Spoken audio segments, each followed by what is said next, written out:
Hello! Hello, welcome to Piss! Wait, as I'm saying this, I think there's something wrong. I think, as usual. There it is. There's the issue. The mic was at 100%, when it shouldn't be. Because you probably just got your eardrums busted. But, anyway, hello. Haven't been on for a while, I know. Been busy with a lot of things. But today is a bit of a special day. Actually, it was yesterday that was the special day, but I couldn't do it because, of course, I couldn't. Either way, yeah.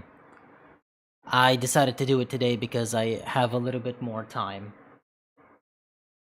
Anyway. Piss is Drill's Twitch account? What? Yeah, I know Piss is Drill's account. Why are you telling me this? I know. Did I say piss or some shit? Oh yeah, I said piss. Oh my, I'm so stupid. I forget the words that I say 1 minute ago. Yeah, I did say piss. I get the joke now. Yeah, I said this is piss. I said this is piss because I went to pee. That's why I started not within the first 1 minute, but within the first 3 because I went to pee. I'm here now, okay. Hello. Welcome. Good evening, good morning, good lunch. Today, I'm sorry for anybody expecting gameplay, but no. I have something amazing to show you today. You're gonna love it. I want us to go back because it's the 11th anniversary of my channel, which was yesterday. I decided to go back to the past, so to say, and look at my old videos, give you some commentary, give you some insights. I am even going to show you the original video editor files. I have all of them. Well, not my really old videos, but I do have from, well, when I came back and I started doing CS videos. I have all of them. But they were on a fucking SSD that I bought because I keep all of my files. I have accumulated over these past 2.5, 3 years. I have accumulated 500 gigabytes of files just from videos, and I had to offload a lot of that. I bought a portable SSD thing, and I offloaded a whole bunch plus some other things from my computer onto it. It's like a 2 terabyte portable SSD, but 400 gigabytes of that is like 30, 40 videos. I don't have all of my videos there, but yeah, what I did was I plugged it in just so we could have all the files and I can show you all of them. My computer has been running for the past 20 hours, transferring 400 gigabytes onto my computer, just so we could view all the old stuff. And oh my god, I wish you could have seen this. It just got done. I'm not kidding. It was at 99% right now, and there were 100 megabytes remaining, and it just got finished. Wow, right on time. By the way, what happened to CS Legacy? Nothing.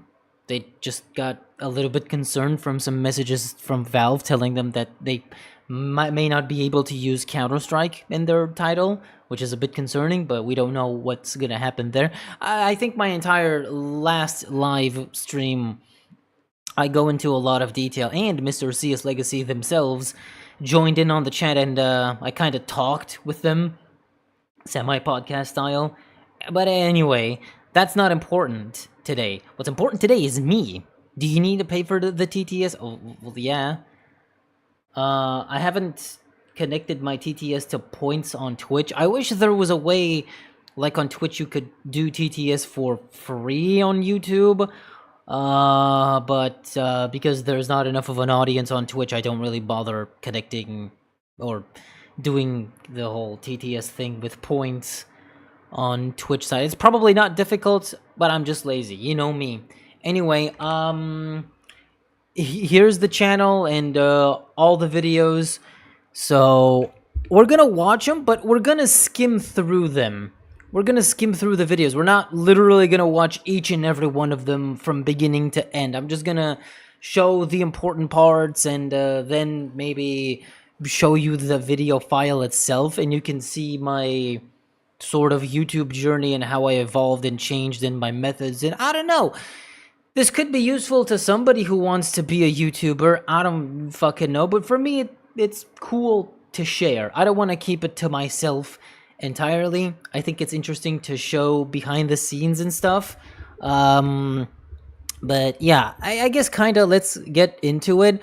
Now, my really older videos, they didn't really have a whole lot of editing, and most of them I have deleted because there were a lot of videos that were just let's plays and shit that were not very interesting, and it's just me babbling about nonsense. Like you can see, this one is part 1, and this here, Binding of Isaac, part 2, 5. Like, I had some quote-unquote let's plays that were multiple episodes, but some of these videos that are one-offs, they kind of got views, and I kind of thought they were interesting enough to keep around, but everything else that's just absolute drivel, I have deleted, and I don't regret it, by the way. It's lost media, but I don't care. I did leave a couple of remnants that I think are interesting, at least semi-interesting. Other than that, it's whatever. And then I made a bunch of other whatever videos, and actually this one got a decent amount of views, like my drops thing, because I don't know why nobody else thought of just recording all of their Operation drops back then. I was the only one, and I cashed in on a decent amount of views, but ultimately I don't really, these didn't really give me a spark to really start making videos. So as I've said in a previous video, which was this one, where I kind of talk about the future, where I just kind of talk about how I started YouTube and all that, I think I mentioned it there. Hello. But yeah, basically, I really wanted to figure something out to make YouTube videos for a very long time, and eventually I figured out that, hey, I'll just do video essays. I think video essays are pretty fucking cool, and I want to talk about video games. So I had a bunch of list of stuff, and I did some prototyping and shit until eventually I figured out my format and how I want to do things, and I had a bunch of things I wanted to make, and the first one, I was like, you know what, let me just start off with talking about CS 1.6 because it's near and dear to me. And that little coincidence of me choosing CS ended up making this video, which ended up getting so many views that it got me thinking. I looked around on YouTube and I was like, wait the fuck a minute. There's not that many people who talk about CS 1.6, or there's a lot of topics and things that people have not covered. I was like, yo, wait. I could capitalize on this. I could be the guy that fills in that gap. So then I just proceeded to, instead of making videos about other games, I proceeded to focus on CS 1.6 for a while and other CS related things that came to mind. And well, judging by these views, it worked out pretty good. And I have gotten a lot of comments from people saying, wow, I never knew this. That was very educational. Thank you. Wow, I've never seen this before. I've never known this before. And that warms my heart. So thank you for enjoying it. And I'm glad I was able to fill in a niche. But I'm going to be honest. Unfortunately, CS 1.6 in particular, or just retro CS stuff in general, is not an endless rabbit hole of content, so eventually it's gonna run dry. I love all your Counter-Strike videos, especially about 1.6. Thank you.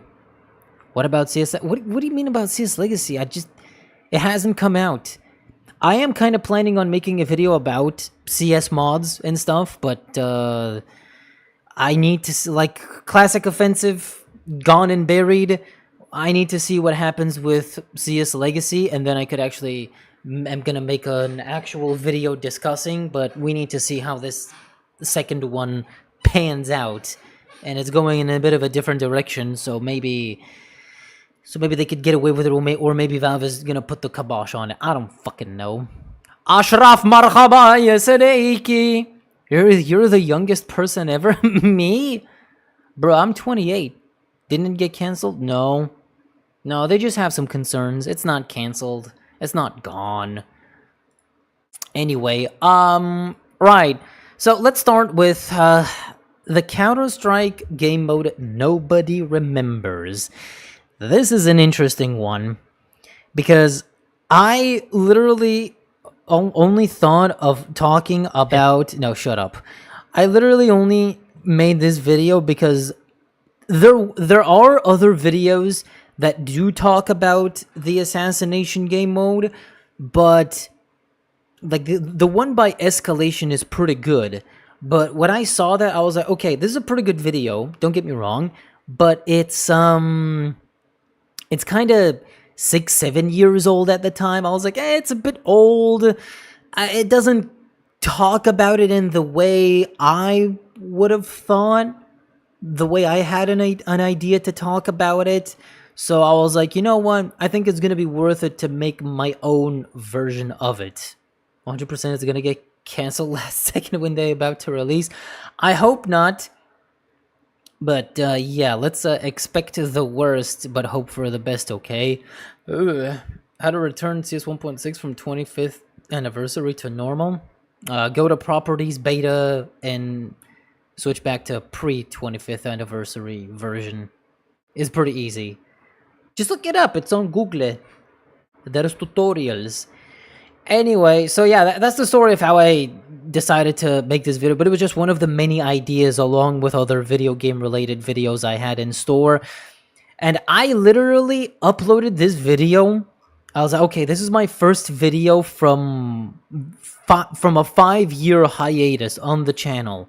I hadn't uploaded in approximately 5 years. So when I uploaded this, I had 300 subscribers, I think, and I was like, dude, I put a lot of effort into this video. If this gets 100 views, I'll be happy. 100 views, all good.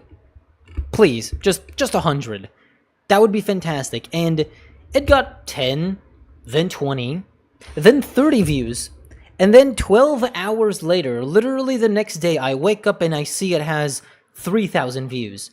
And all of a sudden, it's gaining like 200-300 views an hour. And I was like, yo, whoa. The fuck's going on here? All the views, everyone pouring in, being like, wow, this is amazing. This is super funny. This is super cool. And I was like, whoa, where did all this come from? What the hell? What the hell? Like, all this attention and comments and views and everything. It was insane, bro.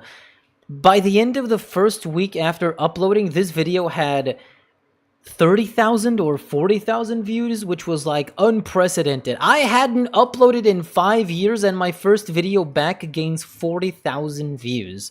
Am I a genius? Maybe, but I don't know that. I'm probably too stupid. But is it a bit lucky, a bit coincidence, or maybe destiny? I don't know. Okay, by the way, autoplay off, ambient mode off, annotations off, stable volume. Get this shit out of here. Stupid ass private browsing. Hey Dylan, soon I'll make 1.6 Zombie Plague style CSS server. Would you play on it? Yeah, I'd be down. ZM Lila Panic 24/7. That's like the only CSS ZM map I know. That's the most popular. Lila Panic. How's your day going, Des? A bit sleepy because I didn't get enough sleep and I was early shift at work, but yeah, I took a nap. Overall good though. I got no complaints. I got nothing to complain about. Anyway, yeah. Now in retrospect, I'm gonna be honest. This video is one of the few videos I'm not very fond of because I'm not entirely into how it turned out because of Counter-Strike. There have always been 2 game modes. Man, that recording is so awful. I didn't even edit my voiceover to sound better. Like, now I just use Audacity and a bunch of filters and stuff, and I put a blanket over myself to noise cancel the echo so you don't hear it. And I do a lot of shit, but here is just me and my little Blue Yeti Snowball mic, which is a pretty cheap and I would say good beginner microphone.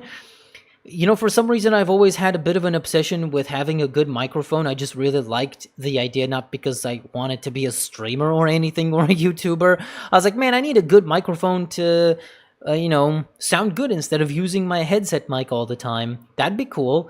And for a couple of years, I had the Yeti mic. Not the Yeti, the Blue Snowball mic, which is a pretty standard, typical mic a lot of people get. And I liked it. It's pretty good, but in comparison to my current one, which what I have right now is a Rode NT USB Mini mic, I thought of getting an XLR mic because those sound more professional and better. You could tweak more stuff, but it's a little bit too much right now. It's just let me just get a really good USB mic that's also small in size. I'm not really into giant microphones, at least for now. And this one sounds pretty fucking good, man. This thing is for the value, this little mic that I have is pretty fucking good. It was a bit pricey, but overall pretty good. Anyway. And the lesser-known hostage mode. Well, if we don't count the community modes like deathmatch, gun game, trees, death run, hide. I like how the way I talk isn't a whole lot different from the way I talk these days in my videos. My tone, my punctuality. I've always had it in me, man. I've always felt like a big entertainer, right? Seek, jailbreak, knife, surf, various zombie modes, and Dust 2. Yeah, you can see how my CS knowledge permeates even in my earlier videos. All I need to do now is 200 euros for a plugin that fixes the sound of gunfire in a server. 200 euros? What gunfire? You mean when too many people shoot? Why would a plugin cost 200 euros for a 20-plus-year-old game, bruh? Fully modeled 11-year-old game. Yeah, you still remember when I said you sound like Latina Parfait? No. Listen, I get called a lot of things. The most common is, hey, Des, you sound like Linus Tech Tips. Hey, Des, you sound like The What Show. Because at least those two are familiar to me. Which, I don't know, The What Show, I personally don't really see it, but Linus Tech Tips, I would say the tone and punctuality in that sense is close. And also the voice sounding a little bit younger than my actual age. And like, I get that a lot. Sometimes I would say, hey guys, I'm 28 years old. And then people in chat would be like, what the fuck, I thought you were 22 by your voice. Which is flattering. When are you gonna do another stream playing CS 1.6 servers from our options? What? You mean servers that you own? I was thinking of maybe doing a sequel of that, yeah. Maybe in the close future we could do a revisit, see how people's servers have changed, or if anybody has a new server of their own that would like some promotion. That'd be cool to do a second time, because the first time was very, very successful, but because my community is very niche, I thought that, doing this a second time isn't gonna yield anything interesting, because I feel like we already reviewed everyone's servers from my community. So now that a year has passed, yeah, maybe we could do anyway. Other than that, in CSGO you can play the official cap. In the CS beta, there assassination. So I couldn't find much about its origins, but it was actually released alongside Defusal and Hostage mode with the original. Yeah, there actually isn't that much information at all about how assassination was conceived. It was just mainly being like, so what are some real-life counter-terrorism scenarios? Hostage rescue? Yeah, that was basically the first game mode. And then how do we add more? And assassination was just one of them that eventually came up. And yeah, there isn't. It's not that deep. Also my editing. I would say here my editing, although it's very basic, it's not the worst ever. But like, bro, I watch a lot of YouTube. I don't watch TV shows besides cartoons and anime every now and then. The only like live action TV show I've watched is Breaking Bad, and the only movie that I've seen was the last time I went to the movies was for Avatar 2. So I'm not really a movie goer, movie watcher, TV show watcher. For me, it's just YouTube 80% of the time, and then the other 20% of the time, it's cartoons in various Western cartoons and anime. That's all I watch. But YouTube is where it's at, bro. So from watching so much YouTube, I did kind of have an idea to how to format videos, because it seems very simple. Yeah, just write a script, record your voice lines, get the appropriate footage. It sounds simple, but you'd be surprised how many people don't exactly know how this kind of structure works. Maybe they're young, maybe they don't know, but I've said it before, but I used to be a different kind of YouTuber, so I do come with experience. This is all made in Sony Vegas, and I did kind of know how to dabble in Sony Vegas, so I do think this video is, at the very least, competently sort of scrambled together. It's not the best, but you know, the screenshots, the footage being accurate. Oh, this was really cool where I did the radio voice. Yeah, that's actually a good bit. That's one of the few good bits now. I forgot about this interpolating frames thing that's like you have to disable every time on Sony Vegas that I didn't know of. So the footage is, well, first off, it's low bit rate for some reason. Okay, this looks a little bit better. Yeah, but in between the frames, there's like ghost frames. Yeah, you can see this. It's kind of looks bad, but later I figured it out and fixed it. So yeah, not a bad video overall, but I would say its biggest issue is the fact that I stretched it way too long.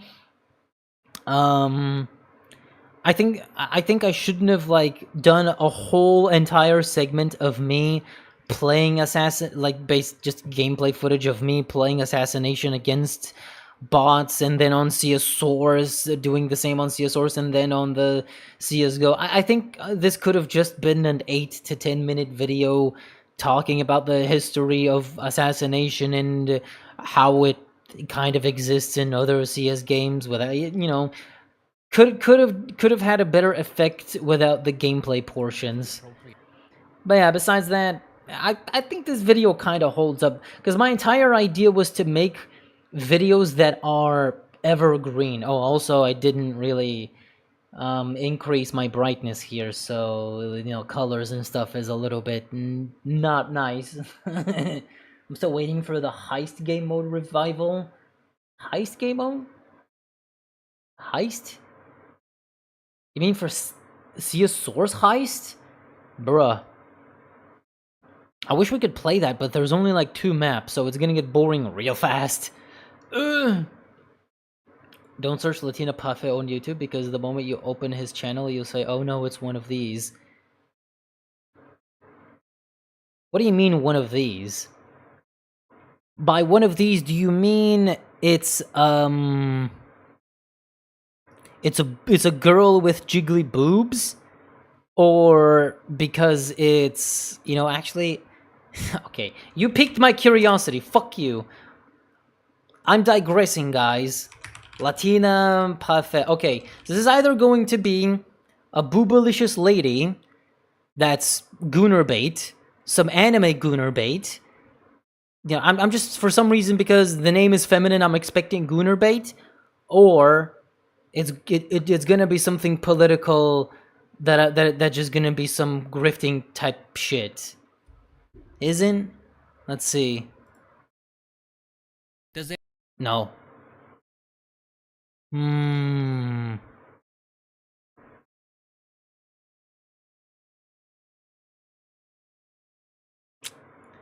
Okay. Oh, it's one of these channels. There, I said it. Look, that was me clip farming, just so you know. I said that intentionally, but yeah, it's it's one of those. But now that I saw the channel, I actually remembered.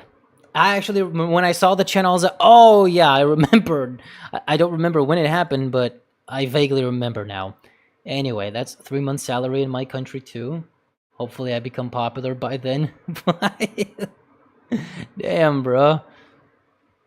Coder, why are scripters and coders so expensive anyway? Did you watch Better Call Saul? No, I'm planning to maybe eventually watch Better Call Saul, but for now, the only thing I'm interested is potentially watching El Camino, which is, you know, after Breaking Bad. I'm curious to see how everyone's story gets resolved in a way. That's interesting. But Better Call Saul is, you know, side stories and things, and before the Breaking Bad, I don't know. I've seen a lot of clips. It didn't exactly interest me as much as Breaking Bad, so I don't know. Maybe I won't watch Better Call Saul. But what I am interested in watching potentially is The Sopranos, because if there's anything close to infamy, popularity, everything, and watchability to Breaking Bad, it seems to me like it's The Sopranos, so maybe I could watch that. It seems interesting because I just scroll through YouTube Shorts, and on YouTube Shorts, I personally just get recommended a bunch of shorts from movies and TV shows with macho men like Django, Peaky Blinders, and a bunch of other very macho masculine shows and all that. And most of them don't really interest me, but there's something that I see interesting about The Sopranos. And I've seen The Sopranos mentioned a lot in my lifetime, and I've seen clips before of it, videos mentioning or relating to The Sopranos in some way. So maybe I could actually watch that one. But other than that, I'm good with just absorbing YouTube. Anyway, yeah, this cool first video. Very surprising how popular it became. I could have done better in a lot of ways, but look, this is just my beginning point. And also, let's not forget my funny little outro. I've just fried my brain from the internet. So goddamn much. Well, anyway. Oh, I just remembered. I do stutter a lot in this video, and I didn't really correct it. So, but yeah, I'm a noob. It's just humble beginnings. What can I say? Wasn't exactly professional, so everybody has to start from somewhere, right? Everybody starts off making shitty content. So yeah, this video was great. Now let's see if I can open the original Sony Vegas project. Let's see if I can do that. I've transferred all the files. I just want to see. I haven't seen it in a very, very long time, so I'm probably gonna have to like import a lot of files and things that this thing is. Oh, I have to specify location. Okay. For a lot of the listen, when you use editing software to make a video, if you don't open it, if you move folders, the editing software forgets where the original file is. So you have to specify its location again, which is a bit inconvenient. But once you find one, then you can just tell it, yeah, in this folder is everything else, and it'll just find everything else. And I'm pretty sure I have all the files necessary. But see, one thing I used to do is I would categorize my video files. I would record a video, then I would rename it and put it in its own separate folder, which becomes a bit of a nuisance at some point. Now, I don't know about every single piece of video. This is either going to take a while, or I'm just not gonna do it, and I wasted all this time transferring all these files. Let's see how this goes. Okay, can't find this file. Okay, let me specify location for this file. Okay, I think I can find this one. This file, because it's a piece of music.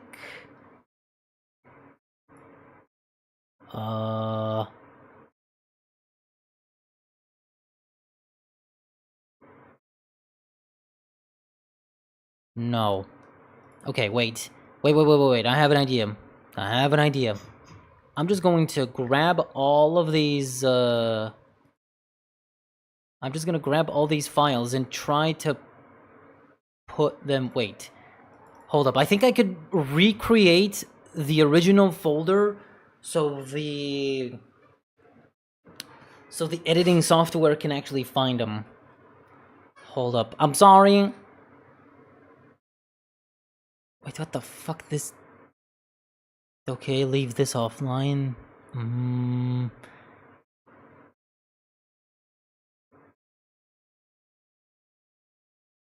But what's the full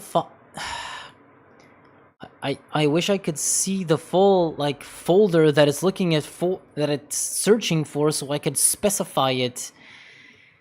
I knew this was gonna be a nuisance to deal with.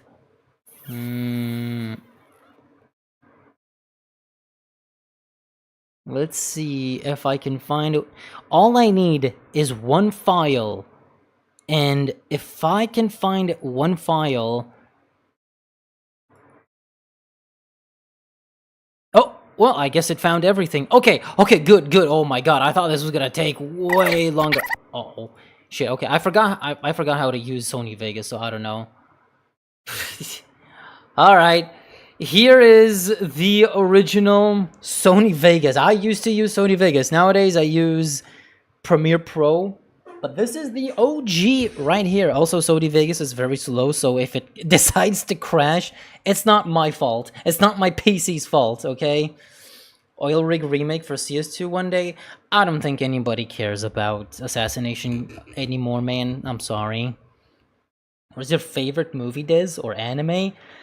That's a very difficult question. How about I offer you something else? How about I offer you my...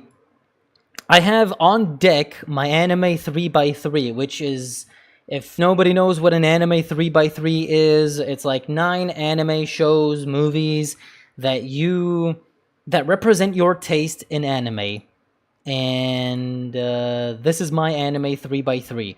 If you know these shows, good for you. If you don't know these shows, Made in Abyss, Pop Team Epic, Prison School, Ping Pong the Animation, Dragon Ball Z, Kaiji, Ultimate Gambler, but just Kaiji, Redline the movie, Kaguya Hime no Monogatari, or The Tale of Princess Kaguya, and Tenchi no Tamago, or better known as Angel's Egg. That's it.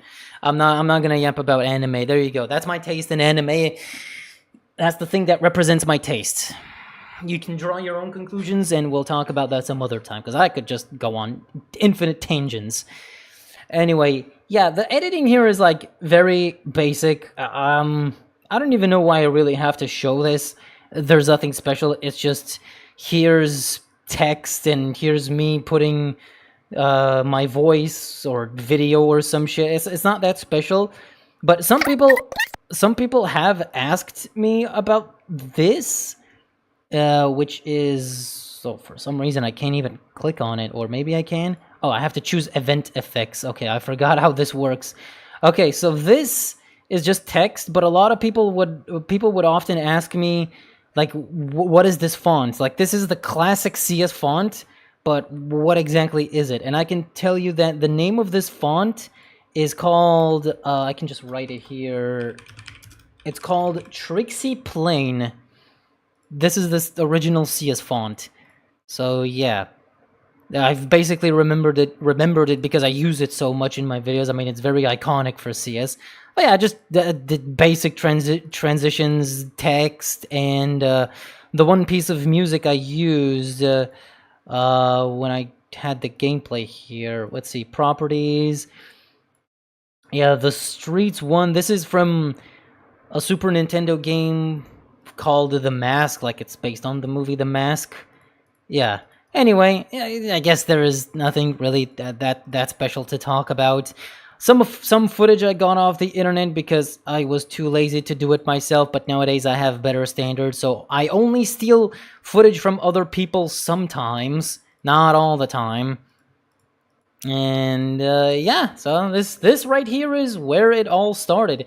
This video took me like about 2 weeks to make. I didn't know what I was doing, but yeah, it took me 2 weeks. While videos today have a lot more effort put into them, and they still take 2 weeks to make. There's not a lot of bad stuff to talk about between the editing. I guess maybe I shouldn't have like used this many audio lanes and stuff. I could have just put all of these right here, but I probably was just, yeah, I was editing the volume and stuff, so yeah, it was just dumb shit. I don't know how it found all the files, but that's good. That saves me time. Hello! Dragon Ball is good, but no offense, the rest look like they are boring as hell. Yeah, I remember, Rasharaf. You are not really that much of a fan of anime. You've only seen like a couple that you like, but yeah, it has its quirks and has a lot of downsides. I'm not really gonna defend them. You know, if anybody knows them, good for you. If you don't know them or you want to watch them, I told you their names, so you can go ahead and watch them if they seem interesting. Draw your own conclusions and everything. Now, after this video exploded in views by the first 2 weeks or month, it had 80,000 views. And afterwards, I kind of took a hiatus because I had not only work, but I also had courses for art, and I was dealing with a bunch of stuff. So uploading my next video took a while, but eventually when I did, I was actually disappointed with this video. I put all my heart and soul into this next video, but here's the problem when you start doing YouTube. Because sometimes you don't really pop off on YouTube immediately, and you're just kind of slowly building it up. Like, it's different for everybody. But one problem with instantly blowing up, so to say, when you make a video and it gets a lot of views, like it happened with me with the assassination video, it kind of automatically sets a standard in your head. And this can fuck with you because, okay, you uploaded a video, it got 80,000 fucking views. Your first video, amazing, incredible. That's like top 1% shit, right? And then you think you're a hotshot. Then you upload your next video, and your next video fucking bombs. Your next video is ass. Even though you put a lot of effort into it, it just doesn't get as many views. And that's how I felt initially with this video, because I uploaded it and I was like, okay, I don't have the highest expectations, but couple thousand views, right? Couple thousand views. Nope, unfortunately, it got 500 views. And I thought, well, maybe it was all for nothing. Maybe this first video was just a lightning in a bottle type thing. So yeah, I put a lot of effort into figuring it out, and the photoshopping of the Aztec here. Oh man. Yeah. He made the map ES friend. Yeah, I really should have just recorded these so it's not 4x3. That kind of bothers me. And yeah, I think this video is cool. Aztec is a very iconic map. It was worth making a whole video about it and talking about it, but I don't know.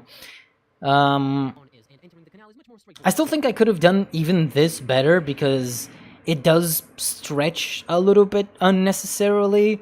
Some things could have been straightened out, but yeah, I did actually learn a couple of editing tricks with Sony Vegas and stuff, and I put more music and put actual, like, more research into it. But I do think at some points I do yap a little bit too much, which is something that I had to smooth out with time. But, you know, again, this is still in the beginning. What's up? How hard is your Japanese? What do you mean, how hard?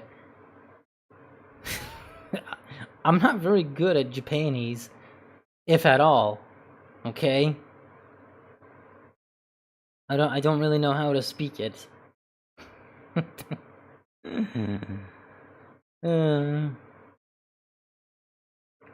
私は日本語は話せません. I don't know, whatever.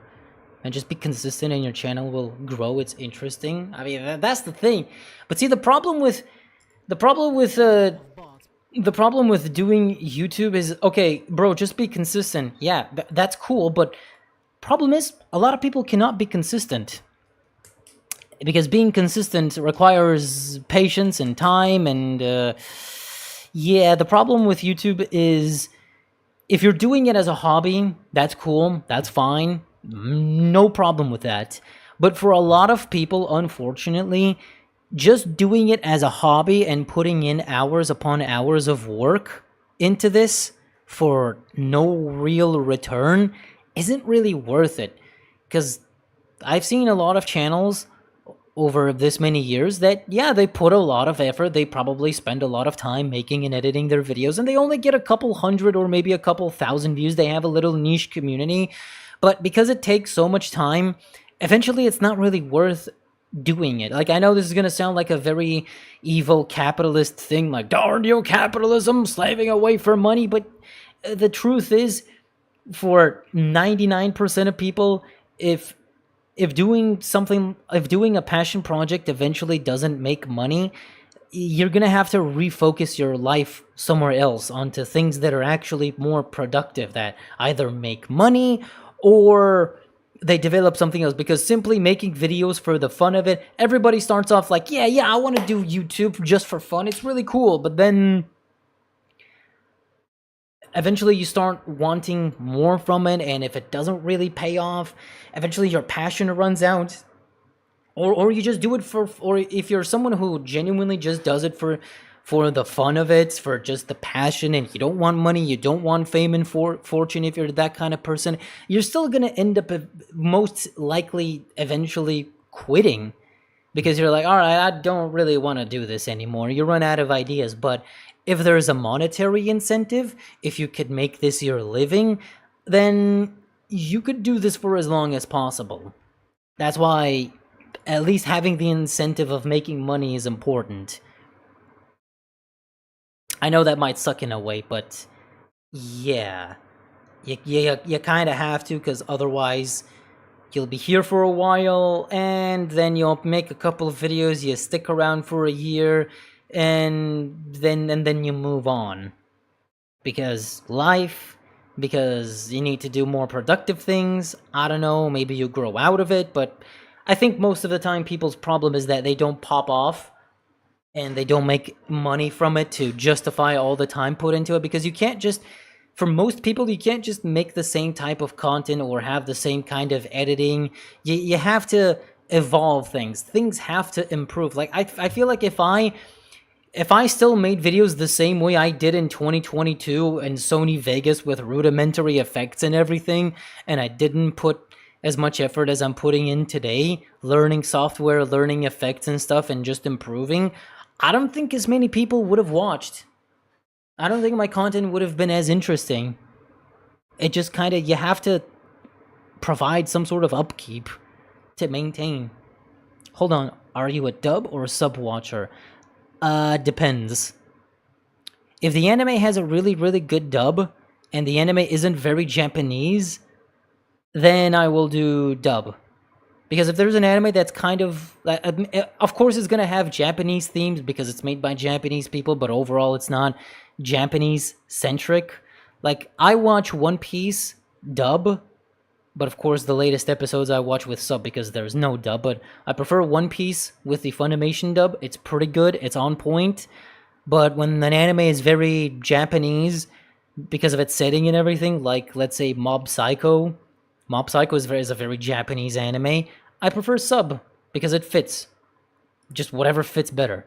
Anyway, CSGO's Forgotten Features and Items. Oh god, my used to be most popular video of all time. I couldn't believe when I uploaded this video what a comeback this was, because after the, I guess, disaster that my Aztec video was, getting only 500 views as opposed to 50,000, I kind of leveled my expectations. I was like, alright, let's go back to making more basic videos, and I just made a sort of a basic, you know what, there's a bunch of stuff that people don't really talk about as much anymore, and it's all these forgotten features and things, and nobody has really talked about the training mode in CS, which was honestly, I think very interesting to me, but I think I mentioned this in the second video? Or no, oh no, I only talk about, yeah, the stupid flashlight, the ammo thing, which I don't even know why I mentioned that. It doesn't really make sense. Yeah, then the stupid night vision. I mean, these things are a bit obvious, and of course people are gonna be attracted to them because, hey, I remember the night vision, I remember the shield. In retrospect, I kind of get why this video got so many views, because it's a bit different and unique, and it talks about features that actually were in the game and are forgotten, I guess. But I also feel like during this time, talking about old school CS stuff was sort of becoming topical. Look, guys, I'm not gonna be one to toot my own horn here and really, like, jerk myself off and glaze myself, but From looking at a lot of videos on YouTube that relate to old CS, I get a lot of old school CS content recommended to me, right? So sometimes I used to see channels pop up, like brand new channels or channels that started uploading fairly recently after I started making CS 1.6 videos. It's a bit of a coincidence, and they also make videos about 1.6 and various topics. And I was like, I wonder if I had to do anything with that.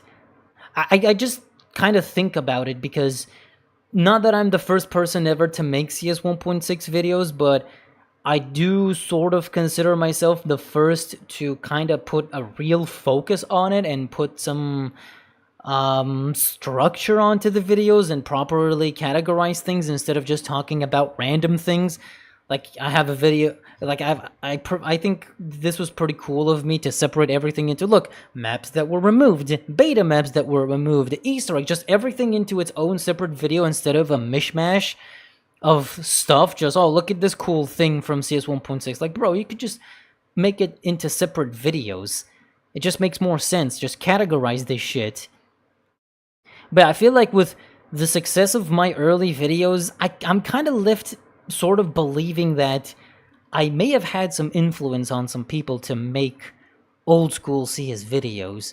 Now, most of them are, I'm not going to say which channels, you know, I'm not going to be like, I inspired this guy or that guy. I don't want to like accuse people of copying me or in being influenced by me. But I'm just saying, there used to be a bunch of channels that used to also make CS 1.6 related videos. Very coincidentally, after I started making mine, like after a couple of videos of mine, somewhere over here, other channels slowly started popping up, making their own videos, and also getting a decent amount of views. I'm not saying that they're like small channels that have a couple hundred views or 50 views per video. No, some of them actually got thousands of views. They did manage to kind of capitalize on the nostalgia a little bit, which I don't fault them for it, but I'm kind of left thinking that I may have, my videos, their popularity may have kind of brought some inspiration. I'm just speculating. I don't want to make any like concrete assumptions because we'll never actually know unless those people come forward and say, yes, I was inspired by Desolans, which I don't want to go that deep. It's not, and it's not as important, but it's just interesting to me how after so many years of not really all that many videos about CS 1.6 trivia and history, besides, you know, established GoldSource related channels like Escalation, Murphidimus, Blackimus, and some others, all of a sudden I come into the scene, and shortly after me, a bunch of other people all of a sudden came in. It's a bit fishy, but anyway. What are you talking about? I've been through it. Huh? You've heard about CS are very authentic, that's why they're good. Also, I remember trying to find your channel. It was hard, but here I am. I think it's pretty easy to find my channel. Look, if you want easy brand recognition, please have your channel name be something simple and recognizable, even if it's a mishmash of words. It doesn't have to be like me, where it's almost a made-up word based on a different word. It could be, I don't know, bread in a box. If you make a channel called Bread in a Box, that's very simple and recognizable. Don't make it a generic word like, hey, my channel's name is Insane Man. Yeah, I'm pretty sure there's a gazillion of them. It's like your real life name is Ivan. Like, wow, I never heard that one before. And today, crappy content is popularized for some reason that I don't understand. Me videos like those I got married to my brother in Minecraft type stuff. Well, it's just people capitalizing on certain audiences and trends just to make money. I mean, people chasing the YouTube gain and grinding the algorithm and abusing it to make views. It's nothing new. It's been going on for years. Of course, when you have a system that provides a source of revenue, there's going to be people who are going to come around and abuse it. That's just, I've learned that this is just how it is. You tell people, hey, here's a platform where you can do something for free and you can eventually start making money out of it. You're going to have a lot of people who are going to try and abuse that. Either people who don't care about making authentic content, chasing trends and chasing views just to get the bag, or people who, you know, steal content or do all kinds of things just to get the views and get the bag. Reaction channels or clip channels, whatever kind of shit, right? Anyway, what else are people saying? Hello, Radioactive. What's the best server in 1.6 you ever played in? KZ Rush Average. It's a great KZ server. One of the best. YouTube used to be easy. It's all gone to hell after Susan Wojcicki. May her soul be damned. Look, man, it's not all Susan Wojcicki. I think Susan... I really think Susan had some good intentions, but unfortunately she's not ultimately the arbiter of what happens to YouTube. Google is. She was the top person at YouTube, but she wasn't the final decision maker on a bunch of stuff, I think.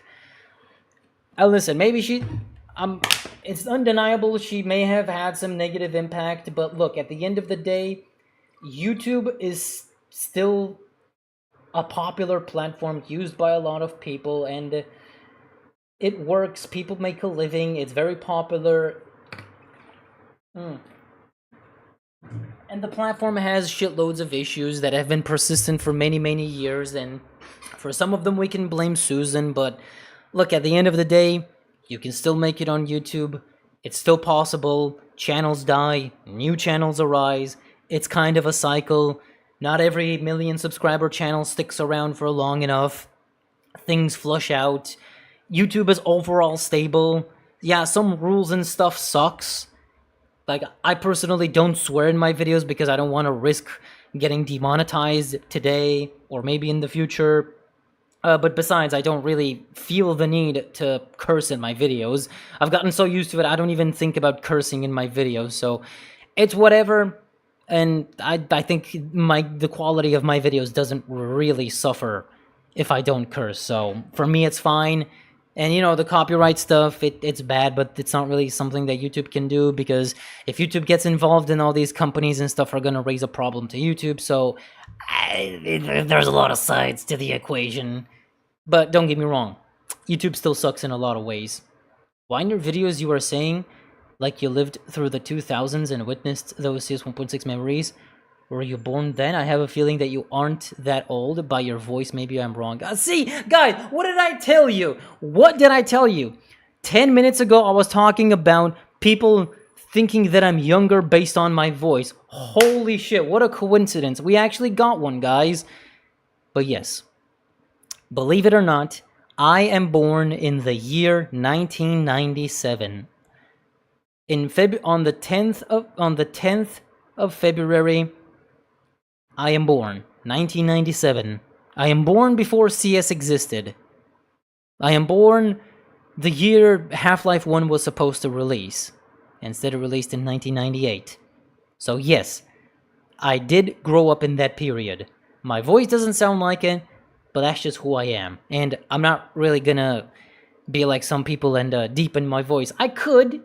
Maybe I could sound more masculine. Hey, can I actually see how masculine can I sound? Let me just record my voice. Hello, everybody. This is your pal Desolence coming at you with another witty little joke. Look at me. I am masculine. Well, let's see. How does this sound? Hello, everybody. This is your pal Desolence coming at you with another witty little joke. Look at me. I am masculine. Okay, yeah, my microphone sounds ass without the filters and shit. And also I have a fan running, so that's noise. And a lot of echo, but if I... Let's change the pitch. I could very easily change the pitch of my voice to sound deeper, but I don't know, that's like insecurity type shit. Once I stream, you're gonna see the difference, and it's gonna not be a good look. Anyway. Hello, everybody. This is your pal Dizzle. Okay, maybe not that much. Let's just a little bit so it sounds believable, okay? Hello, everybody. This is your pal. Nah, just a teeny bit more. Hello, everybody. This is your pal Dizzlance coming at you with another witty little joke. Okay, that sounds better, right? It sounds more masculine. It sounds more my age. Isn't it, cuh? Wait, if I change tempo? Hello everybody, Hello everybody. Oh, hello everybody, Anthony Fantano here. Anyway. The only channel I remember making 1.6 videos before you was Escalation. Yeah, Escalation would make every now and then 1.6 videos crazy. But his uploads are rare, and every now and then some random channels, and or maybe Murphidimus Blackimus also. It's not about quality, it's about being natural, having fun, and also making videos frequently. If you just talk about your videos on your stream and crap about it, it won't solve anything. Yeah, I mean, that's the thing. Complaining isn't gonna get you anywhere. You just gotta grind it out, tough it out, thug it out, and things are gonna work out. But I do think, despite AI and all that shit, like I could very easily just use AI instead of recording my voice. I think you guys can understand how authenticity can really help with the personality and character of a channel. Like, it's very possible for people to be attracted to subscribe and frequently watch a certain channel if the content is interesting, because not so much because they are, let's say in my case, fans of CS and they love CS, but maybe they just find it entertaining and interesting and authentic and fun to watch, so they stick around. That's the beauty of content creation, just being honest and genuine. And it doesn't matter about trend chasers, it doesn't matter about AI videos and all that. None of that matters, because you being yourself, being authentic, you're just playing the long game. You're doing your own thing, you're being yourself, and people will appreciate that. People will appreciate it, they will subscribe, and you will survive in the long game. If you pull through, of course. Sounds like Gaben. Sounds unnatural. Yeah, because it's like reduced pitch and tempo. I was born in '98, so I grew up with a lot of the same stuff as you. Alright, Smarty Pants, did you grow up with a Yu-Gi-Oh? Okay, you probably did. That's a dumb question. Eternal Goober voice.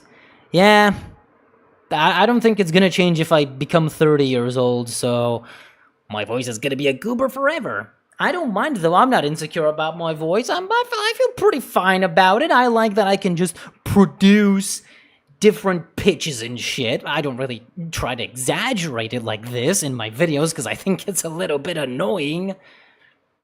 But I'm proud of myself. Just so we're clear. You to allow corn, but swearing is bad? I mean, yeah, because you can just put corn in the educational category, and yeah. Bro, I didn't hear that. I genuinely thought you are younger from your voice. Yeah, a lot of people assume that. You're 11 years old? Wouldn't have guessed? You got me there. Guys, I think you got me. I've been gaslighting you. I'm actually 11. Legit. The year I was born in, I created a YouTube channel because my parents believed that I would be a prodigy. So yeah.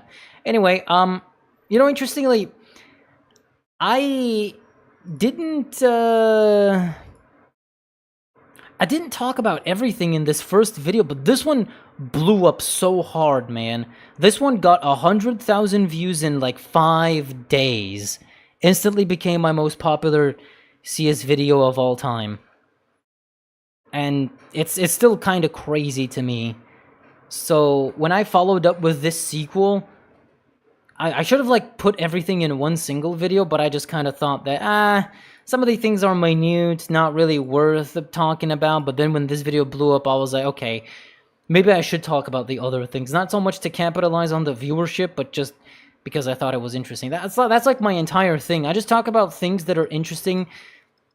Not so much because, okay, I need to do this because it gets views. And these are like more niche things, but I think these little niche things are things that not a lot of people really ever think about, even if you know about it. Like, why the fuck can you headshot somebody with a knife in CS 1.6?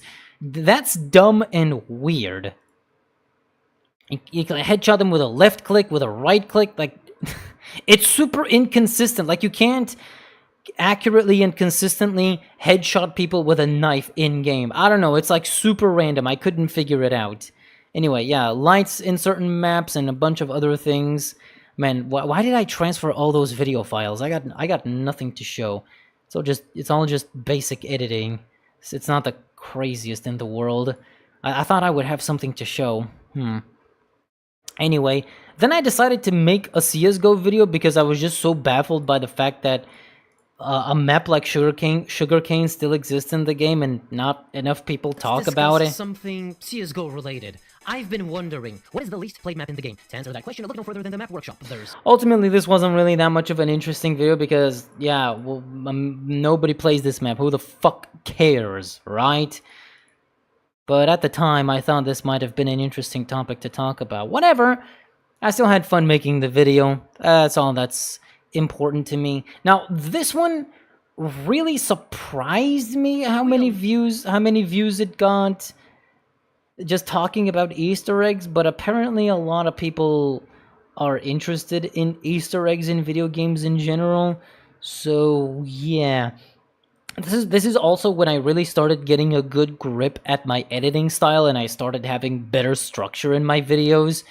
You know, I think this one is categorized very well. I even put timestamps for every single map and a little bit of funny moments in my videos. I kind of miss doing the little funny bits in my videos, but nowadays I don't really have the best ideas and I try to keep it to a minimum because some things I think are a little bit cringe sometimes and unnecessary. Also, I know for this video in particular, some people pointed out that, oh, earlier versions of DE Dust had a Skittles Easter egg, but I don't think that's important because, well, actually for DE Dust, I didn't know. I actually didn't think it was that important. But you know, that's interesting about the comment section is sometimes they would point out things that don't really make sense for the video, and they would be adamant about it, you know. And to me, it's like, I mean, it's the comment section. What else did you expect? Can't expect everybody to be 100+ IQ like me or you, right? And by the way, out of all the Easter eggs in old CS, it still fucking baffles me, like, what on DE Office, like, what are these Easter eggs? Monza is Hobbit's whore. Like, what is this referring to? This is like to me the most mysterious Easter egg in the original CS. Every other Easter egg, it's like, just the names, the little tidbits, exploding poop, you know, paintings and mapper, little fun stuff, a car, just simple things, right? A little room with thank yous and stuff, just typical things. But here, these are probably referring to real-life people, but they're so bizarre to me. Out of any Easter egg, not even the fucking giraffe thing in Piranesi, I think this one is completely nonsensical. Maybe it's like a reference to the Trojan horse. I don't fucking know. But I think these ones on on CS Office are just super weird. Monza is Hobbit's whore. Like, who? And then who is Douglas Hill owns you? I think this says Hill. I'm still not entirely sure what this text says. I'm pretty sure that the owns you, and also, yeah, people pointed out to me that DDT is a Russian band, but I swear to God, when I looked up DDT on Google, my only results were the chemical DDT or some shit, or some chemical reaction. It didn't give me the band, so I didn't know this is an actual Russian band. Anyway, but yeah, there's still a Douglas Hill owns. Who the hell is Douglas Hill?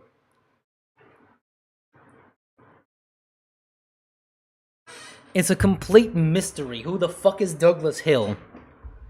And also Monza. I think it says Monza or Monza. I don't know. The quality is so bad. And also, nobody ever talked about these Easter eggs in particular for CS Office, which is also a little bit weird to me. Was there anything else that was weird or unexplainable? I don't think so. Everything is pretty straightforward. Oh yeah, DE Torn, best Easter egg with the jets that fly by and explode and they actually deal damage. That's really fucking cool. I think I also missed a bunch of small things on other maps, But overall, this video is like pretty straightforward, which, you know, despite that I didn't expect it to get, well, at the time, 100,000 views, because, well, really there wasn't another video talking about CS 1.6 Easter eggs, but, yeah.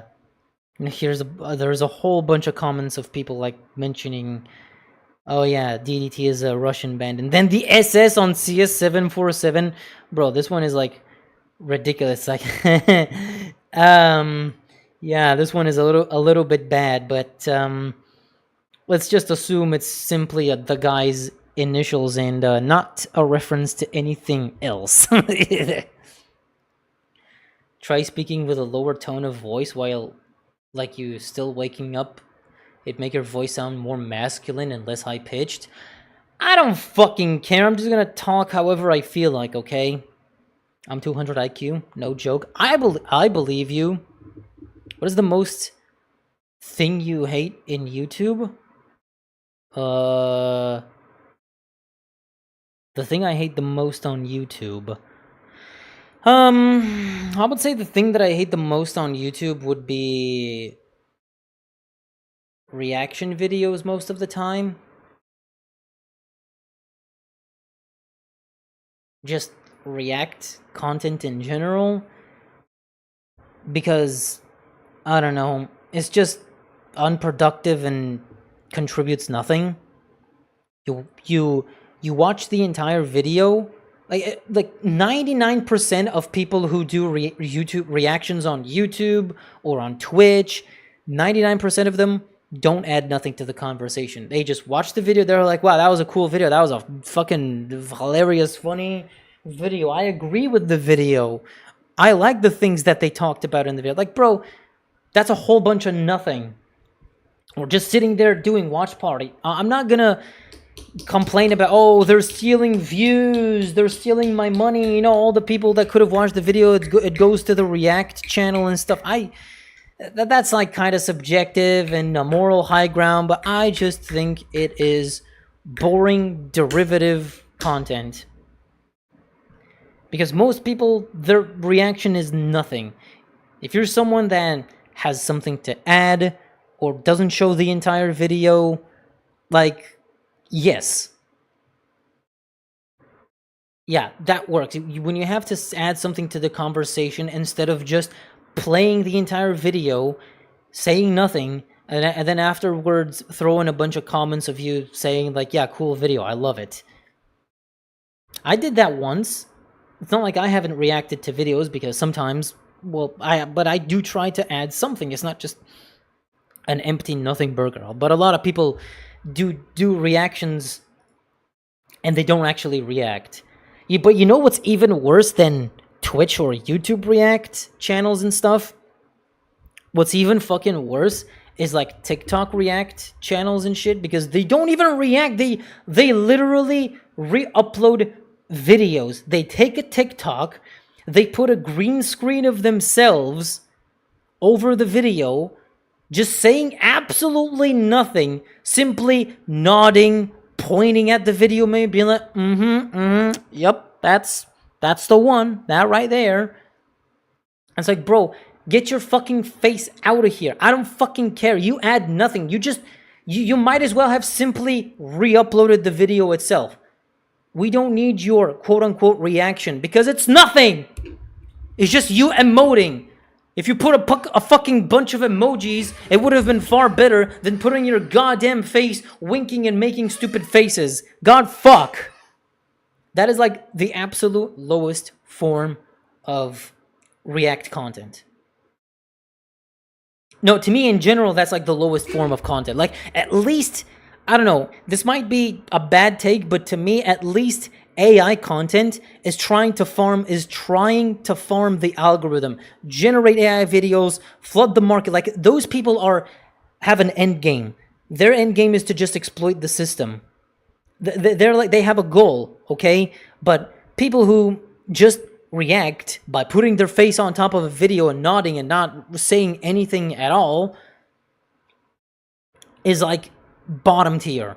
It's just nothing. You add nothing. You do nothing. You literally could have just re-uploaded the video without your face. It would have been the same thing. Now, if you copy the video, word for word, bar for bar, yeah, sure, that's like copy. It's a different conversation, but reacting with nothing but emotes is super dumb. To me, that's the dumbest of all time. Reaction content is the most easy money I ever saw. I have an even better idea for you. You don't need to react, because if you react, you have to, like, film yourself, say a couple of words. No. No, fucking no. That's a lot of effort. I have an even better idea for you. Do meme compilations, okay? You see a funny meme? You see a funny... Wait, I can fucking shit.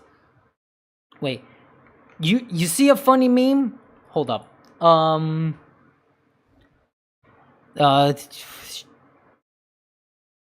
Yeah, sure. Look, this right here.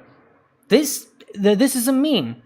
Look, I found it without even fucking trying, guys. Without even trying, I just opened up YouTube and here it is. This guy is doing exactly what I said I was gonna show you that you should do. Do you want to make easy money on YouTube, TikTok, or any of these platforms without any effort? No voiceover, no editing, no nothing? Just re-upload memes. Short form content. Just do what this channel is doing. There's hundreds of channels like this. This is kind of bottom of the barrel content, but at least it's like honest in the fact that it's just re-uploading memes. You are faceless. Nobody knows your name. Nobody knows who you are. All you have to do is you open YouTube Shorts or Instagram, TikTok.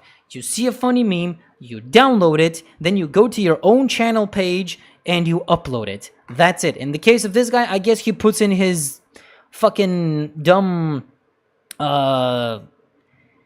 watermark, even though he doesn't own any of this. He probably didn't even make the video.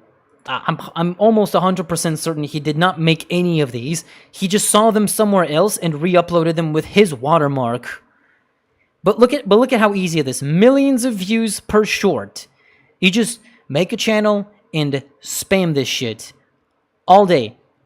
We're already brain rotting ourselves by doom scrolling and laughing at memes. You see something that's mildly funny or interesting, download. Just scroll for 1 hour. You get some good brain rot content for yourself. You download like 10 of these, 10 meme videos that you saw, and then just re-upload them onto your own page. Guaranteed. Guaranteed is a very strong word, but I think the odds of you succeeding in this are very, very high. Either clips or just use celebrity drama, gossip, other videos and stuff. But yeah, it doesn't matter if it's memes or anything else, as long as you just take something else that's popular and re-upload it to your own channel. Farm views. This is it. This channel probably gets, I don't know, let's say, judging by this, and you make compilations or whatever, judging by all this, like, when was this uploaded? When was this uploaded? When was this uploaded? 21 hours ago, 1 million views. This video probably made $20. I know, YouTube Shorts money and stuff is very low, it's awful, but if you get millions of views and hundreds and thousands of likes and you upload a bunch a day and each gets 1 million views, you can make a living. I'm pretty sure this channel makes a living out of this. This is very, very easy content. And you don't have to show your face, nobody knows who you are, no personality, no nothing. You are completely private and safe. And you make a living out of this. This right here. This is it. You want easy money on the internet, being an e-celeb while nobody knowing who you are? That's it. That's the content, man. Even big streamers do it. Yeah, it's just kind of par for the course, man. It's whatever. If somebody reacts to my videos and stuff, I don't fucking care. Honestly, when OnaPixel used to react to my videos or other people watch my videos on their stream, I don't really see an impact. It's not like, I guess it's free exposure because it gets me 50 views, but ultimately it doesn't really impact my channel that much. But I'm not going to be like, don't react to my channel because somebody else will. It's like telling the internet, don't re-upload my content because people will just do that, and then what am I going to do? I'm going to have to spend time myself to go around and copyright strike every single channel that re-uploads my content. So I'm just kind of letting it be.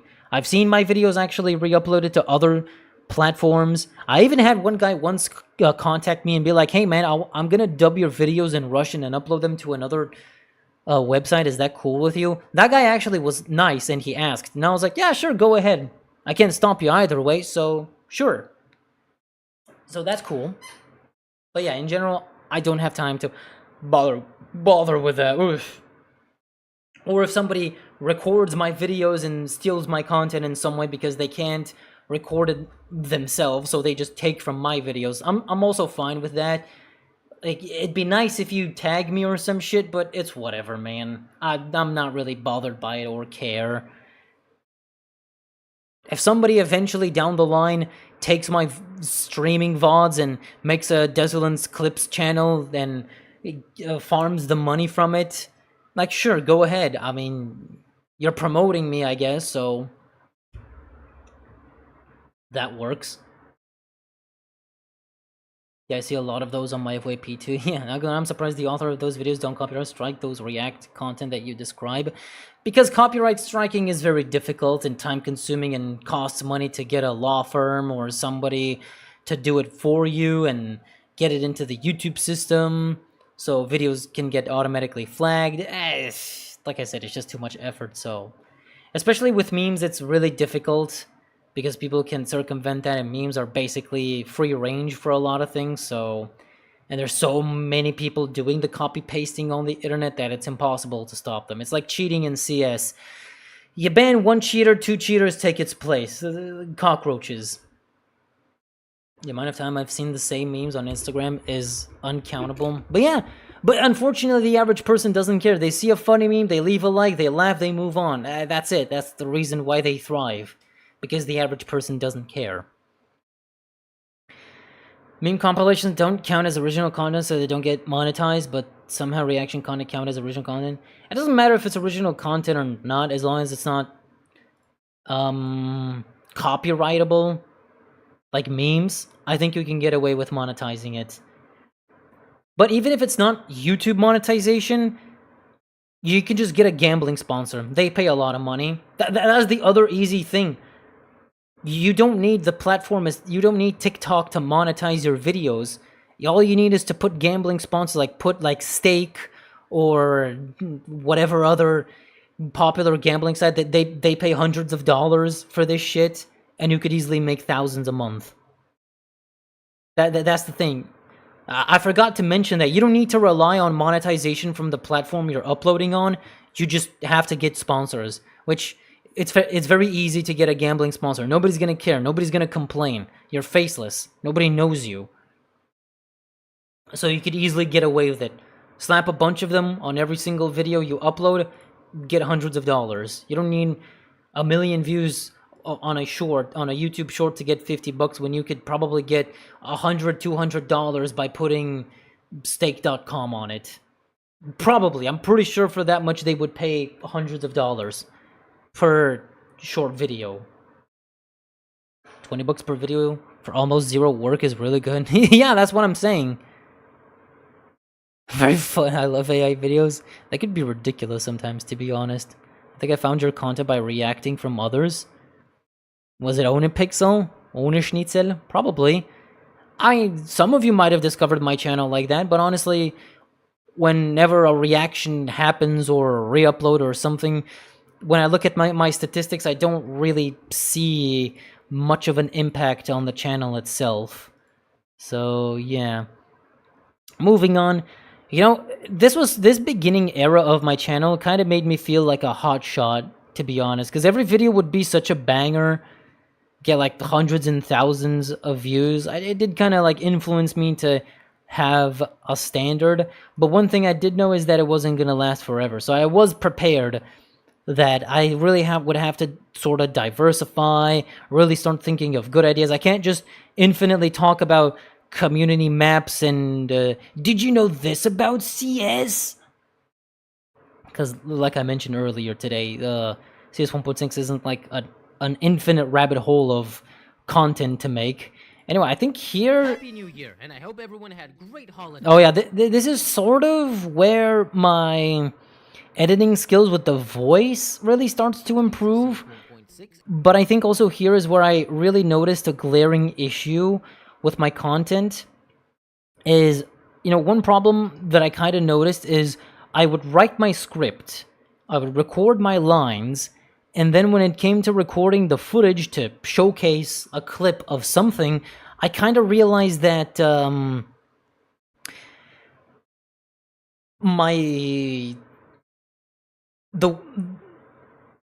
way I talk about it is way too short for what needs to be showcased. Like, in order to showcase something so it's fully understood, it needs like 5 seconds, but my voice clip is... It needs like 10 seconds, but my voice clip is like 5 seconds. So that's why in a lot of places in my old videos, you would see sometimes like dead air, where I would yap, and then all of a sudden it would like cut off. And it would just be the clip, like, it would just weirdly cut off. That's because I was like, oh shit, there isn't enough time to showcase this before I move on to the next thing, but I have to show it because it takes time, so I would, like, cut off my voice lines, and I would put it later, just so the clip itself plays out.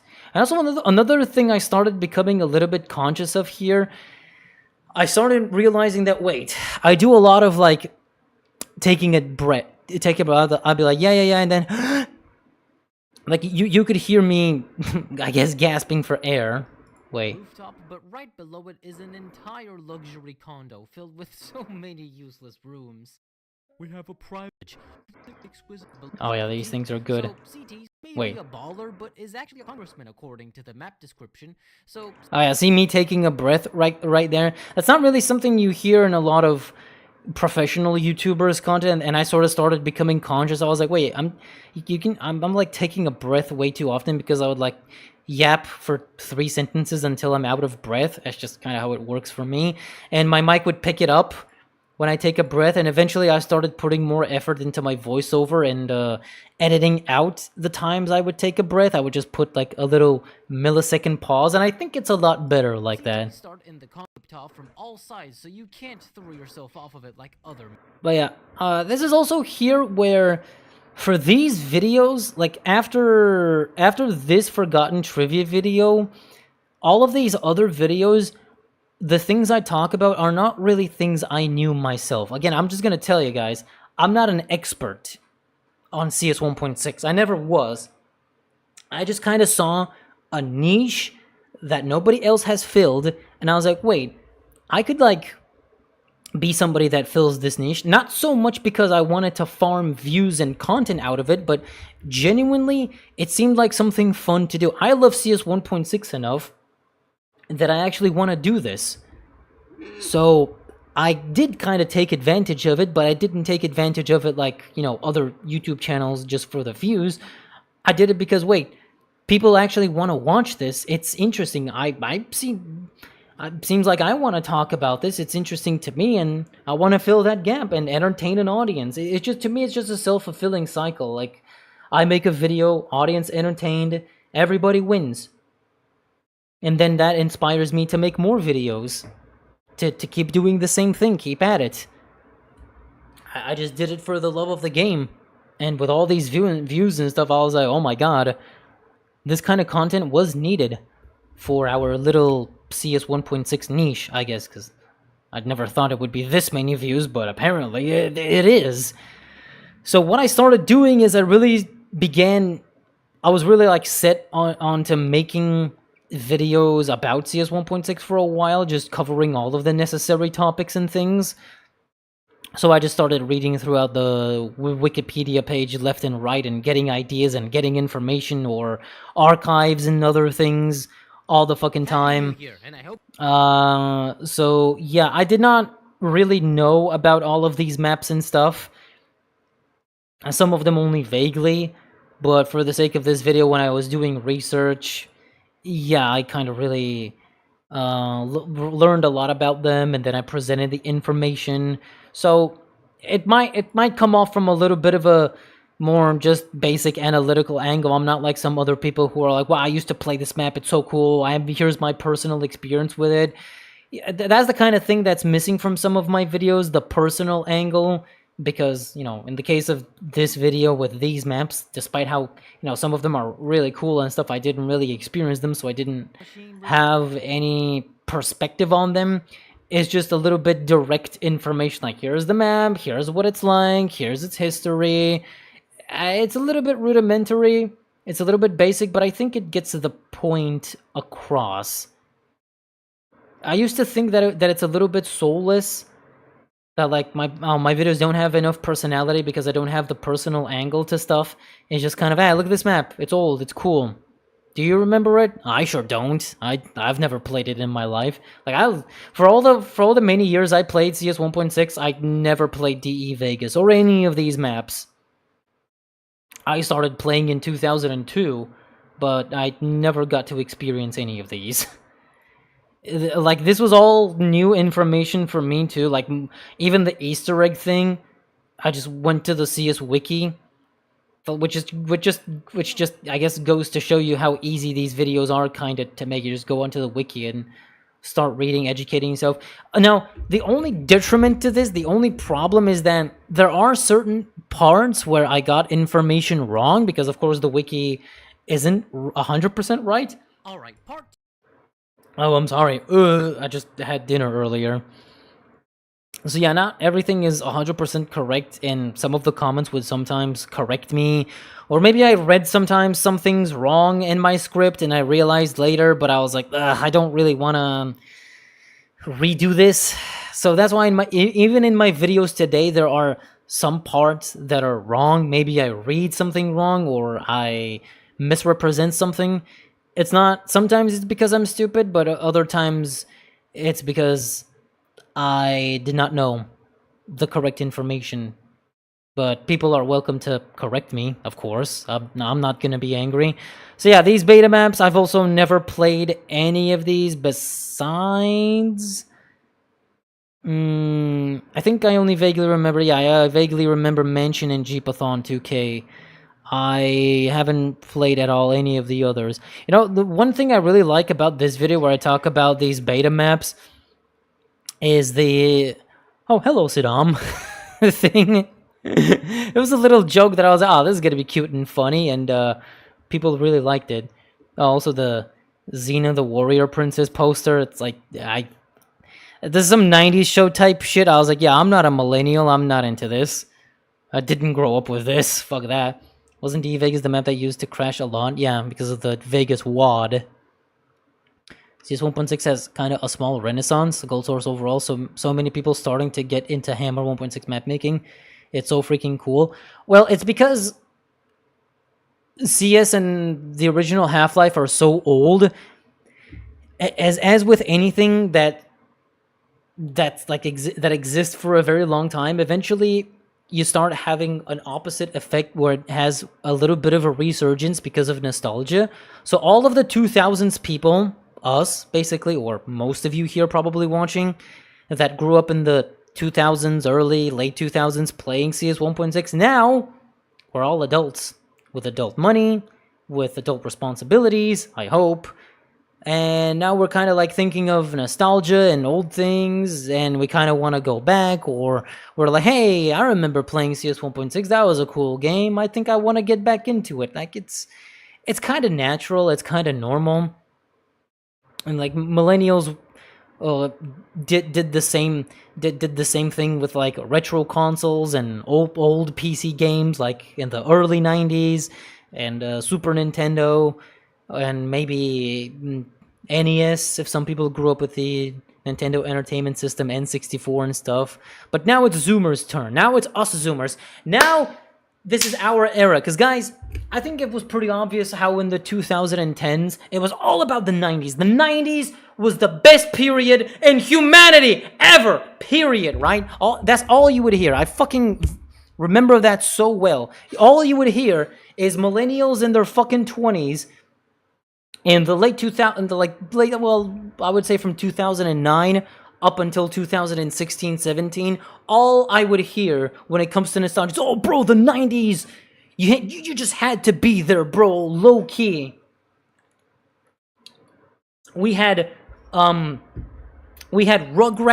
and Nickelodeon Gak and motherfucking the Moon Shoes and N64 and Super Nintendo and PlayStation 1 and all the 90s things and NSYNC, Beastie Boys, whatever. You know, it was all about the 90s, right? But now, millennials are irrelevant. They grew up, now they're like in their 30s plus. Most, like 90%, 99% of them are in their 30s. They have families, they got homes and stuff, they're not on the internet as much. Now, it's the Zoomers' turn, or at least younger Zoomers, I guess. All of us here that grew up in the early 2000s, now it's our turn. Now, all you're gonna hear is how the 2000s, now we've moved up a decade, now it's all about the 2000s. Now, this was the best period in humanity, right? You had to be there. You got PlayStation 2, PlayStation 3 and Xbox. You got Nintendo DS. You got Linkin Park, System of a Down, Disturbed. You got the iDog. You got fucking LimeWire, early internet piracy, Newgrounds, Flash Games, Cartoon Network, Samurai Jack, Ed, Edd n Eddy, all that stuff. Now it's our turn. PlayStation Portable, 3DS, DS, Nintendo Wii, early YouTube. Now it's our turn, bro. And I kind of hate it. I kind of hate this, like, nostalgia shit because it's always so just biased and prejudiced. Like, I don't mind enjoying old things. I like old things. I like looking into it. I watch a lot of retro tech-related channels and stuff, but I think people just exaggerate it. It's all too nostalgia biased and rose-tinted glasses and stuff. Like, bro, we can enjoy old things without making a big deal out of it, and how people who didn't grow up with the things we did fucking suck. I think it's because it's subjective. So I don't know. I think it's stupid when people start yapping about this kind of shit. Because, yeah, it was cool. Yeah, guys, don't get me wrong. I loved watching Gorillas on MTV. I liked listening to Feel Good Inc. and Clint Eastwood, too. I loved listening to Linkin Park. Yes, I played Flash games. Yes, I remember Windows XP. What else we got? I was gonna mention something, but I forgot because I'm fucking stupid. Shit, I was gonna mention I think a game. Oh yeah, I remember like phones with buttons when you had to dial everything. You had to press 8 fucking 3 times to get a V on your keyboard. BlackBerry, the first iPhone, I guess. Yeah, I remember that. It was cool. Don't get me wrong. I'm all for it, but, you know, I think people have the wrong conversations about this kind of stuff.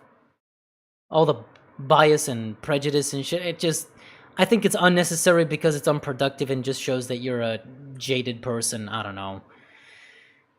I don't really like engaging with that. Yeah, I remember watching Happy Tree Friends on MTV and then on the internet. Does anybody remember Happy Tree Friends? You know, Mondo TV, Dick Figures, Batman and Spider-Man. Cool shit. I love it. But let's calm down about it, because eventually what's gonna happen is the later Gen Zs are gonna grow up and then it's gonna be all about the 2010s. Give it another 10 years and all we're gonna hear about is the 2010s. But yeah, we are full on, for the past couple of years, I've noticed we've been like full on 2000s mode. We've moved on from the 90s, now it's all about Frutiger Iro and Y2K aesthetic.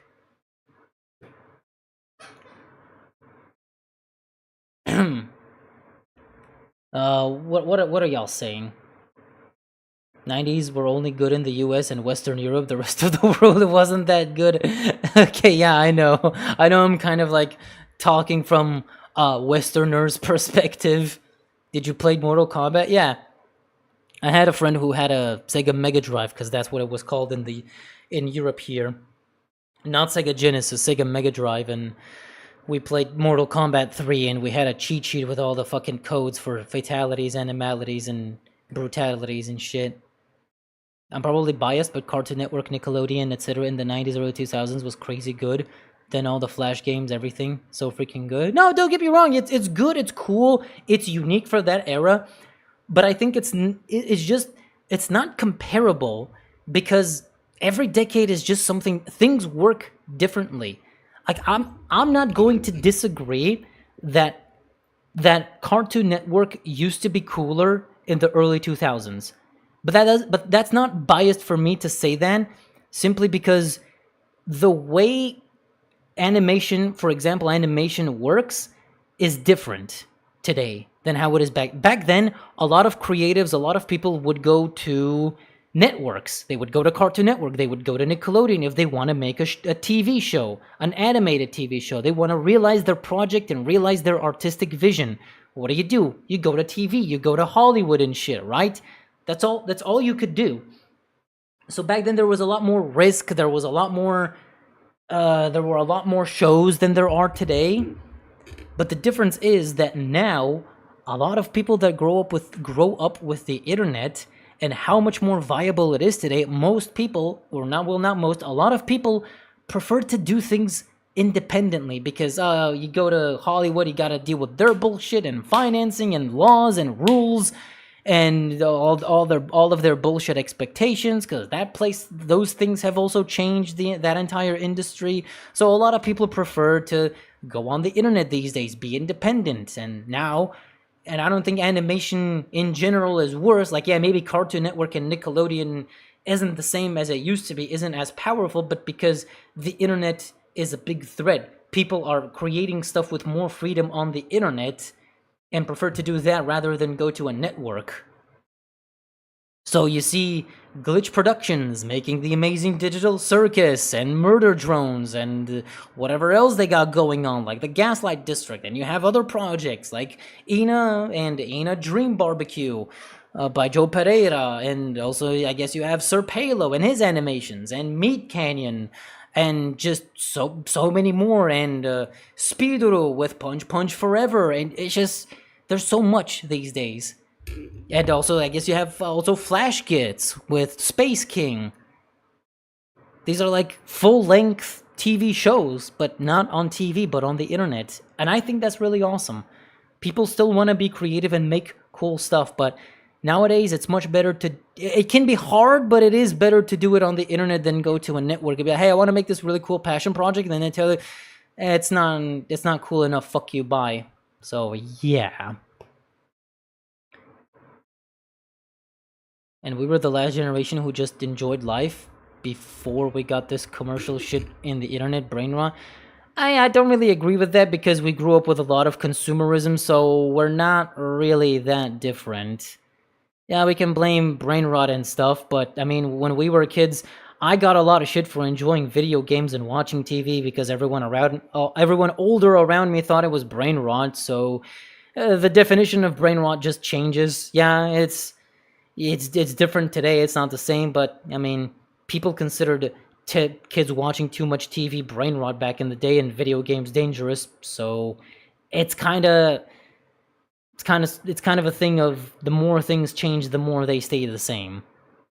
The 90s were the best we had. The Yugoslav Wars, Soviet Union, the first, second Chechen War, the Gulf War, the first, second Congo Wars. Man, that's a lot of wars in the 90s. I didn't know there were that many wars. I grew up in early YouTube, but there are some things about modern YouTube that are superior. Guys, again, it's objective. Different times, different things, different people growing up with shit right now that are going to eventually see it as the best period ever in humanity. Nothing is gonna change. Even if you see today the 2020s, the worst period in humanity, in 20 years, in 10, 20 years, you're gonna have kids that grew up today that are gonna be like, man, the 2020s were fucking wild, man. That was the best shit ever. High key, COVID was fucking crazy. That's when real men were born. You're gonna see the exact same shit. Nothing is gonna change. And yet people pretend like this time it's different, but it's an endless cycle. Literally nothing is gonna change ever. Anyway, though, well, as we move on, now this recently became, well, recently, a couple of months ago, actually became my most viewed video. This one I'm actually really proud of because of how, I think this was really interesting, and the things that I showed and talked about are very interesting things people should have known about, like the training area, the main menu people, and then the texture thing that actually was discovered by Murphidimus Blackimus, but it's also from Half-Life, so it's pretty obvious. Then the view model thing. This is a really cool video I still like today. Playing right-handed are wrong, and you can blame that one on Gooseman for being left-handed. They are. I think my mic recording is a little bit bad here, but yeah, this video was overall pretty good, and I do dabble in some mysteries here, like this headbox thing. I'm never gonna forget it, where if the player model turns in a certain way, you don't hit them, or it makes a sound where it feels like you hit them, but To the player hitbox. yeah, just Listen. yeah, check this out. See, it's like you hit them, but you don't actually hit them, so it gives you like the wrong illusion. It's so bullshit. I really try to understand why. And nobody has still explained it to me why this happens. I assume it's some misalignment of the hitbox that causes this, but I don't know. Also, there's this thing where it's like when a player model twists, the hitbox becomes also misaligned. Also, not really facing the same direction. The hitbox becomes misaligned, Yeah, look at that. which Look at where my crosshair is and where I'm shooting at him. leads to this kind of funky stuff. I shot him in the fucking head. Look, in the middle of his head, and no kill. Damn, cuh. Nobody has still yet to concretely explain this, but it is what it is. Just CS 1.6 being dumb. Anyway, one interesting thing I wanted to mention about this video is this is photoshopped. This image here is photoshopped. Now, this image specifically this photo of a museum is my personal photo from my trip to Vienna, Austria. I forgot. It was like Kunstmuseum Nationalität. It was like the National Museum of Art in Vienna, Austria. This is where this picture is from. This is my very own photo from the museum. Because I'm an art guy. I like looking at art from all different kinds of periods. Don't get me in on that tangent, but yeah, I wanted like pictures of a museum, and I wanted to be sure that the pictures would not get coincidentally copyright struck. So I was like, you know what? I could just use my own pictures, my own photos from a museum. So yeah, there's a fun little tidbit. And then I used another picture here. Yeah, this is also from the same museum, and I just photoshopped the CS main menu on there. So that's funny, isn't it? Is there anything else interesting? Oh yeah, here's one thing that I got super wrong about this video. Now, majority of this video is pretty cool, pretty fun, but this last part where I talk about the no HUD, like if you open the game, type in, just instantly load a map, it just launches you directly in the game as if it's like single player Half-Life. But yeah, people explained it in the comments what exactly is happening, but at the time I didn't know and I wasn't able to find information on it, so I made a bunch of wrong assumptions about why or how it happens. How many people? The thing where you spawn weaponless and without HUD is because the GoldSource engine has two modes to start a map, either single player or multiplayer. It's actually derived from Half-Life. How Half-Life handles its deathmatch component. Yeah, basically this guy explained it very well. So here's one thing I got majorly wrong, just a bunch of assumptions with no concrete proof. Like, wow, I was supposed to be the facts guy presenting the history and stuff, and I get shit wrong. That's inconceivable. That's fucking dumb and inconceivable. Yeah, the old YouTubers are now people who pitch their shows and they'll seem eat good with people like the Smiling Friends. Yeah, that's how it goes. Well, some people still go to networks. Other people prefer to be on the internet exclusively. Everyone has their thing. Anyway, most popular community maps.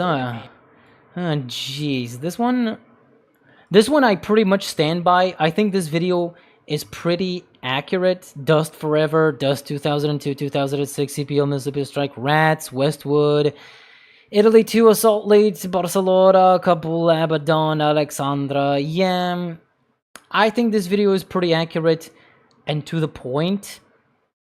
But some people had, for some reason, disagreements. They were like, oh, why didn't you talk about Five Pool Day? Like, this is kind of a little bit of a moment where I was like, I really shouldn't bother too much with my comment section because people are gonna say shit regardless. It's really tempting for me to correct people and respond to comments sometimes, because literally in this video, people would say shit like, why didn't you talk about Five Pool Day? When literally in the beginning of the video, I said that I'm only gonna cover DE and CS maps. No maps from other game modes and shit, okay? That's literally what I said. And it's like people don't even watch the video. Shit fucking pisses me fucking off! Okay, calm down. It doesn't actually piss me off, but I think people should actually watch the videos before commenting. It feels like a common sense thing, but some people just don't do that, and I've kind of simply come to accept it. So yeah, I don't really think there's anything really important to show. Oh, I also made another mistake here. Apparently, DE Kabul has a singular bomb site, which is this. For some reason, I thought there was a bomb site. I've played Kabul a lot. It was a popular map, but for some reason I thought it had 2 bomb sites, but it's just actually 1. I don't know why I thought this place here was another bomb, so all I could do was simply blur this out. Blur the A. See, this is just me, again, not doing enough research to be as accurate as possible. This is something that I still cannot get over today. When I make mistakes or I'm uninformed about something and I should have researched it further, and it makes me feel stupid. The custom maps video was actually the video how I found this channel. Yo.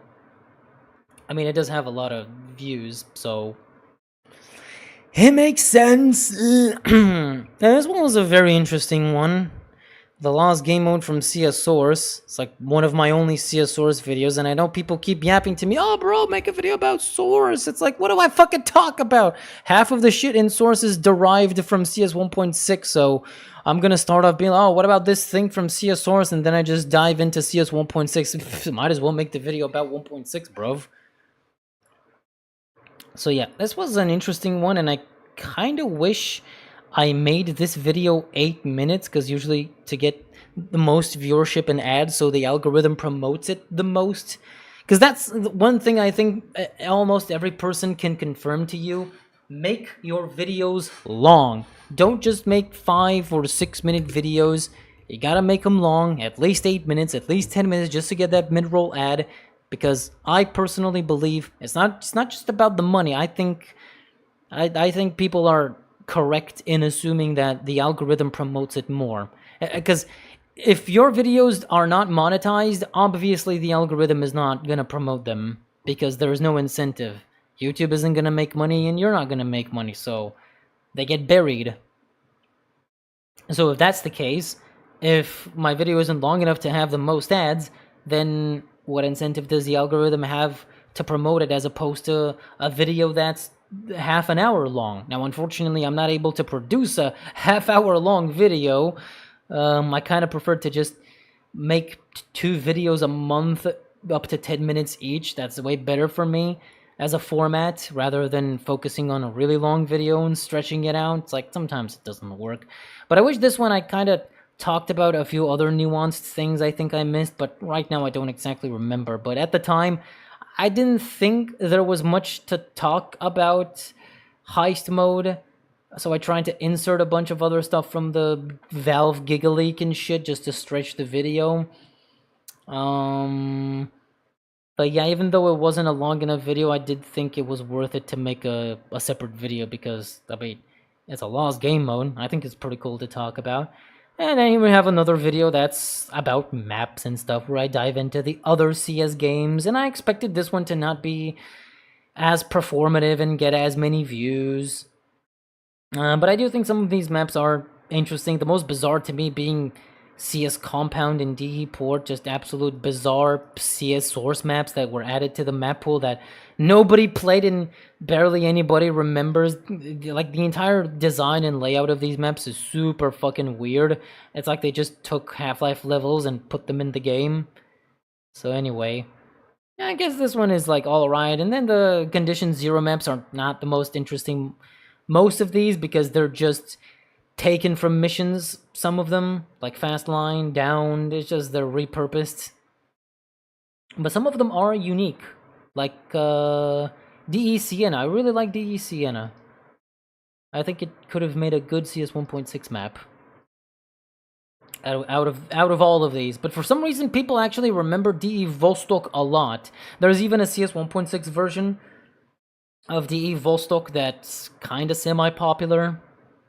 So yeah,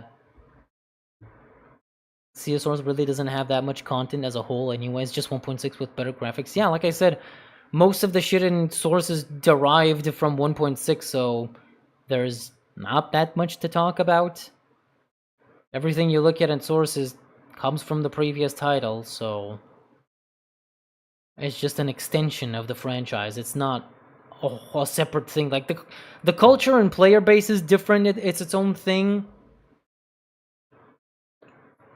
But the rest of it ain't all that. And people yell at me about it sometimes. Make a Source video. I would love to, but I'm not really capable of coming up with excuses to make it. Anyway, all the most popular community game modes. See, this video is where I kind of started getting lost in the sauce a little bit, to be honest. I don't think this is a bad video where I talk about the most popular community maps. Now's the time to do the most popular community game modes. Oh yeah, now this is a good. Yeah, here I was riding a little bit of a wave. Like, I'm gonna be honest, I think this is pretty normal for every YouTuber. When you hit it big with one thing, with one format, you kind of want to keep doing that format and repeating the success. And I think the success was there for these videos, but to be honest, on the other hand, this wasn't exactly necessary. Some of these list videos, most popular or most thing or collection of maps, some of it was not as necessary, I think. Like, this most popular game modes, like, of course, what are the most popular game modes? Oh, Deathmatch, Gun Game, Fight Yard, KZ, Surf, the Hide and Seek, Death Run, yeah, all the movement-based ones, and then Jailbreak, which is basically, Simon Says, the variations of zombie mode. No, yeah, Jailbreak, and then Knife, which is a bit of a lost one. I think this one was pretty obvious. I think this one, where I talk about obscure and forgotten CS game modes, is way more interesting than this, where I talk about the most obvious game modes and stuff. But yeah, I was just writing the coattails of the previous kind of list-related videos and stuff. So yeah, I was getting a bit ahead of myself here. I was also a little bit disappointed with its initial performance because it got only like 20k views, and I was, oh my god, is this the end of my channel? Is it officially over?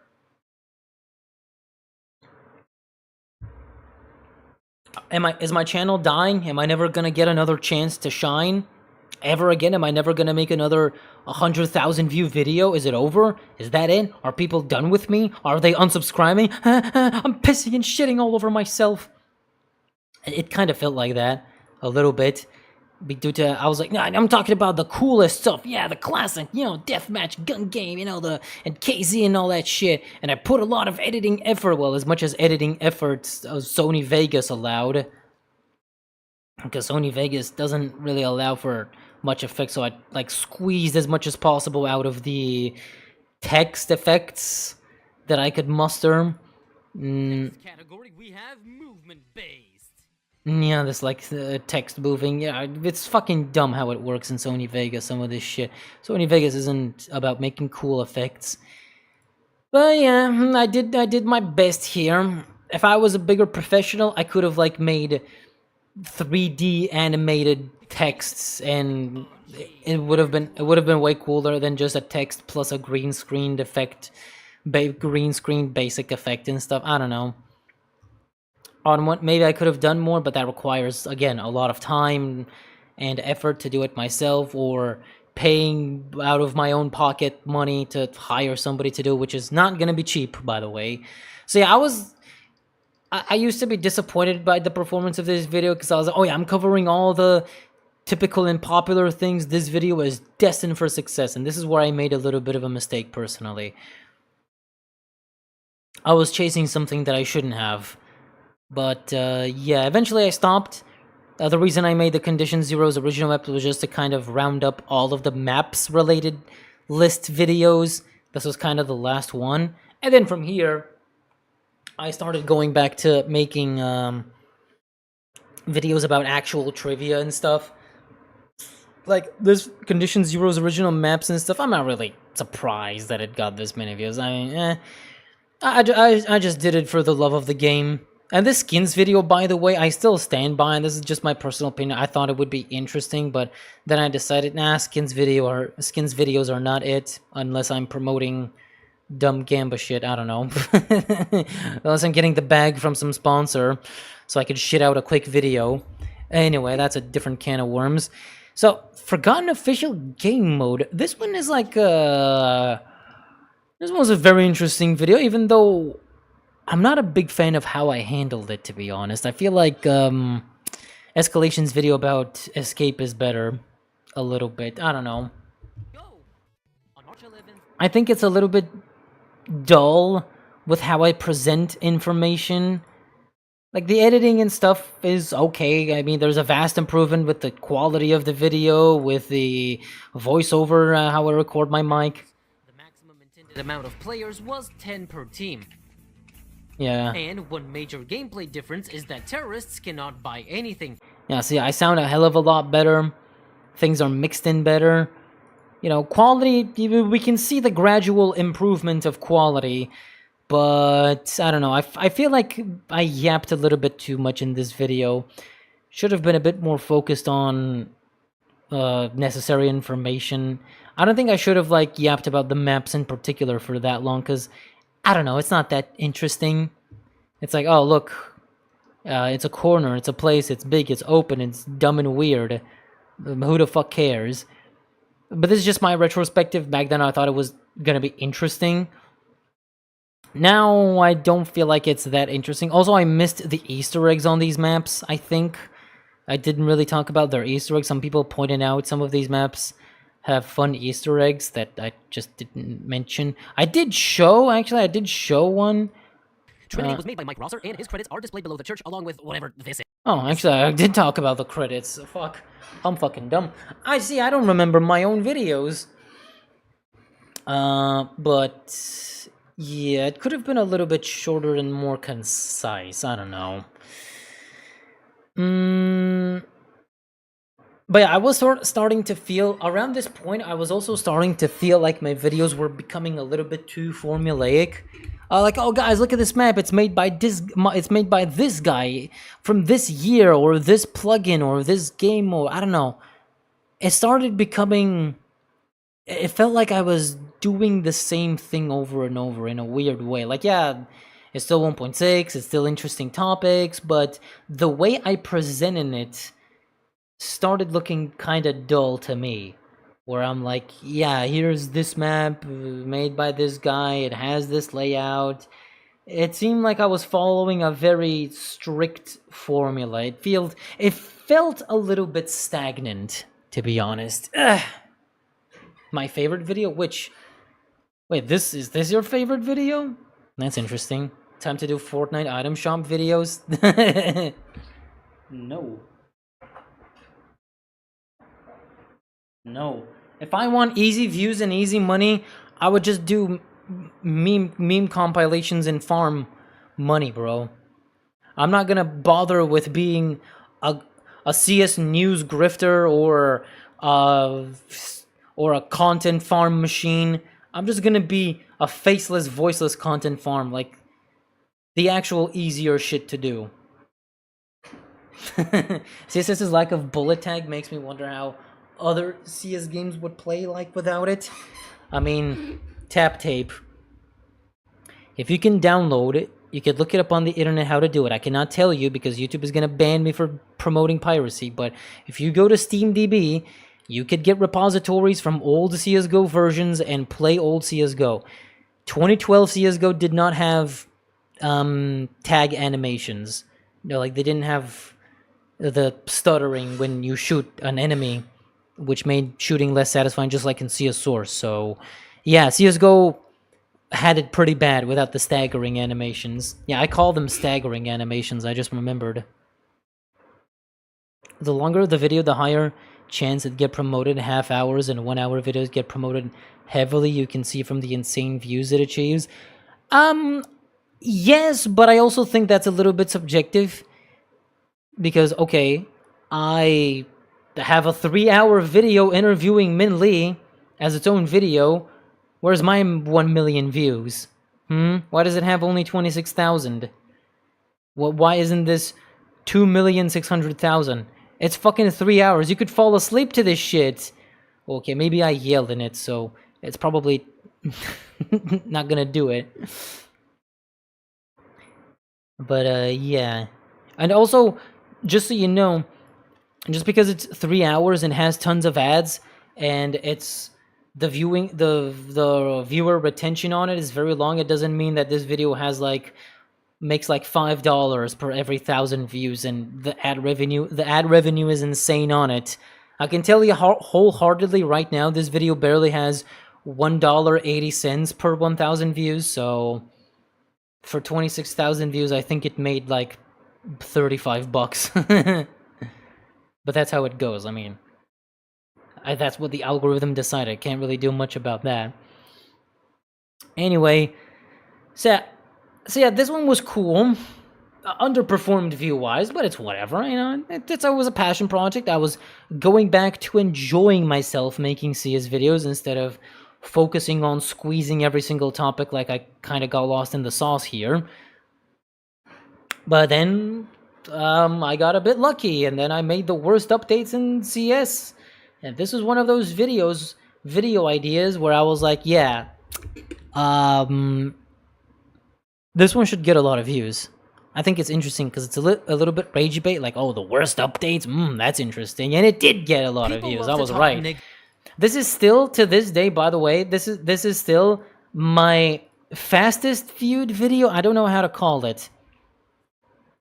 Because I distinctly remember this video within the first hour, within 1 hour, got 10,000 views. I don't think I've ever had a video get this many views in 1 hour.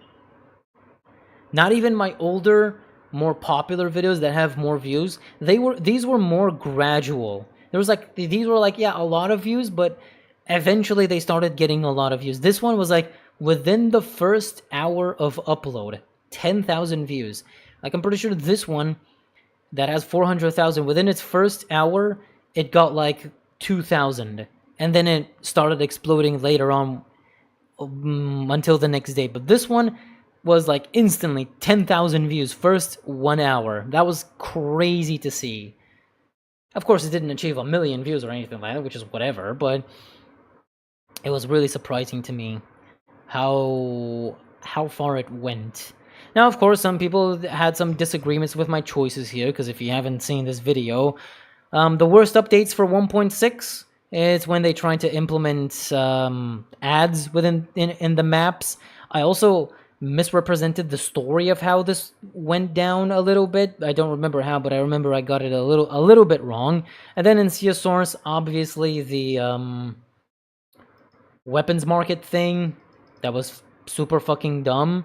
And then for CSGO, well, CSGO has a lot of updates. It's very debatable what exactly was the worst. Some people think it was when it went free to play.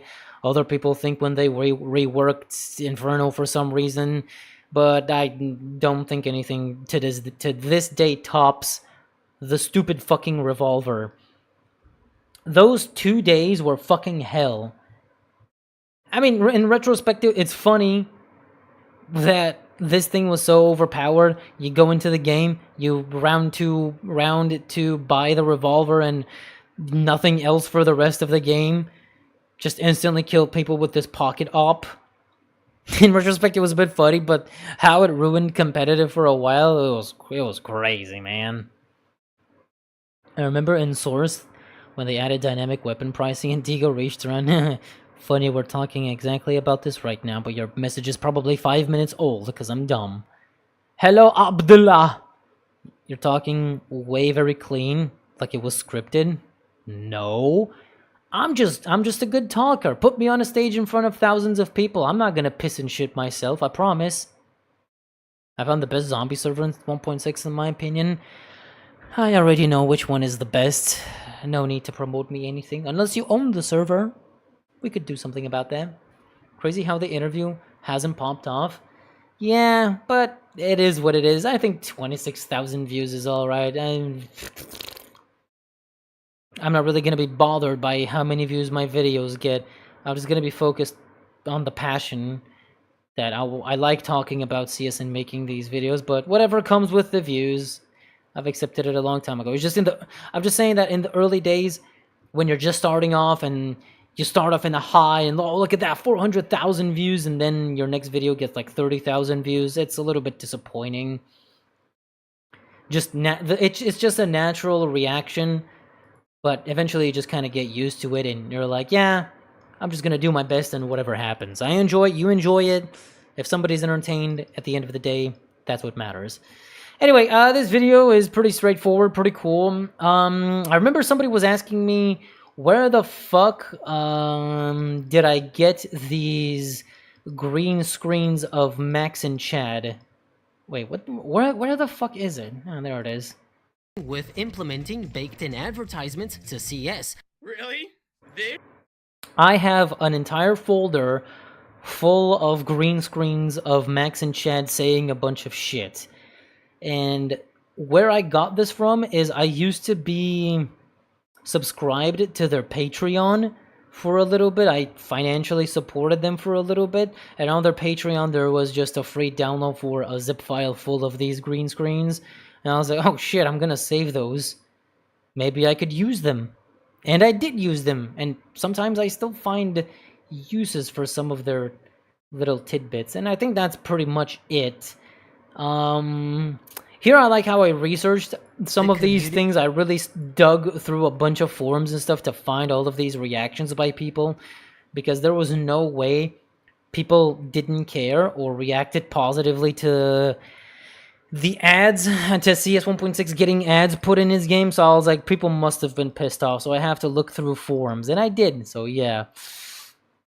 Now, one detail I actually did get incorrect here is I said in this video that these ads were only in the CS beta, but in reality, they were implemented in the game and they weren't removed until 2013. So yeah, they were here in like the Steam version of CS 1.6. These things were there for at least 5 years. But I'm pretty sure some servers, like the ones that are on the servers, on the maps themselves, baked in, I think some servers managed to hide them somehow. But overall, the ones that are in your UI and stuff in your HUD and shit were not easy to remove, I think. So, yeah, I don't think there was anything interesting. You know what's kind of sad? There's not a whole lot of information about the dynamic weapon pricing thing. Yeah, there's archives of the website that shows a bunch of different prices and stuff and what it was like. But I wish there was a way to activate it yourself today. I wish the system was baked into the game so you could activate it if you want to.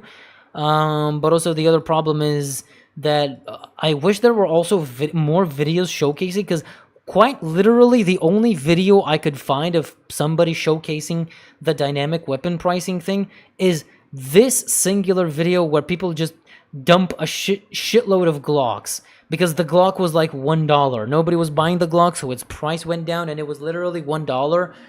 So people would just reduce everyone's FPS and spam a shit ton of Glocks in spawn. That's pretty funny in of itself, but I wish we could have seen what the buy menu looked like in-game with the insane prices. Unfortunately, it's kind of not possible to do that, which is a bit unfortunate. It's not lost media per se, but it's not something that we can recreate in any way.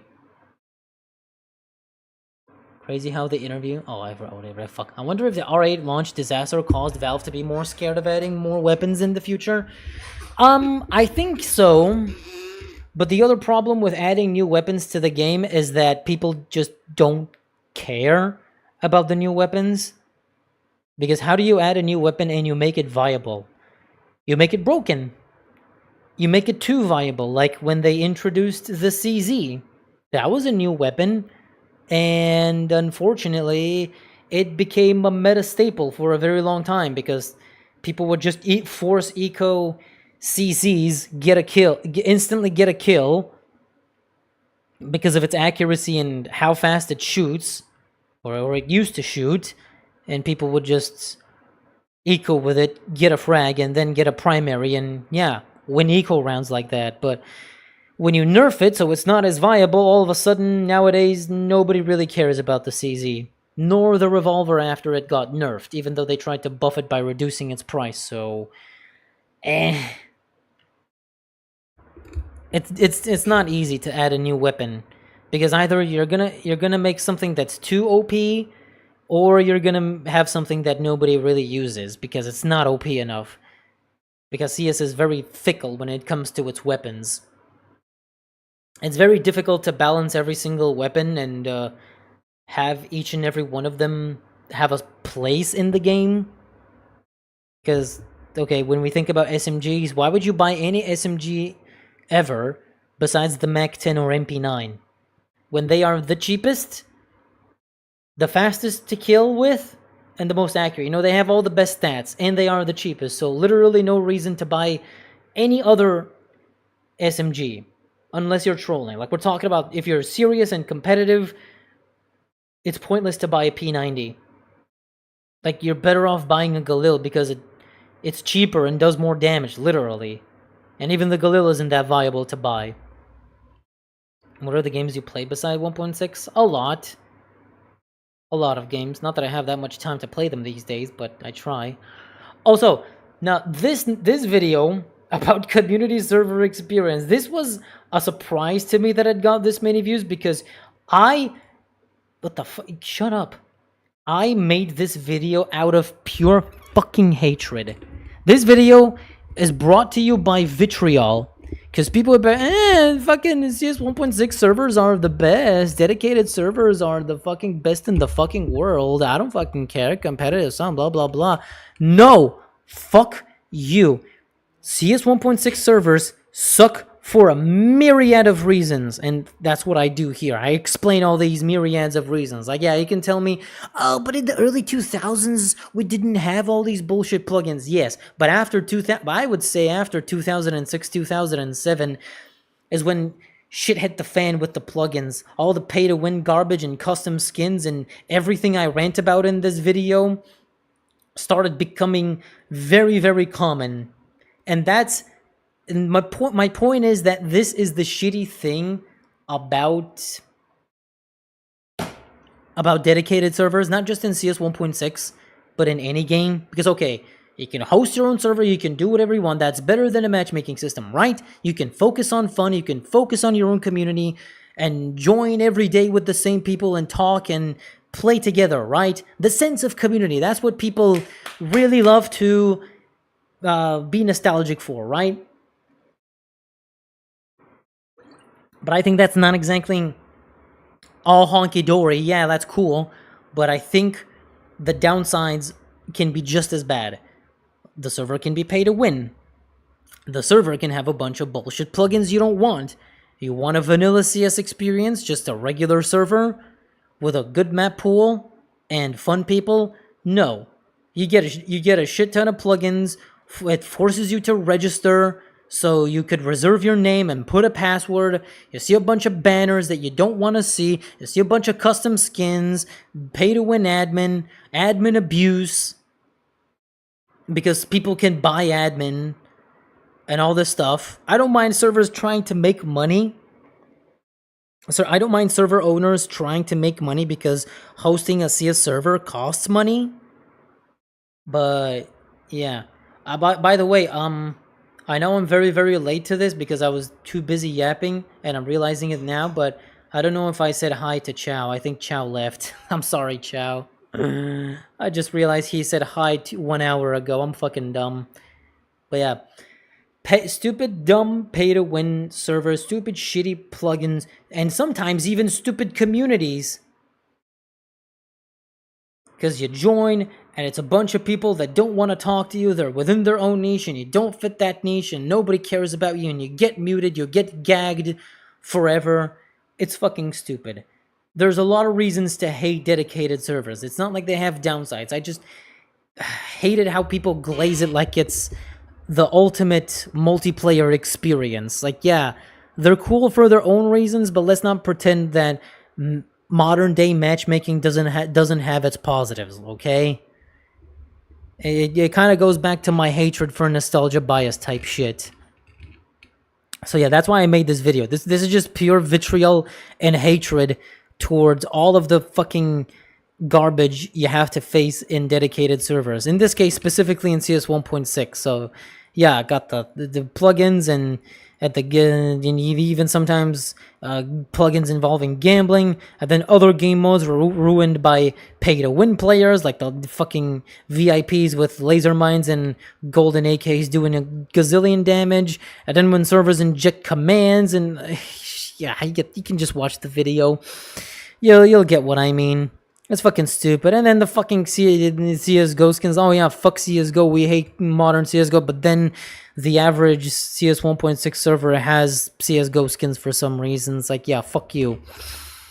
Anyway, I do talk about some positives, which is deserved. So yeah.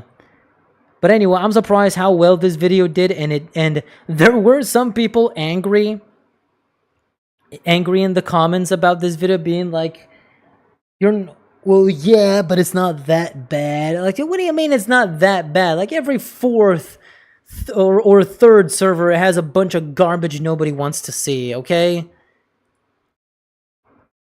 It's not just, oh, this is rare, this is uncommon. Let's not downplay this. I've played this game long enough, man.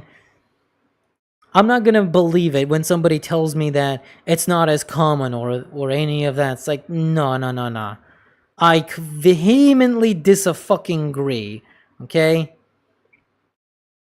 But yeah, some people were telling me that, oh, you haven't played CS 1.6 long enough, you're just a young zoomer, which is a very common misconception some people like to have in the comments. Like, it's very interesting to me when people post comments saying that I haven't played this game, I'm only here to do it I'm doing it only for the views. I'm a 16-year-old zoomer that doesn't know this game. It's like, alright, smarty pants, why don't you make these videos instead? If you're so fucking smart. Why am I the one that has to do all this shit, huh? Why don't you do it yourself if you think you're so much better and you know more than me, huh? Shit, you could have reaped all the rewards, right? But you didn't. It's me. I am the infamous. Not even UMP or MP7? Nope. Not even those. Valve was afraid of doing any changes to the CS meta because CS players hate any kind of change. Or if there is a change, nobody is gonna care. Like, people were yelling for years, Volvo, please, we want MP5, we want MP5 in the game, please, my nostalgia, I want MP5, bring back MP5. I used to play with MP5 in 1.6, please bring back MP5. And then in 2018 we got the MP5, and then nobody fucking used it ever. Ever. I like it. I think the MP5 is cool, but the amount of damage it does is so fucking dumb. It's so fucking little, and its fire rate, like, I have no reason to buy it. It's $1,500.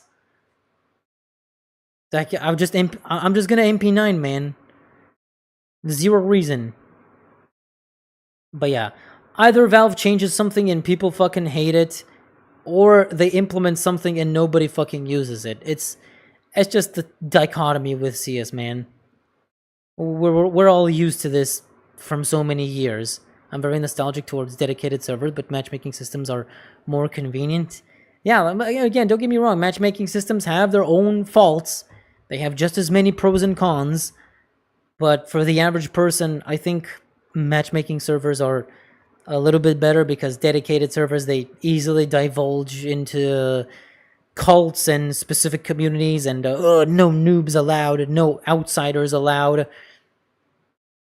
Like, I'm never gonna forget the noob thing in CS 1.6. Like, how am I supposed to play and learn the game if I go into a server, they see I'm a noob, and they kick me for being low skill? Like, fuck you.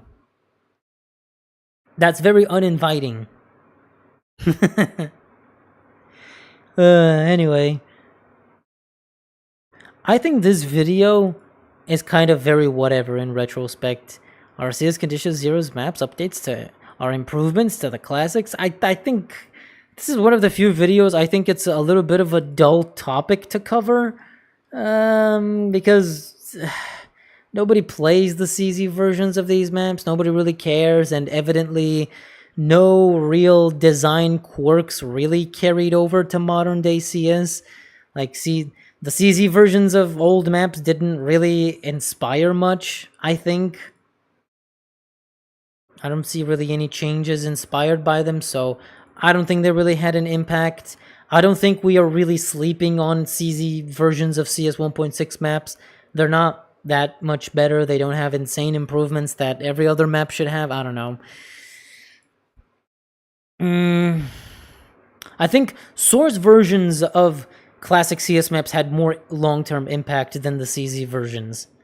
Anyway, oh, this is a very interesting video. The worst competitive CS:GO map ever. Good old Vertigo, 2013 Vertigo.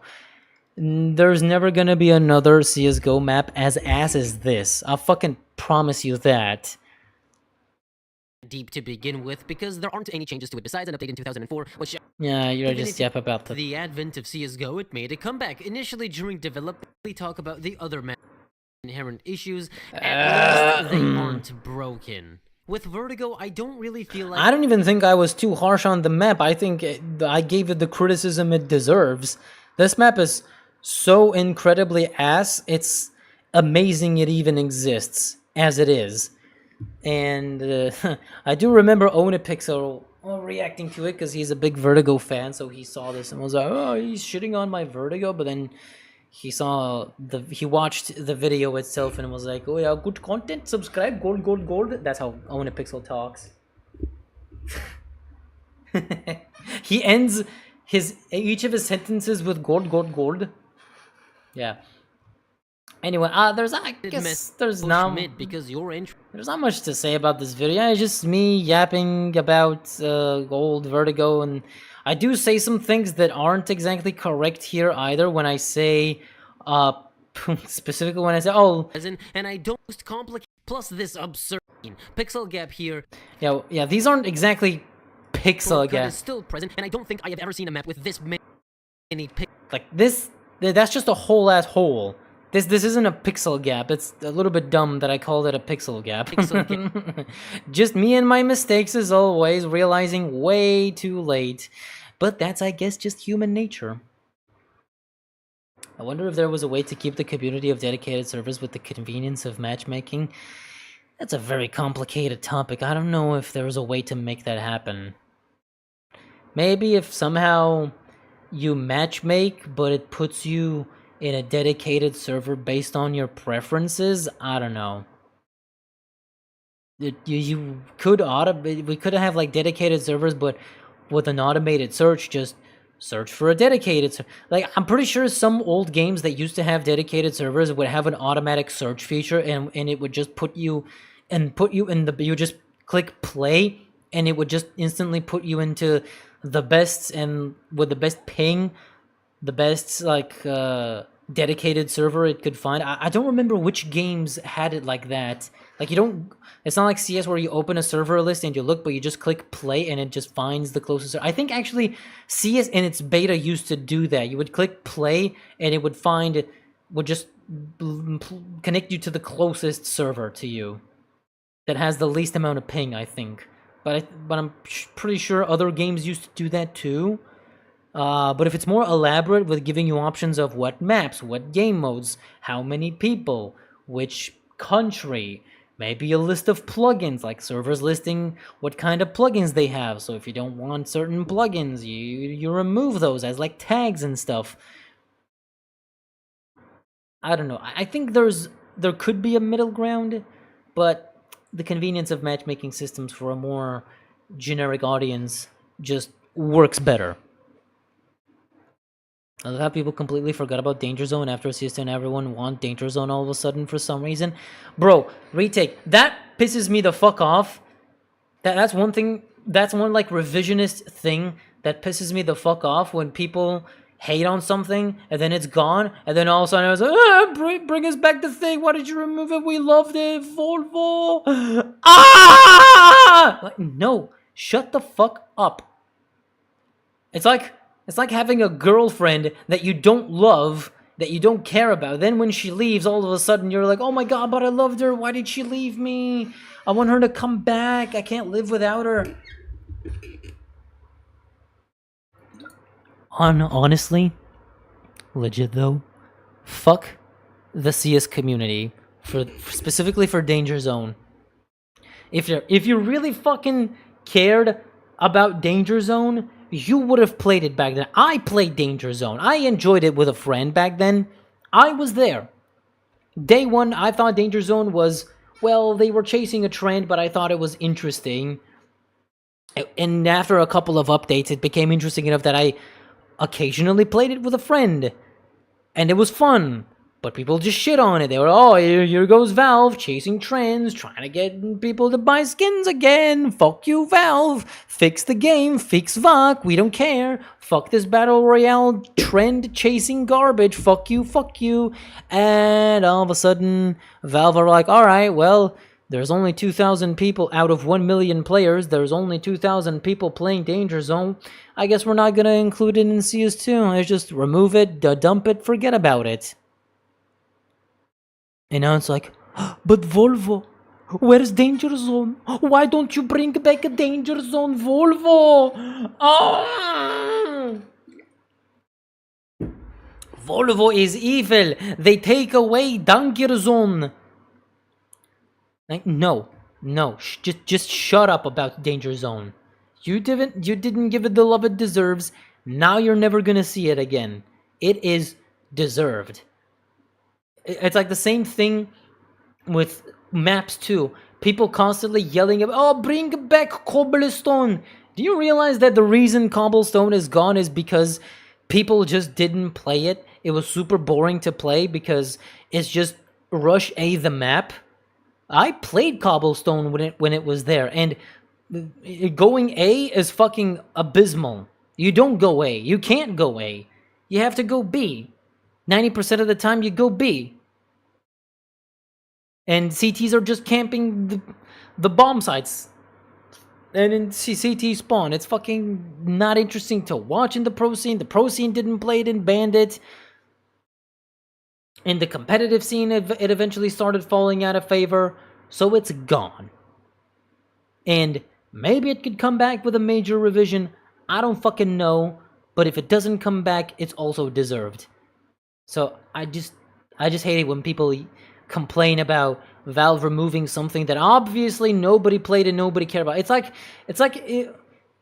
if Universal Studios, or whoever, they release Morbius the movie. It's fucking ass. Everybody hates it. Nobody wants to watch it. And then they remove it out of the theaters. And then everybody's like, oh, but Morbius was so cool. Why, Warner Bros., why did you remove it?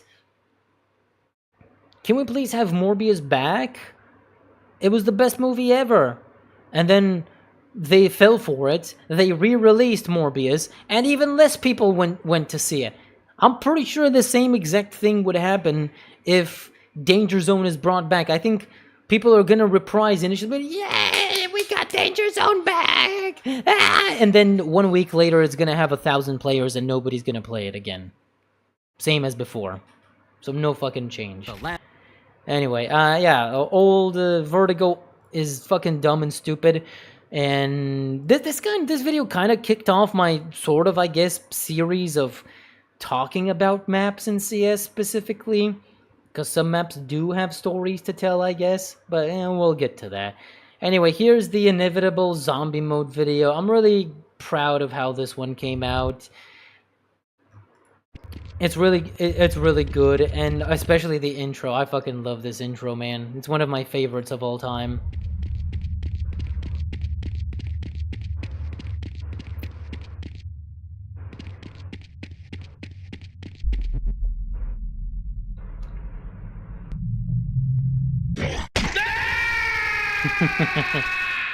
Oh yeah. And then killing it's floor. Time.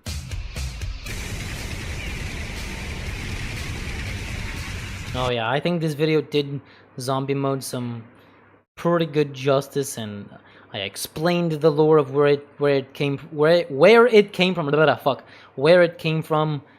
I think I was basically the first one to do it, like I am with a lot of things, because I'm just so good and so smart and handsome and everything. But yeah, Danger Zone, very, very cool video. Oh look, Cosmic, it's you, or a different version of you. Anyway, yeah, this video was cool. One thing I did get wrong, and I kind of wish I could revise today with this video, is when I talked about the legit origin of zombie mode, I think I just didn't dive deep enough into figuring out where did the idea of a zombie game mode come from. Like, yeah, it comes from, I think it's inspired by Resident Evil and stuff. But I'm talking about who was exactly the first one to post a plugin that's related to zombie mode type game mode. And even though Merciless is, yeah, the best one, when I looked up, like, who is even older than that, I think in my video, I only just posted a couple ones. I was like, yeah, so there's Merciless, with his version being the most popular, and then there's Biohazard by Cheap Suit. And then I just brought up only a few kind of in the middle, where it's like, hey, this guy in 2006, he made a zombie mode. And then as I was finishing up the video, I kind of edited in this part, like I do with a lot of my videos. I actually sometimes would realize during editing or researching later, I would be like, oh shit, there's this thing that isn't exactly correct, or, well, not correct, though. There's this thing I need to add because it's important or integral, and then I would add it into the video. But yeah, this one also earlier in 2006, but I'm pretty sure later I found a plugin uploaded on Allied Modders forum, which was from 2005, which was actually legit the first zombie mode related game plugin ever that was brought into existence. And then from there, everybody would start making their own versions. It's not because they were so much inspired by that first guy's plugin, but I'm not exactly sure how it all went. All I know is that the important people is that this guy made a better version, is that this guy Cheap Suit, his Zombie Biohazard is a better version of this guy, of Mini Midget, and then Merciless made his version, which is a better version of another guy's plugin. It just kind of works like it's such a rabbit hole that at a certain point it's like, who the fuck cares where it came from? Just some random guy who had a random idea out of the fucking blue and ended up snowballing into a popular iconic game mode. It's just how communities work. There's not really one guy who's like, oh yeah, this guy's a saint. It's not like with, let's say, oh yeah, Min Lee created CS, he's our Lord and Savior. When it comes to community stuff, it's always like, oh, there's this anonymous guy on a forum who created one thing, and then another person derived his own thing from the previous guy's thing, and then another guy, a third guy, decided to refine the previous guy's version, and it just keeps building and building and building. So I am kind of correct in saying that, yeah, ultimately it doesn't matter who exactly created zombie mode. Fact is, it was made by the community, everybody loves it, And yeah, I talked about the CSGO version, a little bit about Escape, and yeah, do you know how hard it was to find a fucking CS Source server that plays Zombie Plague? Because all CS Source cares about is Zombie Escape. So the fact that I found this UK server playing Zombie Plague was surprising to me. It was like the only server. Meanwhile, in 1.6 you have 99% of the Zombie Plague servers just pay to win garbage, which is sad, but I mean, it's old, so it is what it is. That's kind of just the state of it. Now, here's a bit of a controversial video, I guess, for me. It's kind of controversial, I guess. Why is it 360 fucking p? Is my internet fucking dying? Your Zombie Mod video was one of my favorites. Oh, thank you. Okay, but Morbius was slightly different case. People were joking about it as the best movie ever, and it became so vocal it somehow returned to theaters one more time again.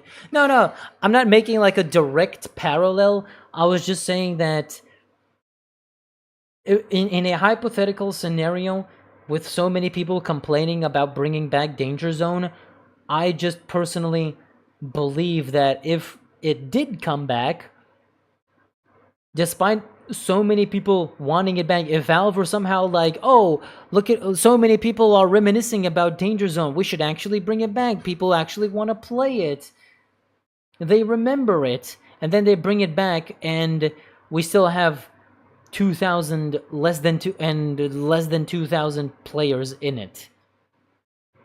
I just think people are complaining for the sake of the grift rather than actually wanting Danger Zone, because I think if it did come back, most people would not play it.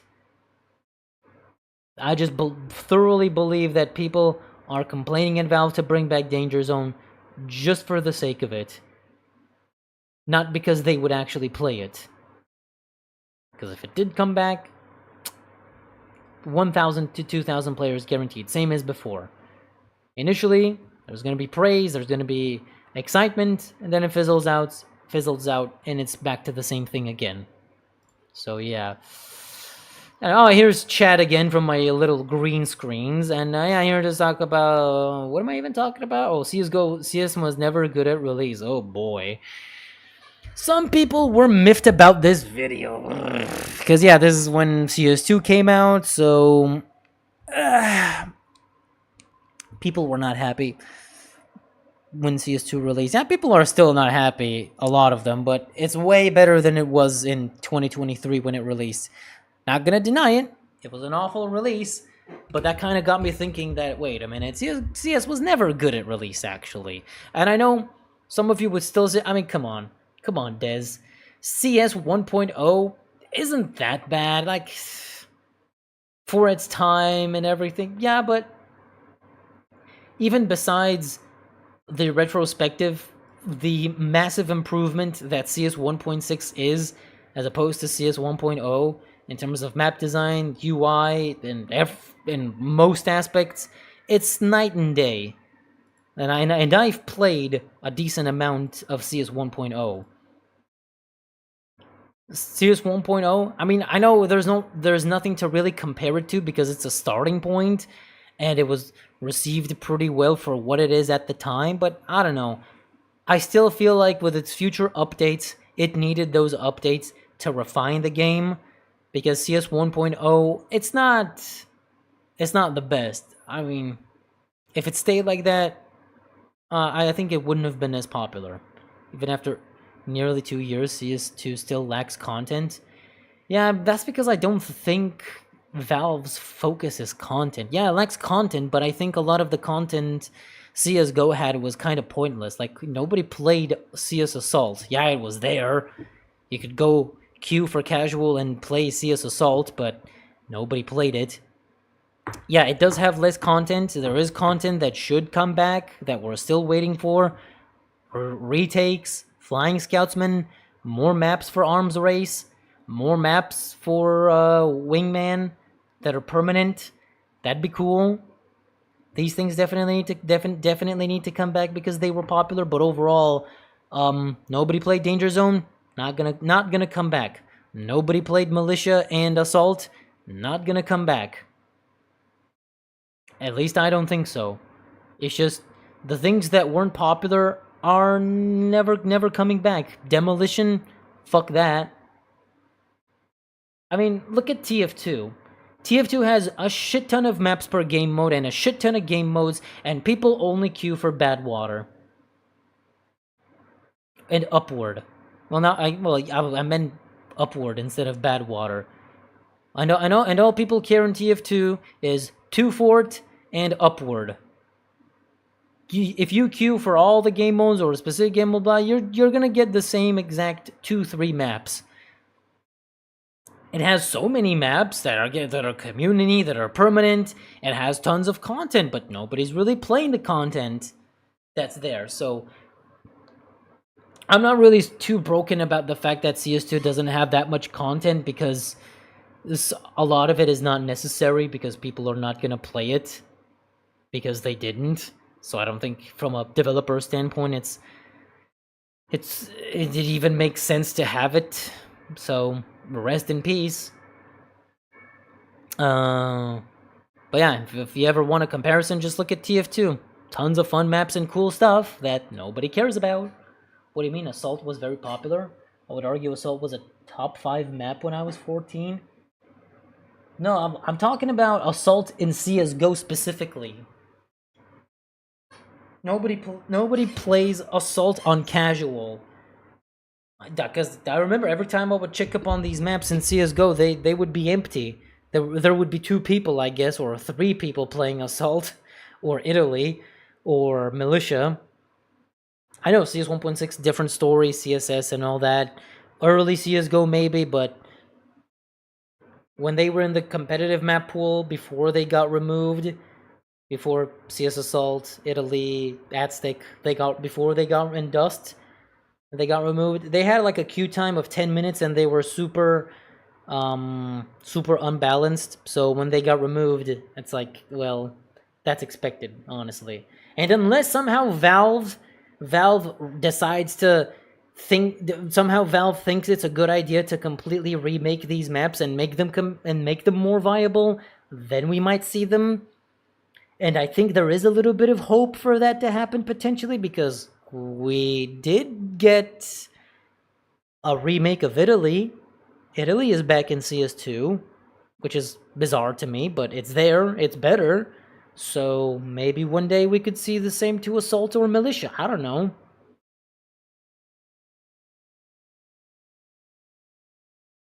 Not only Assault players were old school players by that point. I think there is a big crossover between Office players and Assault players. I mean, yeah. Well, Office is somehow balanced and good, while Assault isn't. If Valve added Assault and Agency to Hostage, it would be my perfect lobby. Agency is already there, my man. Agency's back. It's been back for a while. With one of the last updates, when they added maps, they brought back Agency. It's back in the game. I don't know if it's permanent like it used to be in CSGO. I hope it's permanent, just so hostage mode enjoyers have more maps to play besides Office and Italy. It would be nice if they had a permanent third option at least. But no, let me show you. The proof is in the pudding right here. Yeah, here you go, man.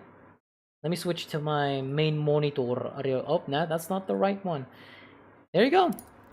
Here's Agency. It's in the game right now. When they added Grail and Jura, here it is. The guy that made Agency, he remade the map with a new facelift, with some additions, with some changes. It's fresh and interesting. And I played it. It's cool. But there you go. Agency is back. Anyway, fuck this stupid game. Back to me and only me. Bonjour, ciao. Comment vas-tu, mon frère? Yeah, I'm saying the hostage pool in casual. Isn't it in casual too? Agency? I'm pretty sure it's in casual. Whatever. Italy in CS2 is kind of fun. Yeah, it's a lot more optimized and better, but I don't know. For me, hostage mode isn't that fun. it's interesting to dabble in it every now and then when there's a new map and stuff, but ultimately, nah, I'm not that interested in pursuing hostage mode personally. But CS2 Italy is much better. 2 years have passed. You can't say it's in release. It has less content than CS:GO. They don't care. Yeah, I mean, like I said, it has less content because a decent chunk of content in CS:GO is unnecessary. Look, I'm just saying from a business standpoint. Oh, nobody plays Danger Zone. We're not gonna put it in CS2. That's the end of the story. Let's focus on making something new. If they are working on anything at all, ever, at any point, I don't know. It's just Valve.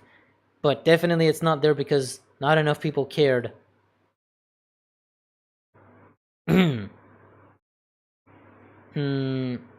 But yeah, it should have more content. There are things that should come back, and if Valve doesn't care to bring it back, whatever. It's a tired topic. Lazy Valve is lazy. They don't care.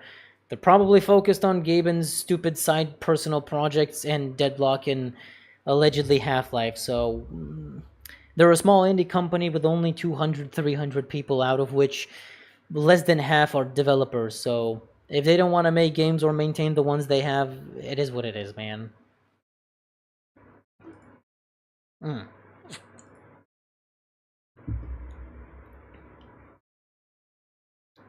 Can't defend it. 2 maps is a lot to ask. They get 1 billion USD at least in this thing. Yeah, they do, but it is what it is, man. I know very well. I experienced 9 years of CS:GO. I've been through it. I know. It's in its own workshop category with 2 new maps, Grail and Jura. Valve is a small indie company, like how the Star Wars sequel trilogy were indie movies. Technically they are. I mean, yeah. But Assault and CS2 will have to rebalance heavily the layout since it's so T-set. Yeah, that's the thing. If Valve are going to bring back Assault, they would have to do a lot of rebalancing, and I don't know if it's worth it for them to bother with such an unbalanced map to try and fix it to make it balanced. Like, at least with Italy's problem wasn't as severe as Assault or Militia. So them remaking Italy and kind of trying to patch it and fix it is cool, and it makes it more balanced, but I don't know. I don't know about Assault. Don't know how they're gonna do it there. I'm okay-ish. How about you? I'm pretty fine. Just going through my history of videos from these past 3 years and yapping about a bunch of shit. And brain chips? What brain chips? You should make a vid on factions in CS2? What? There's no factions in CS2, and there's tons of videos of people talking about the factions in CSGO, so I don't really see a point. Agency is best hostage map? I don't know which hostage map is my favorite. I kind of really like Office. Don't forget CoffeeZilla Investigation, CS Gamba. Gabe knows what they're doing. It's like a casino disguised. I mean, I think Valve themselves know what they are doing, and they're getting away with it, so unless somehow somebody really tries to clamp down on Valve, I mean, then we're gonna see how it goes, but as far as it goes, too many people care about the stupid skins, and too many people don't care about somehow pursuing legally Valve against it or some shit, because Valve can just be like, it's a video game. These are items, we're not like dealing money. Oh, the third-party websites? Oh, those are not allowed. We have a clause, we don't allow them, we remove them. I feel like Valve can just easily get away with it, unless the only way Valve cannot get away with it is if there's somehow legislation that prohibits surprise mechanics in video games. Just put the final nail in the coffin, then Valve are gonna have to think of it in a different way, but I think they could easily circumvent it. There's ways. They're not just gonna let this entire billion-dollar skin economy die.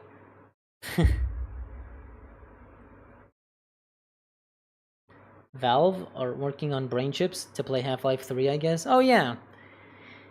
That is just Gabe, and he's really fascinated by technology and brain interfacing stuff and neuroscience. He loves working on that kind of stuff instead of video games, but it's his choice. You ever heard of global operations? Yeah. Min Lee used to work on global the whole idea of global operations, for those that don't know, it's an FPS game that's very similar to CS 1.6, and it was made with Barking Dog and Min Lee because they wanted to make a legal version of CS, because CS back then was still a mod, so they wanted to make a retail version that they could, sell, make a full game, because, with CS being a mod, they can't sell it. But then later, Valve contacted Minley and Barking Dog, and we're all like, yeah, we want to buy CS and make an official game. So they're like, oh shit, and I think they kind of scrapped global operations for a while, and then they moved on, and then Minley moved on, but eventually, I guess Barking Dog picked up what they had with global operations and finished it. It's okay for what it is, but it didn't really have an impact or anything. It just came out too late.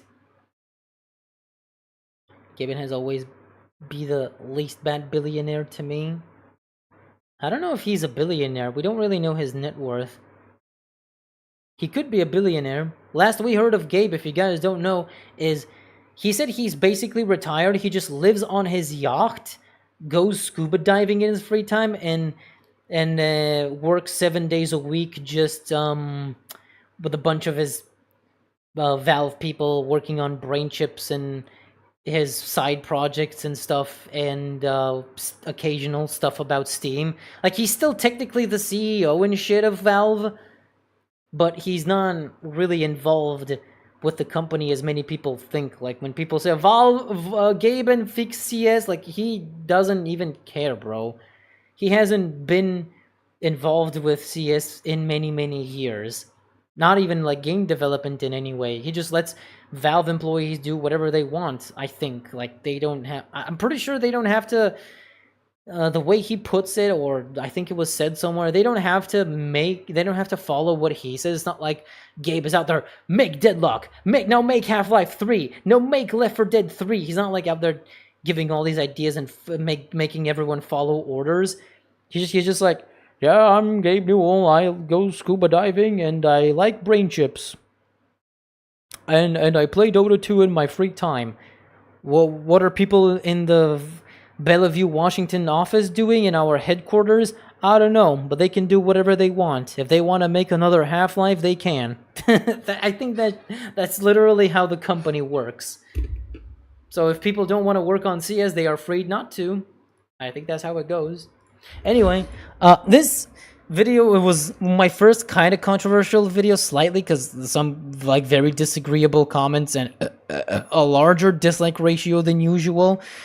Because some people just didn't agree with me that CS 1.0 is bad, nor that CS Source was bad, or people just didn't really agree with me that these games were as bad as CS2. But I think it's just part of the stigma at the time that CS2 is awful. But you guys were not there, especially with CS:GO. I think CS:GO was the worst at release. I think CS:GO was worse at release than CS2 ever was at its own release.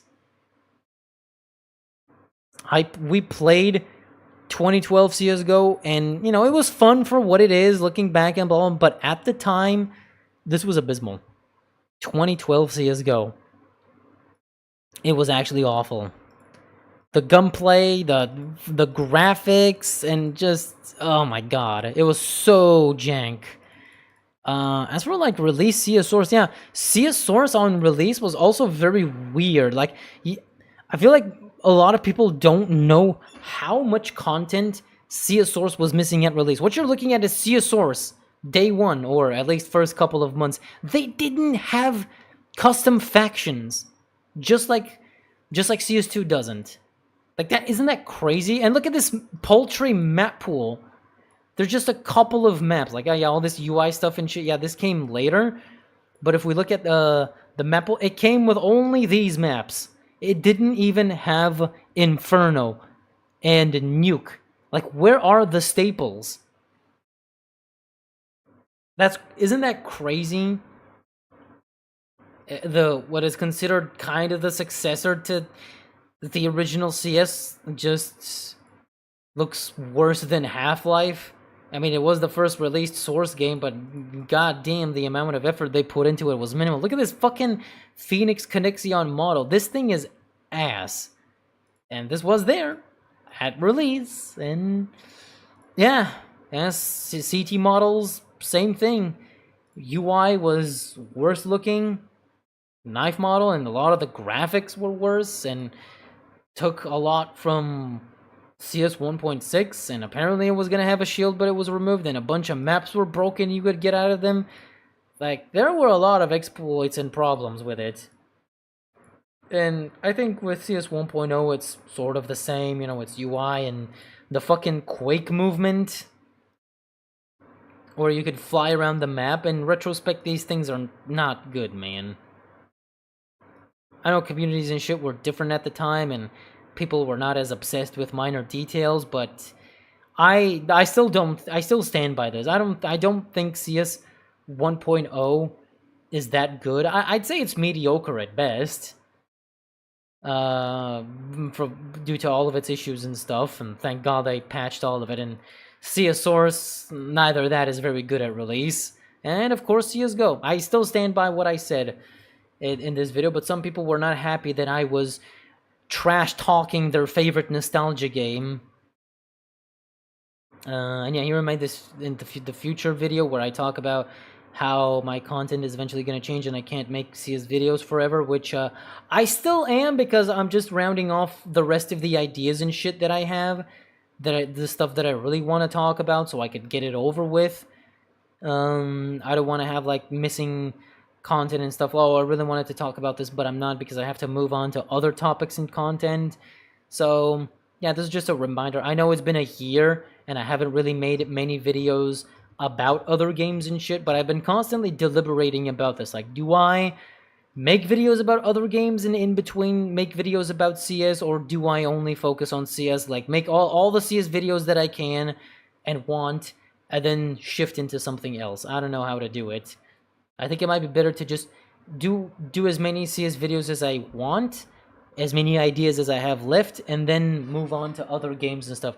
And I can tell you, I am excited because I got a lot of shit planned. No, FY Glass? No, it's HE Glass, bro. Would be an interesting video. No one has covered it, and it's kind of obscure. There are videos about global operations, and I've thought about it, but there's not enough interesting content to talk about. I don't think it's gonna make for a very interesting video. The game is just kind of eh. It has a few quirks that are worth mentioning, but beyond that, it's a bit eh.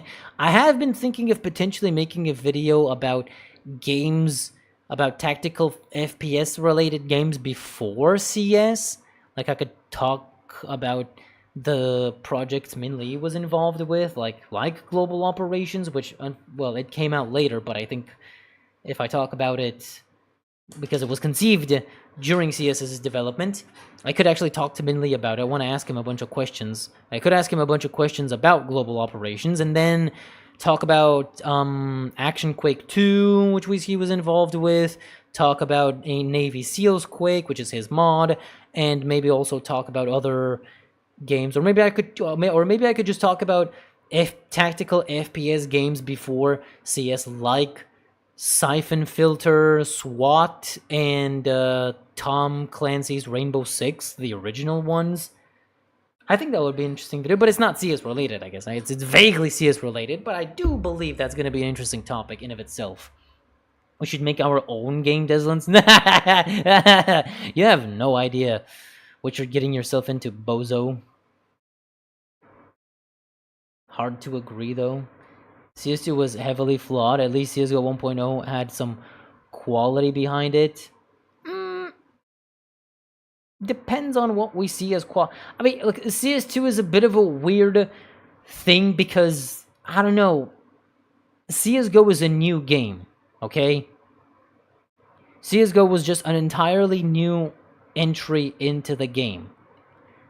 It had familiar stuff like our favorite maps and our favorite weapons and the gameplay at its core, but on the outside and tons of mechanics and things were just new, which, yes, but CS2 is a little bit different because I feel like CS2 isn't exactly a sequel and a new, even though it's portrayed as a sequel because Counter-Strike 2, but I feel like that CS2 is more so just an engine upgrade, the same way Fortnite moved from Unreal Engine 4 to Unreal Engine 5, and Overwatch became Overwatch 2 and upgraded its engine. I think it's more about that because if we look at it, CS2 doesn't really have that many new things. Like more than half of the maps are the exact same they were in CSGO, which ultimately I think it's the right move because CSGO was built up for so many years. Why would Valve ruin all of it with a completely new game?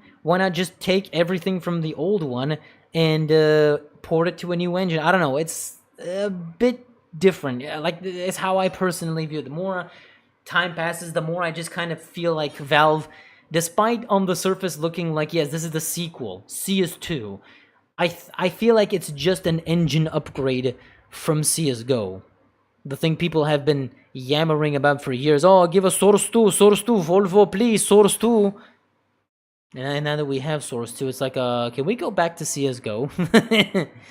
I just think this is the evolution. It's not like the old days when it's like, here's a CS, and then here's a new CS. That's a separate thing. Like, no, this builds up. I mean, animations aren't the same. Models are pretty much the same. Maps aren't the same. Things work basically the same way. So it's more so just a CSGO ported onto CS2, onto the Source 2 engine with graphical improvements instead of a full-on sequel. I don't think it would count as a sequel, judging by how not so different it is. Anyway, the most overpowered weapons in CSGO is an interesting video, but yeah, I thought it was... This one is a bit weird to me because when I made this video, I think it's pretty accurate. And yeah, I cover all the weapons and their metas. I think it's pretty cool, but halfway through making this video, I kind of just... My enthusiasm for making this video kind of dropped off a cliff, and I was like, I don't know if I want to finish this video, but I was already halfway through. I don't know. It just felt so repetitive, but just going weapon after weapon after weapon, it didn't feel that interesting, but I still decided to finish it either way. Now, here's another divisive video I made that the Retro CS community really didn't like. The visuals of release CSGO sucked. Every game at the time felt the need to be colorless. Yeah, blame Call of Duty and Battlefield. Like, this is another kind of revisionist thing people do, where back in the day, it was all about hating on the stupid fucking generic military shooter trend. Everybody wanted to be the next military shooter trend. Oh, look, another Call of Duty clone, another Battlefield clone. More cinematic FPS campaigns. It was an epidemic, basically, and people hated that shit. But now, 10 years have passed, and everybody, oh, dude, remember Black Ops 3? Oh, dude, that was peak gaming. Oh, dude, remember Call of Duty Ghosts? That was the best game ever. I'm not kidding when I say that. Literally, games that were considered ass, now suddenly, all the Zoomers that grew up with them are saying it was peak. Now all of a sudden nobody cares. Now everybody is focused on hating on hero shooters and battle royales. But once these trends pass, I mean, battle royale trend has basically almost completely passed. There's hardly any new battle royale games ever. Besides a few games that are late to the party for some reason. It's more about hero shooters these days. But yeah. Back in the day, that's what was popular. Grainy mud and screen jello looking kill streak ass military shooters, and CSGO followed that trend. What's happening? CS content goat? All good, all good. We're just going through memory lane, yapping about dumb shit, and we're just going through all my videos, and you're a bit late to the party, but I'm just going out, giving some commentary on my old videos and stuff, and talking about other things. I got a few more videos to go through. CSGO had this weird filter effect at first. Yeah, where it like blurs and shit, and it was awful.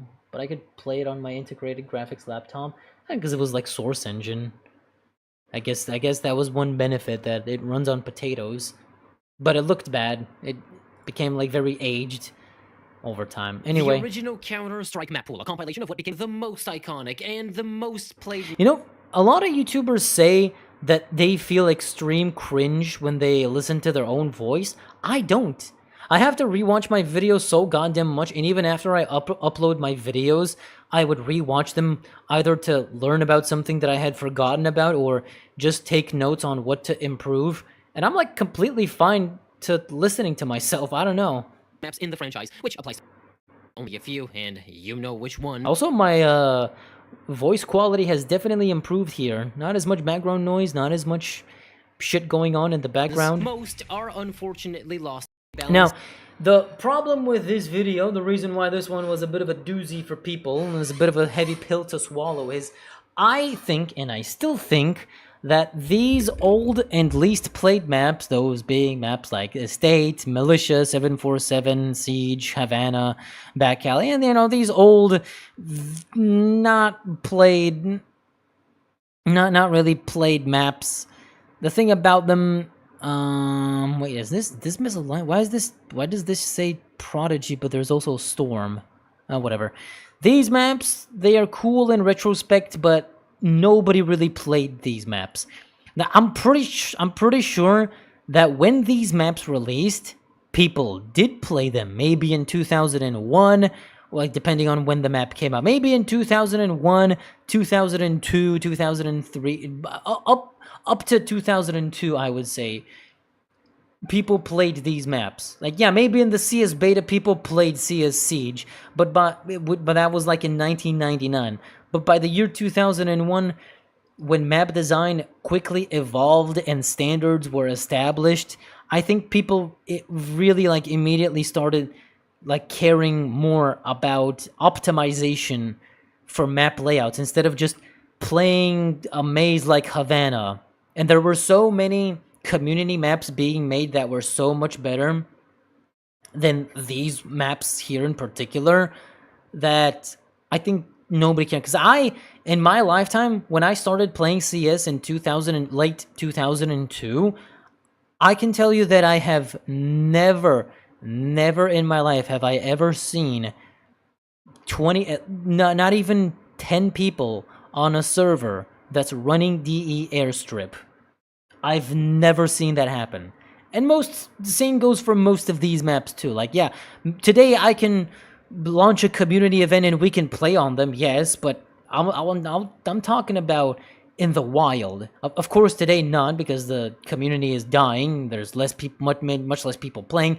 But not even in the heyday of CS 1.6, 2007, up to 2010 and all that, in these late 2000s and early 2010s, when it still had 10 times as many players as it does today. I don't think people cared about these maps. They're not bad, but their design became outdated and obsolete really fucking fast. I've only played the airstrip against bots. So I still stand by what I said, that yeah, although these maps are cool in a nostalgic way, realistically, even by 2003 standards, like really old standards, when the community really started forming, these maps had no reason to be played. There were much better ones out there. I'm talking community maps like Dust Forever, Dust 2002, or people would just play the classics, or people would just prefer to experiment with new maps. I don't know. That's how I see it. But some people would disagree in the comments. They would say, "Oh, but actually in 2001 people did play them. They were popular," which I guess for a while when there wasn't an established standard, sure, but once the community really started producing more and more optimized maps, very quickly all of these became obsolete. Okay, maybe not some maps like Prodigy or Survivor and Militia. Or Estate. I've definitely played on these maps a little bit in the very early days, but even they eventually were completely phased out by the late 2000s. I do remember playing on some of these, but most of these, not. Never played 747, never Siege, never Havana, Back Alley, Airstrip, Chateau, a little bit, Storm, never, Survivor, a little bit, Torn, teensy bit, and the rest, what are the rest? Yeah, I guess Assassination and, wait, I didn't even mention anything else. Why is this called the rest when there is nothing else? Yeah, Vertigo was played a little bit, but that's why I didn't mention Vertigo. I don't know. You guys could also disagree with me too, but I still stand by this. Still today, still holding on to my balls. I'm never gonna admit defeat to you guys. As someone who grew up with CS and HL, I was a big hater of generic military shooters. All the CS maps were big on LANs and internet cafes. These maps were on daily rotation on WAN. Well, yeah, that's what I'm saying. WAN is up until 1.6. 1.6 happened in 2003, so maybe these maps were played in 2001, 2002, 2000, when there really wasn't a much wider accepted community standard and there weren't that many maps. So if you're a kid walking with your school friends after school, you go into a fucking internet cafe, you all sit down to play CS and you don't really care what map it is, and you launch fucking CS Havana here and you have a blast. Or servers would be running these maps just as a default fucking map rotation. Yes, probably, very likely, but like I said, just a few years later, when everything kind of collected itself and the meta was shaped, the level design evolved. I think they became obsolete pretty quick.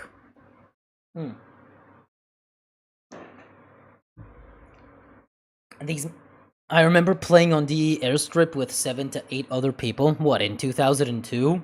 Maybe?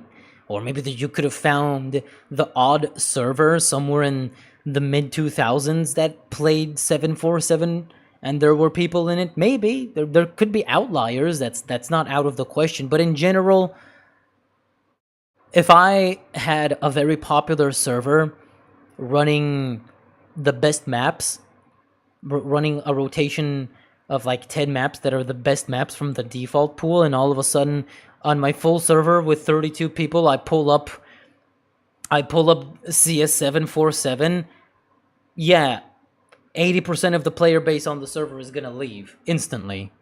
Guaranteed. I remember Siege itself, you literally had to go into console and stop sound or any follow-up map would have the canyon echo. Oh yeah, that's a bit of a bug that was never fixed in 1.6. Survivor is beautiful though. No. Aesthetically, a lot of these maps do look good. I really like the aesthetic of Torn, but it's way too big and open to work as a diffuse map. It was one of those if you know fixes. Yeah. Yes, Oil Rig was very popular in pubs even after its team's creation. I did mention Oil Rig here because, yeah, Assassination did have a little niche community. That's not out of the question, but yeah, I didn't really mention it, I think. I haven't said something. Consider both of these popular enough to not cover, and same with the rest. Oil Rig, on the other hand, I have an entire video about it. Yeah, I just have the whole video. I didn't really talk about it here. Are you on Linux? No, I just like Firefox. Fuck Chromium. That's all I'm gonna say. Oh, the iconic Flash animations. You know, a lot of people have been telling me since then, could you make a video about CS source machinimas? And I've kind of thought about if it would be a cool thing, but I don't know if machinimas are that iconic or if there's enough to say. I've deliberated on the subject, but anyway, this is a very, very cool video. It has one of my favorite intros. Ah, look at that. Oh, so retro. Oh my god, are you feeling the nostalgia? Oh my god, look at that. Oh my god. Oh. In the early to mid-2000s, the internet and its culture were vastly different than what it is today. User-generated content was a thing, albeit quite primitive, and the mediums used for artistic expression were also quite different. Flash cartoons and Flash games were I love this intro. By the way, this is me on a virtual machine. I actually recorded some footage using a virtual machine running Windows XP, so this is all my footage. I didn't steal this from YouTube. and these old versions of websites like Planet Half-Life that I have open here, like this literally looks like it legit came from. I even have like CS in the corner here, an old version of CS, but that's just a JPEG, by the way. That's not an exe. Why is this bad quality? Please give good quality.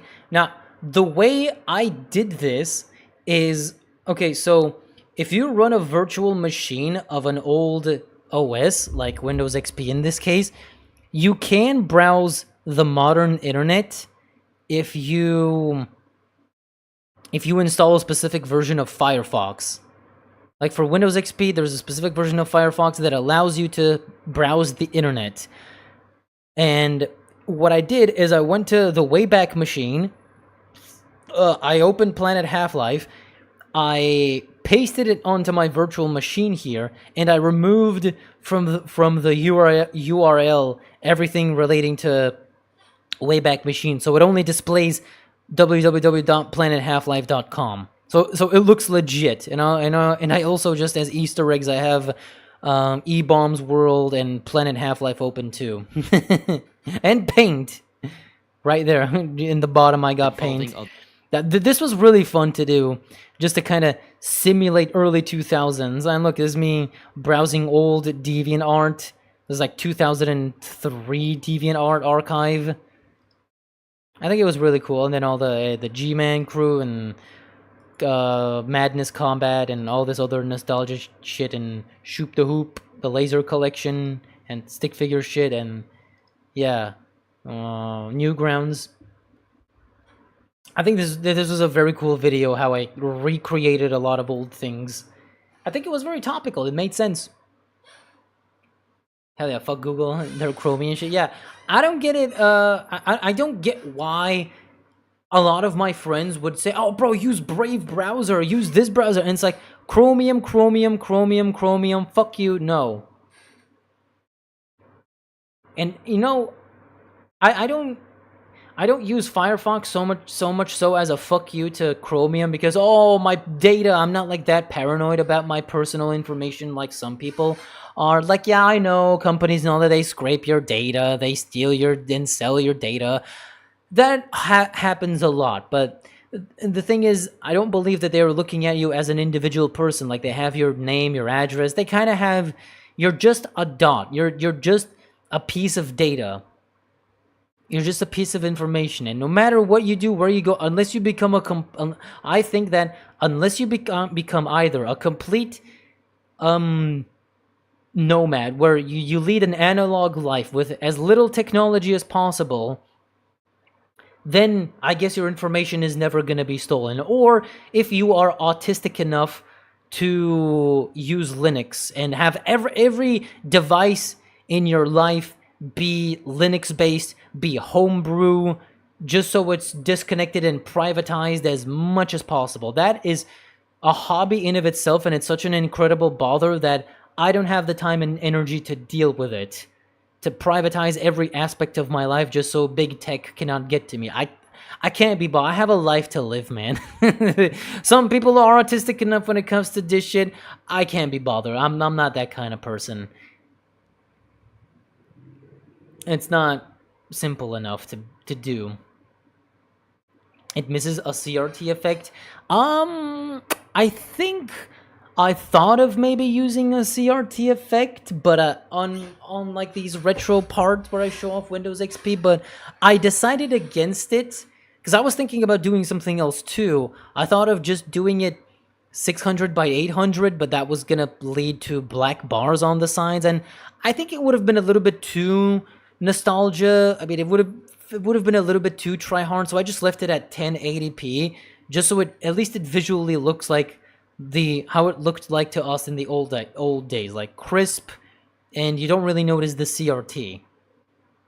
I didn't really feel like going that hard with the effect, but yeah. Anyway, I went through a bunch of like old animations, and for some of them I wasn't able to find their exact origins and stuff, but at least for the most important ones, like I Hate You, My God, and CS Assault Attack, and Sounds of CS, you know, all the ones that I talked about, it is pretty easy to figure out.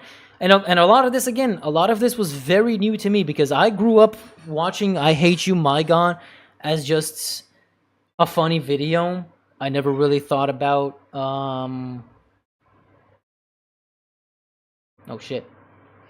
I never really thought about where it came from, or its origin, or is there more of it. But when I started learning about its history, like why is it even called My God? What's the deal with this? And yeah, it's apparently a forum, and he uploaded them on Newgrounds, so all of his older stuff is here, and he made a bunch of other stuff. So yeah, he's moved on with I think this is a very interesting idea to look back at all these iconic Flash animations. I personally feel like Flash Deck, I Hate You, My God, and some of these are a bit more iconic than the CS Source ones, which is why I kind of feel like it's not that interesting to talk about the CS Source machinimas, because I think the only like really popular CS Source machinima is CS for Kids, and there's not really that much to talk about. It's just kind of parodying games, you know, parents being mad at violent video games, all that hysteria and stuff.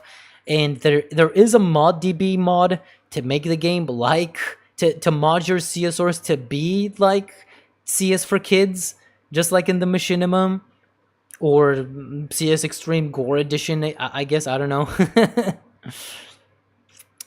There's not that much to it. And Meet the Terrorists, the other ones, it would have felt repetitive to just reiterate what they are. I don't know. I felt like these actual older ones were a bit more interesting to talk about. And I still feel like the guy that made CS Assault Attack Bender Tunes should have made more. I mean, the animation is pretty minimal, but still, I feel like he should have made more. But for some reason, he was only focused on comics, and this animation was a one-off thing, which is weird. Could have had more. Sounds of CS is a very bizarre one, because people fucking loved it, but when I discovered that, wait a minute, the guy that made the animation did not make the music. Oh, where is it? Definitive CS. Oh yeah.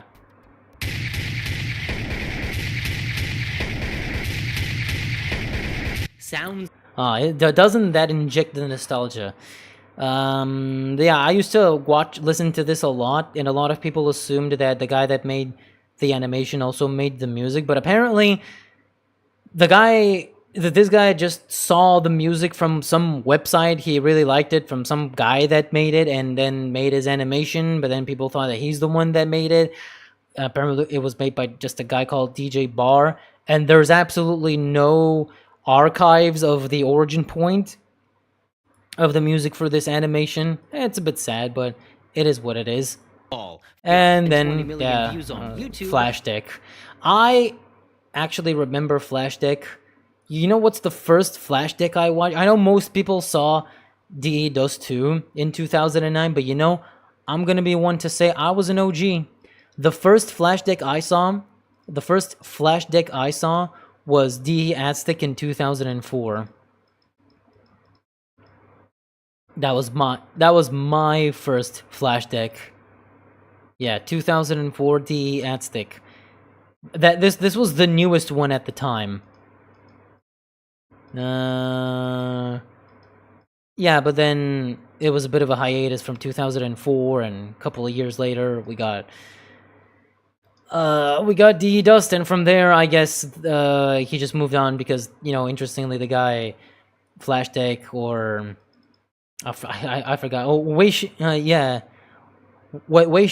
the guy that made these, the guy behind Flash Deck, he just kind of moved on with life, and because he became he got a degree and started working as a professional on tons of actual video games. Like, look at all these games and movies that the guy worked on. Like, god damn, he's productive as hell. Like, he's really in the industry, and this was just a passion project for him. So yeah. Anyway, yeah, there's a bunch of other ones, but that I didn't mention, and some people, oh, but why didn't you talk about this one and the other one? I was like, because they're not that interesting and a bit boring, to be honest. Our power went down. Could you fix it? What? Whose power? Mine? Is my internet bad again? It probably was. The bitrate probably crunched up a lot. It annoys me so much that your work is so talented, but still the views and subs don't translate. It is what it is. I'm covering a niche. It's not a niche that's surrounded by millions of people, so it satisfies it.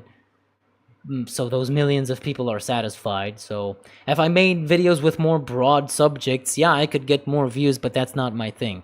I don't want to focus on the views, because then I'm just gonna get lost in the sauce and chase the clout rather than do something that I enjoy. So I prefer to just do this.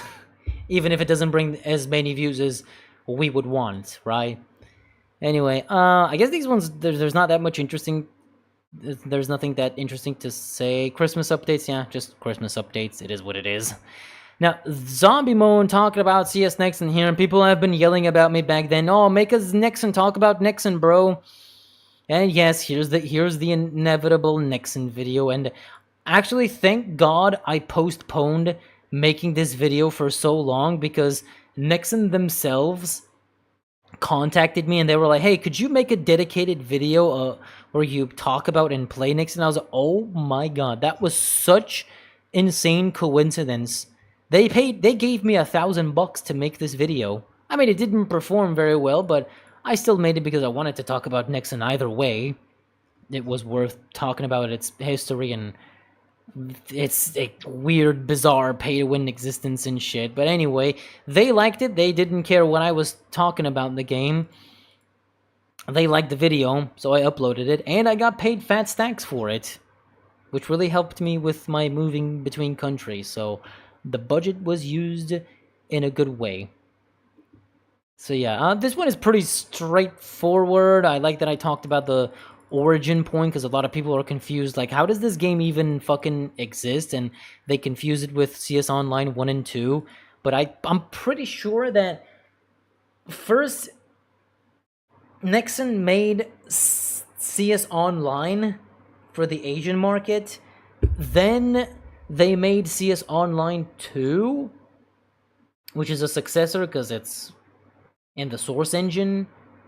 It's upgraded from CS Online, but then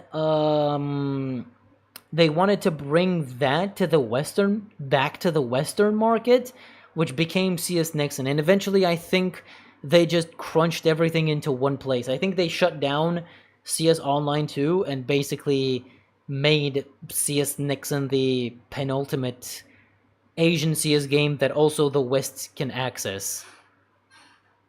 So I think we're not on the same servers, but the game is available worldwide. It's not exclusive to the East. But yeah, I think I say exactly this. Like, yeah, and also these like cinematic trailers are fucking crazy. I remember back in the day watching these trailers and seeing like CS Online 2, and I was like, what the fuck do you mean CS Online 2? What is this shit? Nobody really knew what was going on. Source engine. It's important to mention that these aren't even made by Valve. They're just made by Nexon, and it looks like CS kind of like that. Like this guy with the pistol, like, yeah, that's lead crew, but everything that's happening is like way too epic for CS. Like an entire movie.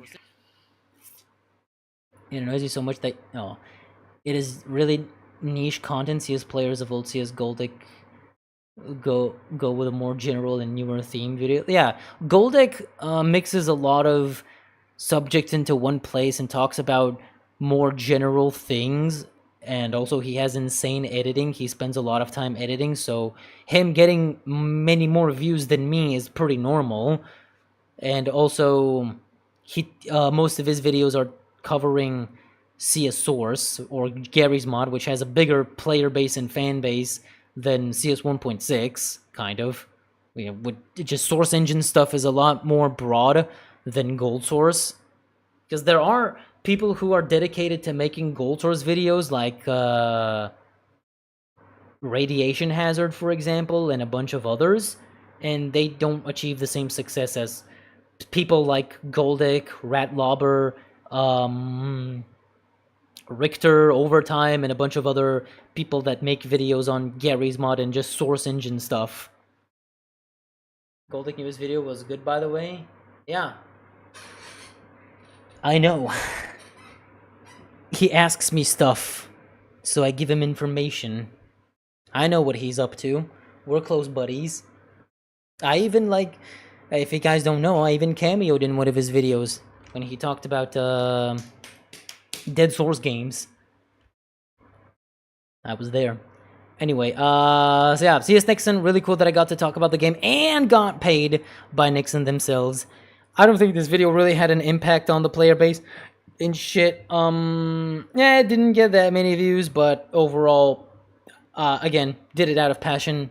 I'm happy it's there. Just had to make a video about CS Nexon. There was no way I wasn't gonna talk about it. Then, now this video, Counter-Strike's Forgotten Remake. This is a milestone video because here, this is where I switched to using Premiere. I ditched Sony Vegas, I ditched my old microphone, and from here on, I was new mic, new editing software. Let's go crazy with the effects. I wanted to put a bit more effort, and I think it worked out pretty well because I like the transitions that I made for this video and a bunch of other things, and it turned out that, you know, Premiere is much easier to use. I thought it would be fucking scary to switch editing software because, oh my god, I gotta get used to all of this now, and it's gonna take time. Which one? About CS Neo? Because I remember I saw you there. No, not just CS Neo. Okay, speaking of CS Neo, here it is. No, not just CS Neo. I cameoed in CS Neo because we played it together when we did that stream, and also he used a bunch of footage of us playing, and he did mention my name, I think. And I also provided him with a lot of information and about this one. But no, I was talking about, where is it? The Dead GoldSource games, this one. When he talked about tactical intervention, because, yeah, see? Look at that. Look at Mr. Popular over here. This game is one I completely forgot about until very recently, thanks to a video by Desolence. This game is called Tactical Intervention. Oh, really strokes my ego. What if I told you the creator for Counter-Strike, Min Lee, continued his passion? But I provided him with a shit ton of information about tactical. He asked me, like, how can I get the game running, and do you want a cameo? You know, I helped him a lot, and he offered me to cameo in his video, and pretty deep. If only there was someone who interviewed the creator of this game. Oh wow, and that someone happens to be me. It also includes what happened to TI afterwards, so if you want to know, go watch it. You could even I told him to do that. I was like, hey, I'm gonna start yapping about stuff, and the moment I try to tell people to subscribe to me, just come from behind and throw a car at me. I gave him that idea, and he liked it, and he put a lot of effort into it, like he always does. Anyway, True continue making the niche. Yeah, now that's the thing. The only reason I continue with this niche is because, like I said earlier today, my channel, my entire point with my videos is for them to be evergreen. You can always come back to this video, let's say this one, Forgotten Remake, where I talk about CS Pro Mod and learn about the history of a fan-made mod that's gone. And I think this video is competent enough that the information, the editing isn't going to be outdated, the information isn't going to be outdated. You could watch this video in 10 years and still learn something. It's here. Anybody can look it up and, you know, be entertained and learn something. That's my goal with all of my videos, to be something you could always watch, be entertained by, and maybe learn something. So that's why I just want to continue to make CS videos and talk about the rest of the things I want to talk about, round it all off, and then we'll see what the future holds. Anyway, this was an insane video to work on because I just got into fucking Premiere, and I was like, oh, okay, time to use also Gmod. I also started using Gmod. That's why I had this entire bit here where it's like kind of animated. And I really like this bit with the edit and edit sound effects, and also the green screening of the models. These are like 3 entirely separate scenes, by the way. I went into CS Source, and on another computer, I went into my second account, just in case, and I just ran in a circle shooting with the AK. Then I did the same in 1.6 and CZ. And I tried to sync it in a way so these 3 guys are like running in a circle with each other. Because if I did this in the same game, like somebody would have looked like the Source lead crew wouldn't have looked as good. It would have looked off, and the animation wouldn't have been the same. It's just the minor details, man. Like you could see that this is Source, and this is GoldSource. So yeah, and then there's this thing. There's a bunch of other effects and cool shit that I did. This is one of my favorites right here. Garfield came together with an idea, making a scene. Came together with the glass breaking explosion. That's still funny, but yeah. CS Pro Mod, kind of a forgotten thing until recently when people bring it up, and it's got a whole bunch of views from that. This was a really cool video to make. I was kind of surprised that not many people have talked about Pro Mod. It was just kind of a very niche old thing that has been basically forgotten. Now, this is something that I was the first one to talk about. And also a bunch of other videos that I was the first one, but, you know, let's not get into it too hard. Now, this is a very basic video that I made where I yap about community maps. It wasn't like the greatest video ever. It just kind of goes back to that old formula where I just yap about things that just a bit repetitive. So, you know, nothing special. I think the maps are cool. I think it was cool to talk about the maps. But yeah, views-wise and interest-wise, I didn't expect to get gazillions of views. Now, this one, I did expect to get a gazillion of views because it's a bit rage-baiting. Because, oh, I'm pinning 2 games that are people's favorites against each other. These videos typically always do well.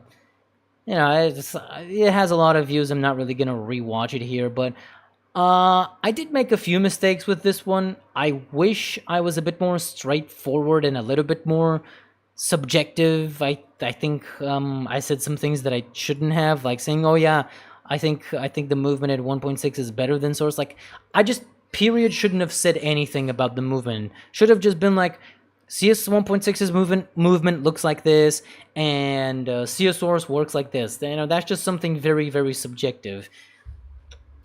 But there are other pros and cons that are objective that I think I precisely covered, like the, you know, the staggering animations that make it less satisfying, the esports scene, and just the netcode of the game, and all certain quirks and stuff and benefits.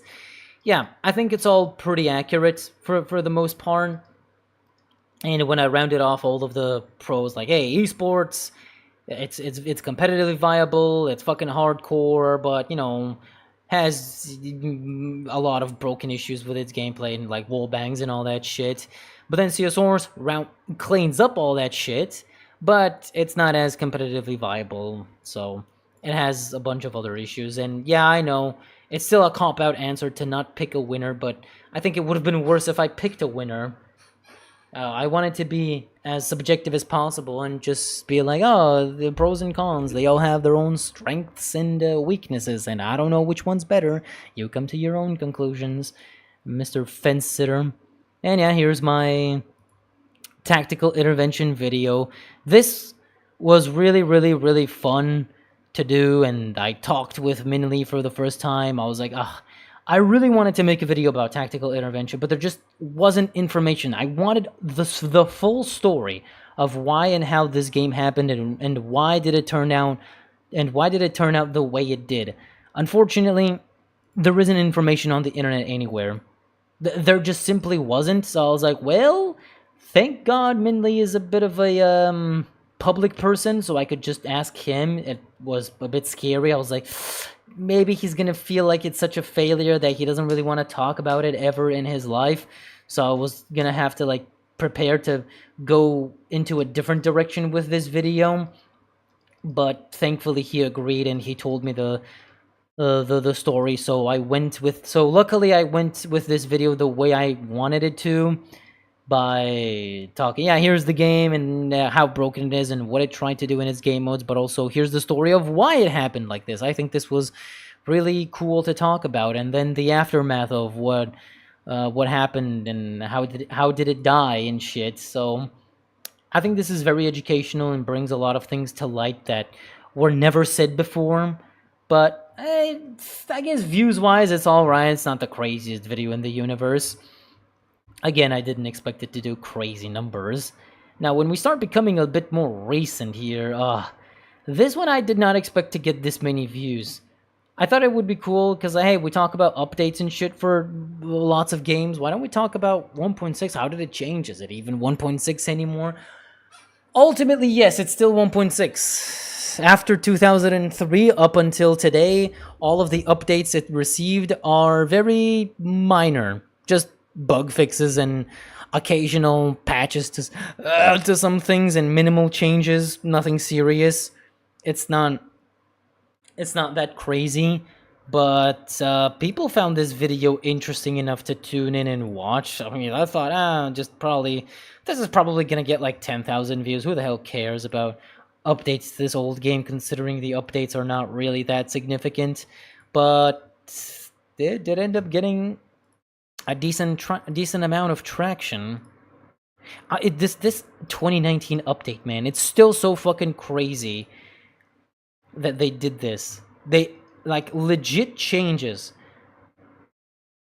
Implementations of money on the scoreboard, diffuse kits, and fixes, like, ancient fucking bugs and issues. Like, what the fuck, man? How was there somebody at Valve that sat down and was like, yeah, can we make changes to this 20-year-old game? I think it'd be cool. It's like, wow. And ultimately, no. It's technically 1.7. 1.6 release had something that was removed in CZ version 1.2. Yeah, I guess. It may have changed enough. Maybe if I were to find a legit CS 1.6 version that is from 2003, maybe it can be somehow jankier, but that's like so difficult to determine and to figure out looking at the builds release and everything, that not gonna be able to figure that one out. Wait, how did I jump out so many videos? Why am I talking about this? I forgot about all these videos. Oh yeah, Counter-Strike's map sequels and successors. This one's fucking... This is one of the dumbest videos I've done, I'm gonna be honest. I thought it was cool in my head, but when it's another case of good idea, but in execution it's not that good of an idea. But I was so deep into it, I was like, yeah, I'm just gonna finish it, whatever, and upload it. I actually even deleted part of this video because I talked about CPL Mill and CPL Fire, and yeah, that's not actually, those aren't actually sequels. It's a little bit stretching the truth, and I was like, ah, fuck it. Now, my Cobblestone video is a rather legendary, I personally believe, because I just love the editing. Some of the editing effects that I did for this one are insane. Like, I don't know what was going on in my head back then here, but this was crazy, man. Look at this. Are meant to be equal, though. Oh, the music too. Never got any support. Oh, look at this transition into the screen and the Depths of the past. and the empty office. I think there is And then this. And then unfortunate as cobbles. Oh, I'm jizzing all over the place. This is still so fucking cool. I could watch this on repeat, man. This is one of my biggest strokes of genius ever, to be like, what if I take the logo of a map and I animate it? Holy fuck. If I animate it, it's gonna be so fucking cool. Initially, I just had it, like, appear as it is, but then I was like, no, I have to animate this. It would be so fucking cool if I animated this. So I went into Photoshop and I separated the logo and, like, hand drew over all of these parts that you can't really see, like the way this thing goes over the shield. Like, I had to draw by hand and kind of assume how it looks, and I think it came out pretty accurate. But then the running deer, you have no idea how lucky I was to find exactly what I was looking for. I was like, okay, in order to make this happen with the running deer, I would need to find a video of a deer that is at minimum green screened, or a silhouette of a deer that is a side profile and it's running.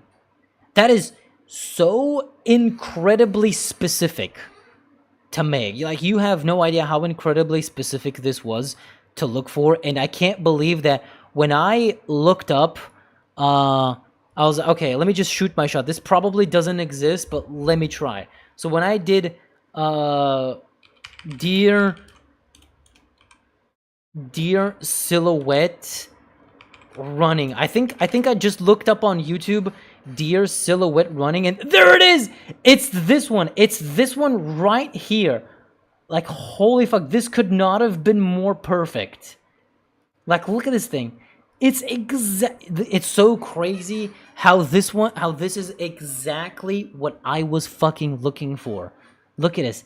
Look at this. It's a deer silhouette running and in front of an empty background. Look at this. And I think when it starts running, yeah, here it is. Oh, there it is. That's the part I used. This, I still can, to this day, I cannot believe this video exists. Because for what I needed here, this was exactly that. And even with the little jump, it's so perfect. It is so incredibly perfect.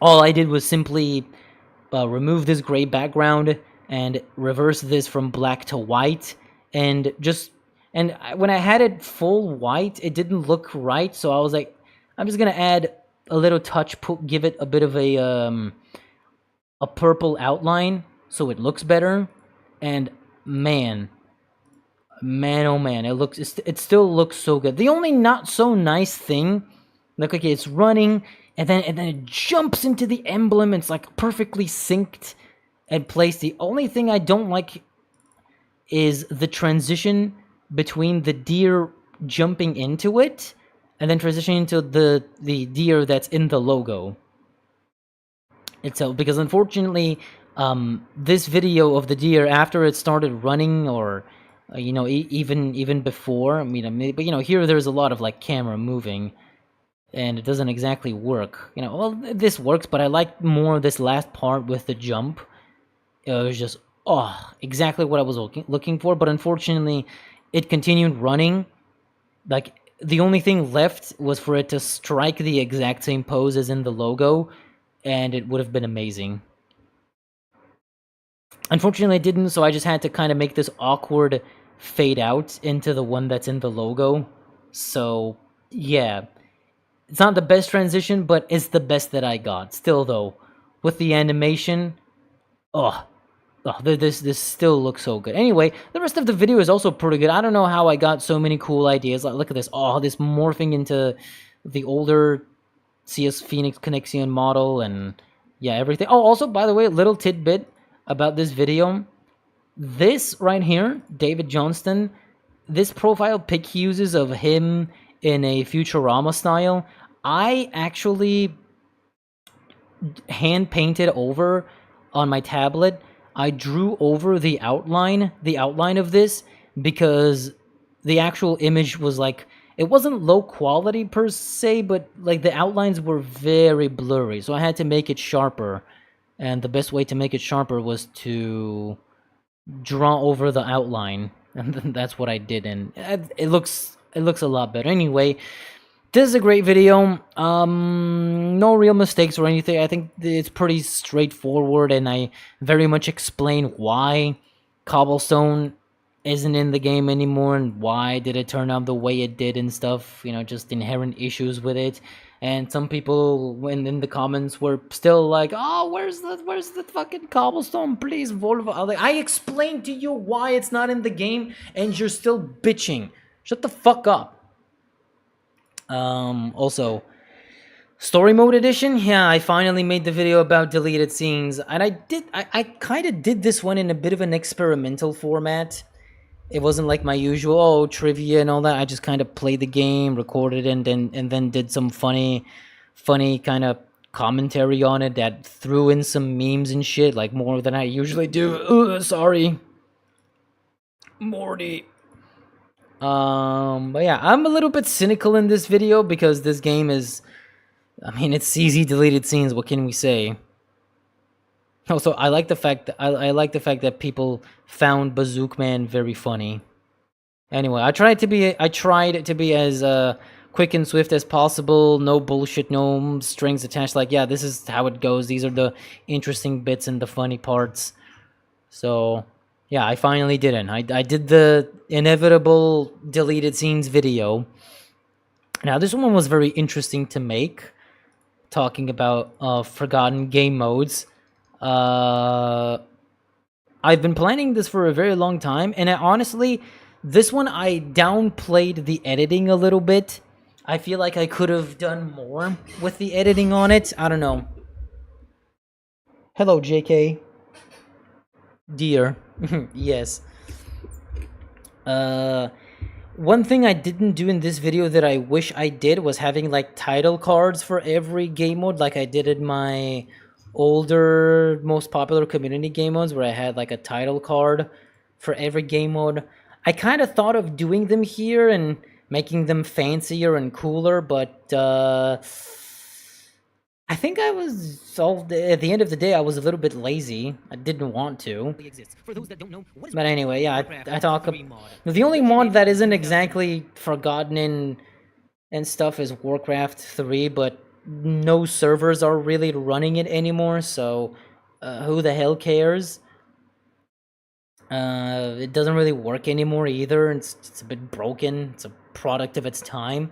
But yeah, but then Soccer Gym, Grenade War, one of my favorites. The stupid fun maps, Paintball, Furion, and from here I just went on to fill in the gaps with a bunch of more that people don't really bother with. And I threw in a bunch of CS source modes because I initially thought of making a separate video for the CS source forgotten game modes, but there weren't enough, or there wasn't anything interesting to say to warrant its own separate video. So I was like, yeah, I'll just throw them into this one at the end.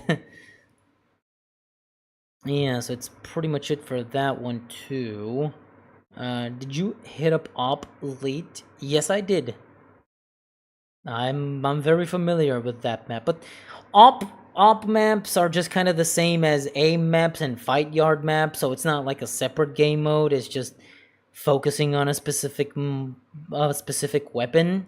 Balancing a counter. Now, this one is very interesting, this Nuke video. It's kind of one more, and this animation too.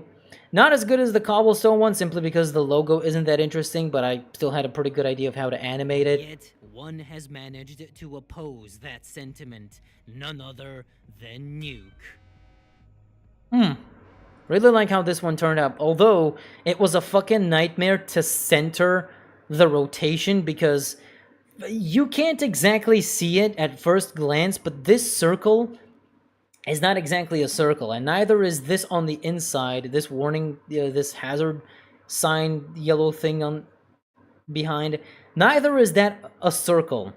It's completely misaligned from the default Nuke logo, which made centering it myself a fucking nightmare, so this rotation can actually work. I spent a lot of time figuring it out, because I would like put the center of rotation, it would rotate, and it doesn't look good. It feels like it's going in a bit of a circle instead of just rotating on its center like it should. And it's still not perfect, but if you really observe, you can see how it's not. It's still not exactly there. Like you can kind of see the center circle kind of moving left and right when it zooms in. Wait, I could actually do this. Wait. Yeah, see how it's like ever so slightly rotating, and you can see how the logo here cuts off or too early instead of going into it. I don't know. Fucking dumb, uncentered, stupid logo. Valve, please fix. Yeah. Anyway, yeah, it's just me yapping about Nuke and how broken it is and all of its little quirks. Nuke is a very funky map in its past and present, with its wall bangs and verticality, and it's basically the only map that has mastered the art of verticality. I even talk about that here, and its evolution and gameplay, and yeah, people are pretty autistic about Nuke. And it's still fascinating to me how unbalanced this map is, and people still love to play on it. It's such a unique example. Well, yeah, there was a story to tell, so that's why I made a video about it.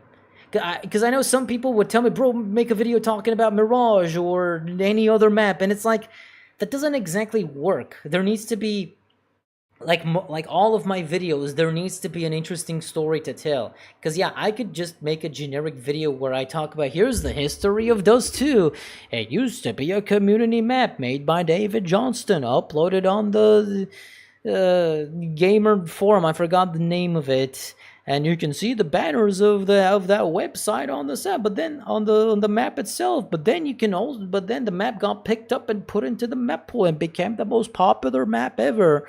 Blah blah blah. And then in Source, it's again derivative, not interesting. But here, only half of this video is me talking about the past of Nuke and how it changes. The rest of it is analyzing its design, its structure, the evolution of the meta on this map, and how it can, despite its bizarre downsides, it continues to permeate throughout the competitive scene. You know, just something interesting despite its circumstance. It's why I don't really make videos like these two or like these three for every single map, because it just doesn't work. I had something to say about Tuscan and Ancient, but I think that's pretty much it. I'm not sure if I have anything to say about any other map. I don't know. I'll think about it. Maybe I do. Very nice. My local LAN server made that. What? Wait, let me actually refresh my memory. Let me go look at op late. Yeah, I've seen this map. Yeah. But I mostly remember. Wait, was it aim op? There was this one op map. Was it op bisector? Let me see. Op. No, it's not bisector. Okay, this op map fucking sucks. There was another op map that had a night sky, and it had these like very large cylindrical pillars all over the place. If anybody knows the name of that map, you could recreate it in Inkscape. What? The map? Nice, you covered the red rock spawn. Of course. I hate how people call it A side and B side instead of upper and lower now. I mean, it's a very easy distinction. No, not India. Fuck, man, I really want to find it. It used to be a really popular op map. And I think it was op underscore something. It's not India, it's not Lego, it's not Bisector. Shit. I have to look for it. I don't know if I could find this map. What if I go to Op War? Maybe Game Banana Op War sector is gonna yield something. If I go to most liked, there's so many of them. It used to be so popular. Bro, where is this map? Why is it fucking gone from the public eye? Or maybe I'm wrong. Maybe in my little niche it was popular, or it was popular only for a little bit before it faded into obscurity. Was it Op Arena or something? Why the fuck is it not on Game Banana? Game Banana. Gamer Banana. Gamer Banana. I'm losing my mind. Shit, son, I can't find it. It was very simple, man. Not gonna find it. Op Indium? Op Night Castle. No, there wasn't a castle per se. It was like, okay. I guess I'm gonna have to like draw the map for you. Okay, here's basically what the map was. It's a rectangle, okay? In this rectangle is the map itself. And here's what it basically had. It had pillars like this. Of course, it's GoldSource, so nothing is entirely circular. They're like hexagonal. They had rough edges. They had these, like, they were pillars. So you have one that's not very tall, one that's taller, like sort of the same size, that's taller, and then you have another one that's the tallest. They're all relatively the same size, but their height was different. So you would have like 3 or 4 of them on each side, and they weren't exactly placed symmetrically. They were a bit random around the map, and this was just it. And you would, T's would basically...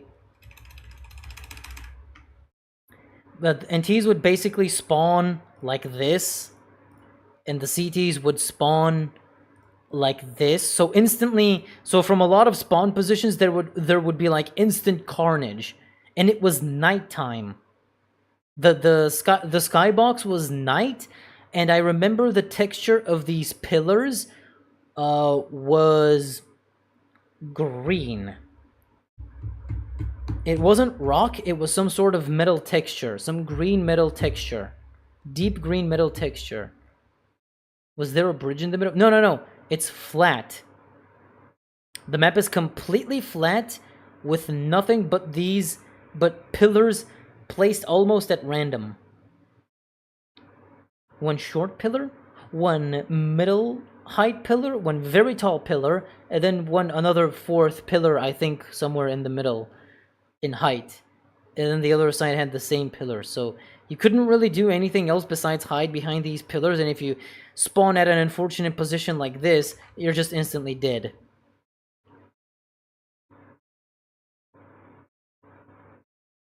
Op map mind? What?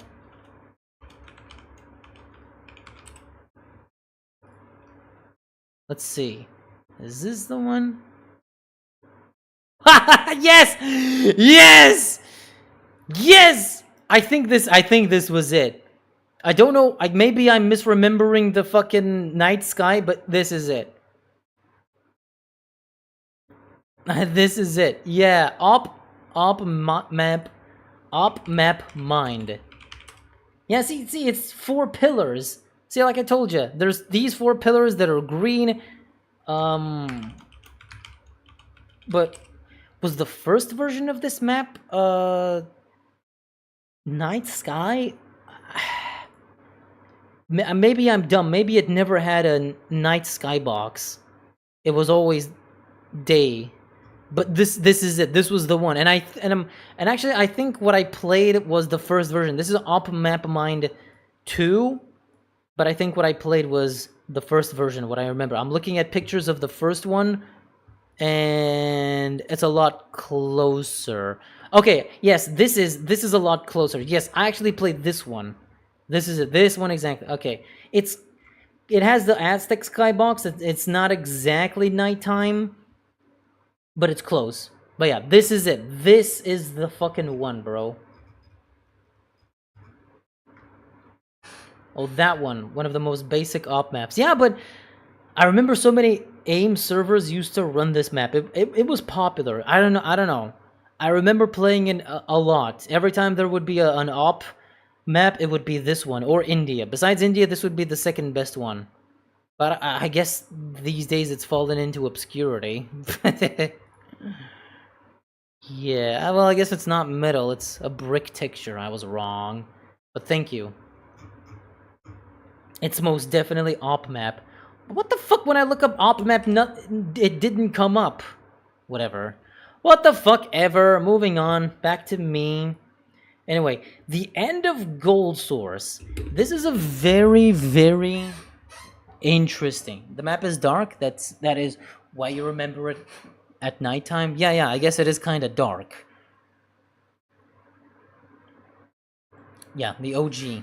It's not most definitely. Yeah, whatever. Anyway, the end of GoldSource. This is a very interesting video because I was looking at GoldSource mods and shit, and I just somehow had an epiphany. Going to school? Why? Fucking skip school. Stay at home. Play video games. Fuck school. Anyway, I was looking at GoldSource mods and shit because I was thinking of maybe doing a GoldSource video. And I was kind of just looking at GoldSource mods, and I just out of nowhere, I had this epiphany. I was like, you know, it's been so many years, and this engine has been rearranged so many times.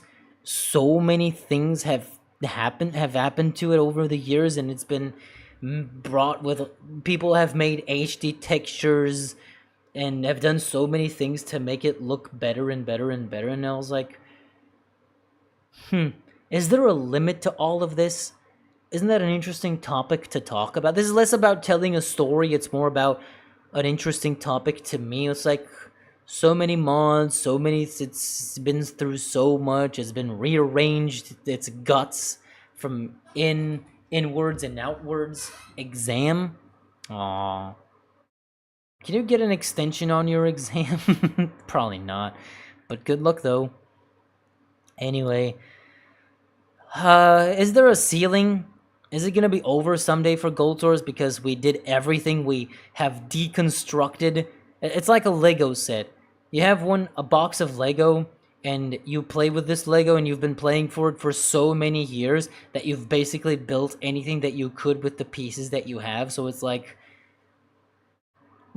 is there ever a cap to all of this? Is it ever gonna be the end? And the title is not clickbait. Some people thought it was clickbait, but I'm gonna be honest. The intention of my title here was not the end of GoldSource as in this is the end of the engine, nobody's gonna use it anymore, nobody's gonna play GoldSource games. My intention was that this is like the finish line. This is as far as we go with reconstructing this engine. There's nothing else to do with it. We've done everything. Like, that sort of end. We've dug so deep, we reached bedrock. There's nothing more that we can do with this engine. We've done everything. That was my idea with the end. We've reached the end of this crossroad. But it is also under question because is there really an end? And I do dabble in that subject too because, yeah, is there really an end? Because, well, people are also putting in better OpenGL renderers and kind of improving the engine on the inside in various ways to make it look better, to do more stuff. So is it ever gonna end? Are people always gonna find ways with, like, you know, Zash 3D and such to improve the engine? But then I sort of pose a different question of, okay, well, is it even the same thing anymore? Okay, we've applied so many improvements and advancements to the engine. Is it even GoldSource anymore? You know, and a lot of people pointed out the ship of Theseus paradox, which I should have thought about.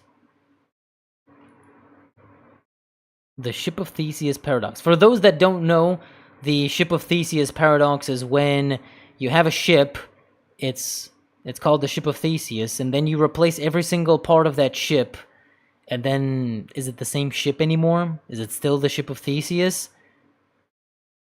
Even though everything on it has been replaced? But yeah. And I mean, with GoldSource specifically, you can't exactly replace absolutely everything. It's kind of impossible. At that point, you're making a new engine, I guess. But anyway, it's a bit of an interesting topic. I really loved the thumbnail, and it really clicked with people. 128,000 views. Interesting. Now, this one is a very interesting experimental one. I went a little bit too hard with the humor and stuff. Maybe I should have been a little bit more straightforward and less jokey, but I don't know. The nature of some of these games, you can't really say much without being jokey, because otherwise, yeah, it's a game, it's old, people play it, whatever. But this was a very interesting video, and I only included CS just as a failsafe so people could click on it, to be honest. It's not truly a video that's not related to CS in any way. It is kind of, and I did mention it. But yeah, this is a very nice roundup of old games, and the video overall did okay for a not CS-centric vid. Okay? Next one.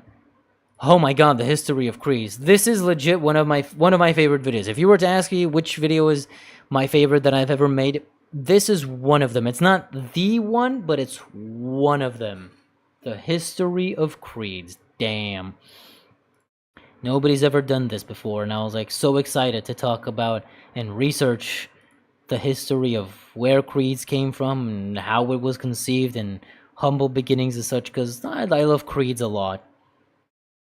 And yeah, did a lot of digging for this, man, just to find out the first KZ map, a lot of archives and forums and stuff. It wasn't easy, I'll tell you that much. But I did find it.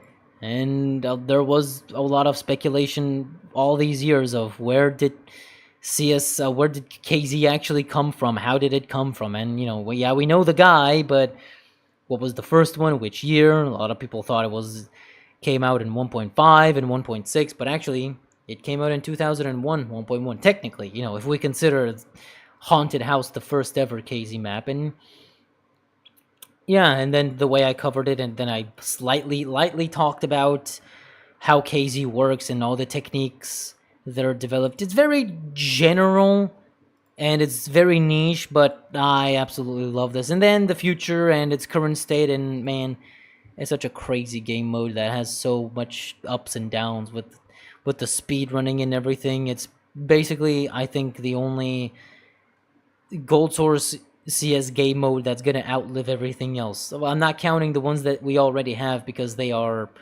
well, Gun Game came out in Source, it came out later, Deathmatch came out in Quake, so it's not invented by CS, and every other game mode you can think of that came out in CS 1.6 is basically dead. But KZ, not only is it somehow alive, but it also has a very dedicated community like no other game mode. It's crazy. That just by itself is so crazy to me. Counter-Strike's missing Ahmed. I was very intrigued to talk about lighting in CS, and put a decent amount of effort into this one. Of course, it's not the most interesting topic, and most people didn't watch it. I mean, it's 7.7k views. I didn't expect millions of views, I'm gonna be honest, but I think it's still a cool concept and an interesting subject, how CS is always daytime, even though, judging by the views and the interest on such a subject, it's not the most important thing. Who cares? Yeah, nighttime is dark, we don't want it. That's the end of story. KZ was a better scrim warm-up than DMing for me. My movement was always on point. Yeah, it's just, KZ is fucking satisfying, no matter who you are. Well, unless you're really not into movement. Then, what were operations like? Oh, this is a really cool video. I feel like people didn't click on this video, maybe because they assumed it was a skins-related video, but I only vaguely touch upon skins. Most of the time I focus on the content that was brought with operations, and to be honest, and yeah, it's just a historical very factual video. There's no loopholes or anything that I can say I didn't like or didn't really work out. And it's just, yeah, here's this operation, here's what it brought, here's what people enjoyed, that's it, and moving on. It's very, again, rudimentary in that sense. But as for the operations themselves, yeah, operations were fun, but it's very weird how some operations had more effort put into them, others didn't. Like, wow, Operation Phoenix did nothing but bring in a bunch of maps in a new case. Wow, I mean, a lot of them, all operations used to do was just, here's skins, a new case with maybe a new knife, and a bunch of community maps. Later, they started including challenges and stuff, which gave it more substance, but unfortunately, people only cared about farming skins with the pass rather than the content itself, which I still stand by the statement too. The reason why we're not going to see operations in the same way we used to is because people don't care about the content in operate. It's why we have the armory pass instead of an operation. Like, here, you want rewards and stuff, go play the game, go have fun, instead of giving us specific missions, because people didn't care. Oh, go Molotov 5 people, get 5 kills with a Galilean deathmatch. People just didn't care about these missions and stuff, which is why operations kind of fell apart. And yeah, the co-op missions against bots and the story and the lore, that's really cool. When they introduced it in the comics and shit in since Operation Wildfire, that was really cool. But unfortunately, people didn't care about that either. I don't think that many people played the co-op missions and stuff. It was just like, skin, give me the fucking drops. I just want the drops. I don't care about the missions. And, yeah. I think Valve saw that, and that's why later operations didn't really have co-op missions. And eventually, they didn't do them, and eventually were like, yeah, they will probably just do operations in a different form rather than presenting, like, here's an operation, instead of doing an operation in, like, here's your big, like they did with the last ones, here's your big content drop, like, here's a bunch of updates to the game and skins, and I guess Operation Battle Pass, whatever, get those stars and farm skins.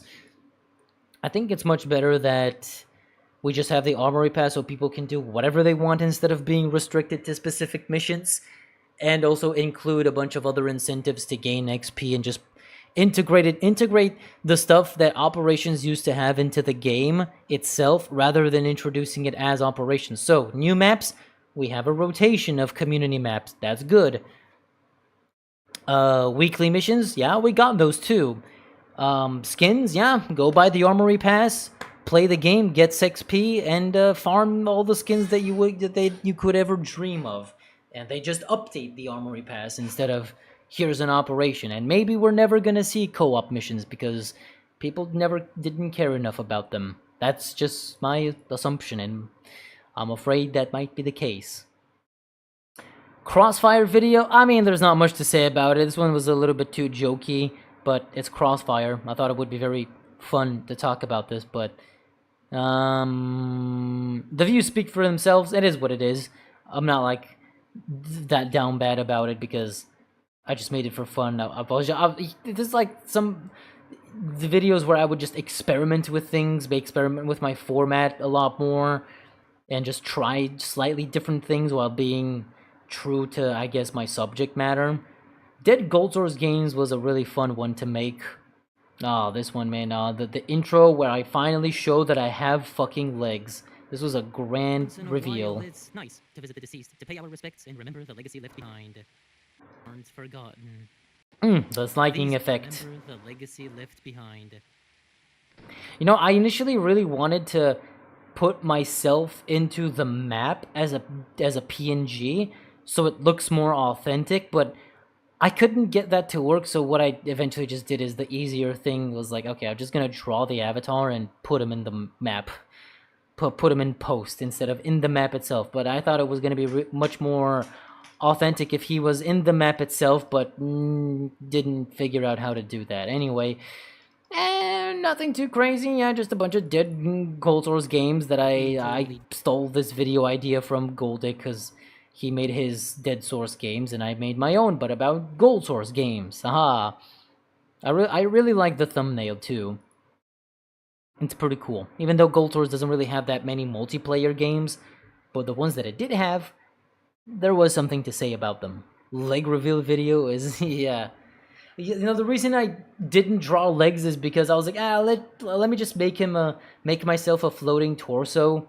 That's good enough. It saves me time from having to draw legs and stuff. Like, yeah, it's much better like that. But in some cases, I decide, okay, I'm used to drawing the avatar, and I can draw him quick enough that I can add legs in certain situations if I want to. So yeah. This one was an interesting video. How CSGO was a failure and became a success. Some people again disagree that, oh, CSGO wasn't a failure. Fuck you. It was. You're wrong. That's not correct. It was a failure. You're wrong. I don't fucking care. 20k peak players in 2012? Yeah, right. CS 1.6 had fucking 70k peak players back then. Ain't no shot, cuh. Yeah, eventually it did get better, but only like in 2014 onwards. I did make a mistake with this video. I don't know if I could find it. Where is it? There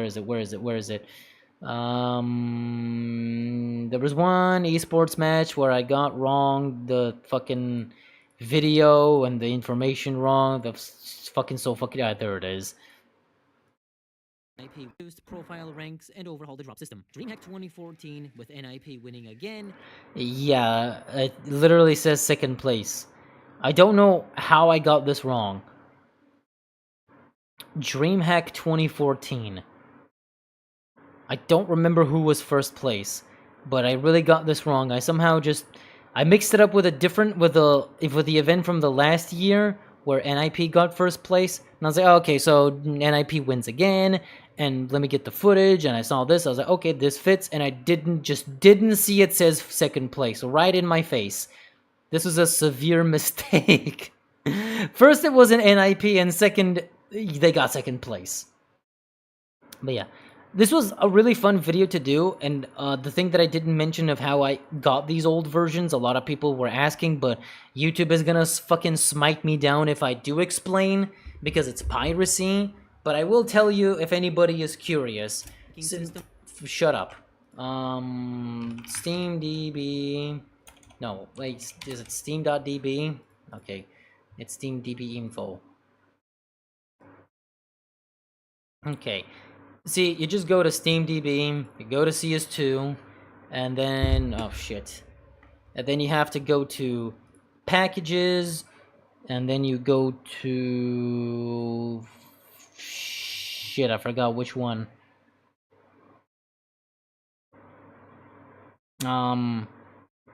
I forgot what was the number, but there are tutorials out there. Basically, you have to go here to SteamDB, and you click on the correct thing, and then you go to depots, and then from depots you click on 731, and no, it's not here. It was one of these things.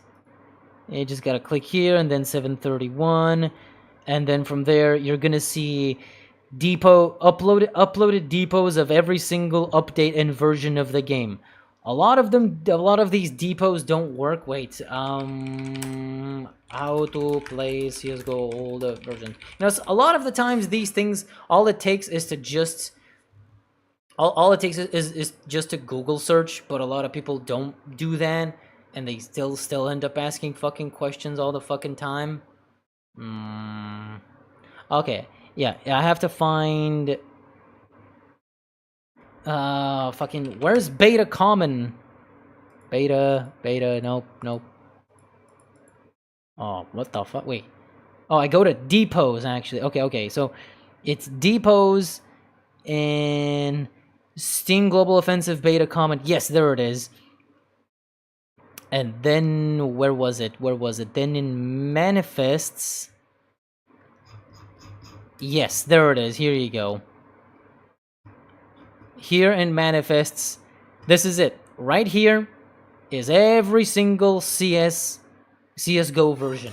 You want the CSGO version after the July 4th update here in 2013? Here it is, right here. Just do this, you open like a console on Steam, and you download the archive, just like download the depot, it downloads it, you put it in a bunch of folders, and then you just launch it, and it just launches the old version of CSGO. Now, I cannot guarantee that all of these work, some of these don't, but I'm pretty sure at least half of them do work. This is how you play. You want release CSGO? It was August. Here you go, 20th of August. Here you go, or 24th of August, 2012. This right here is 2012 release version CSGO. Right here. I've downloaded this, or either of these two. You download this, the 731, and then the 732 folder depot thing. You put them in the folders and shit, and it works. You launch it, boom, you have 2012 CSGO. Congrats. You can play it against bots. That's how that works. So that's how I got these versions, and I just went to August 2013, August 2014, August 2015, and just rounded out. I read the patch notes, I rounded out what happened during this time and how the game has evolved, and yeah, I thought this was a really cool idea. Unfortunate that the views don't really reflect. I mean, the 36k views is nothing to scoff at. But initially, the video wasn't doing well. It barely got 10k views, but then started picking up, which is good.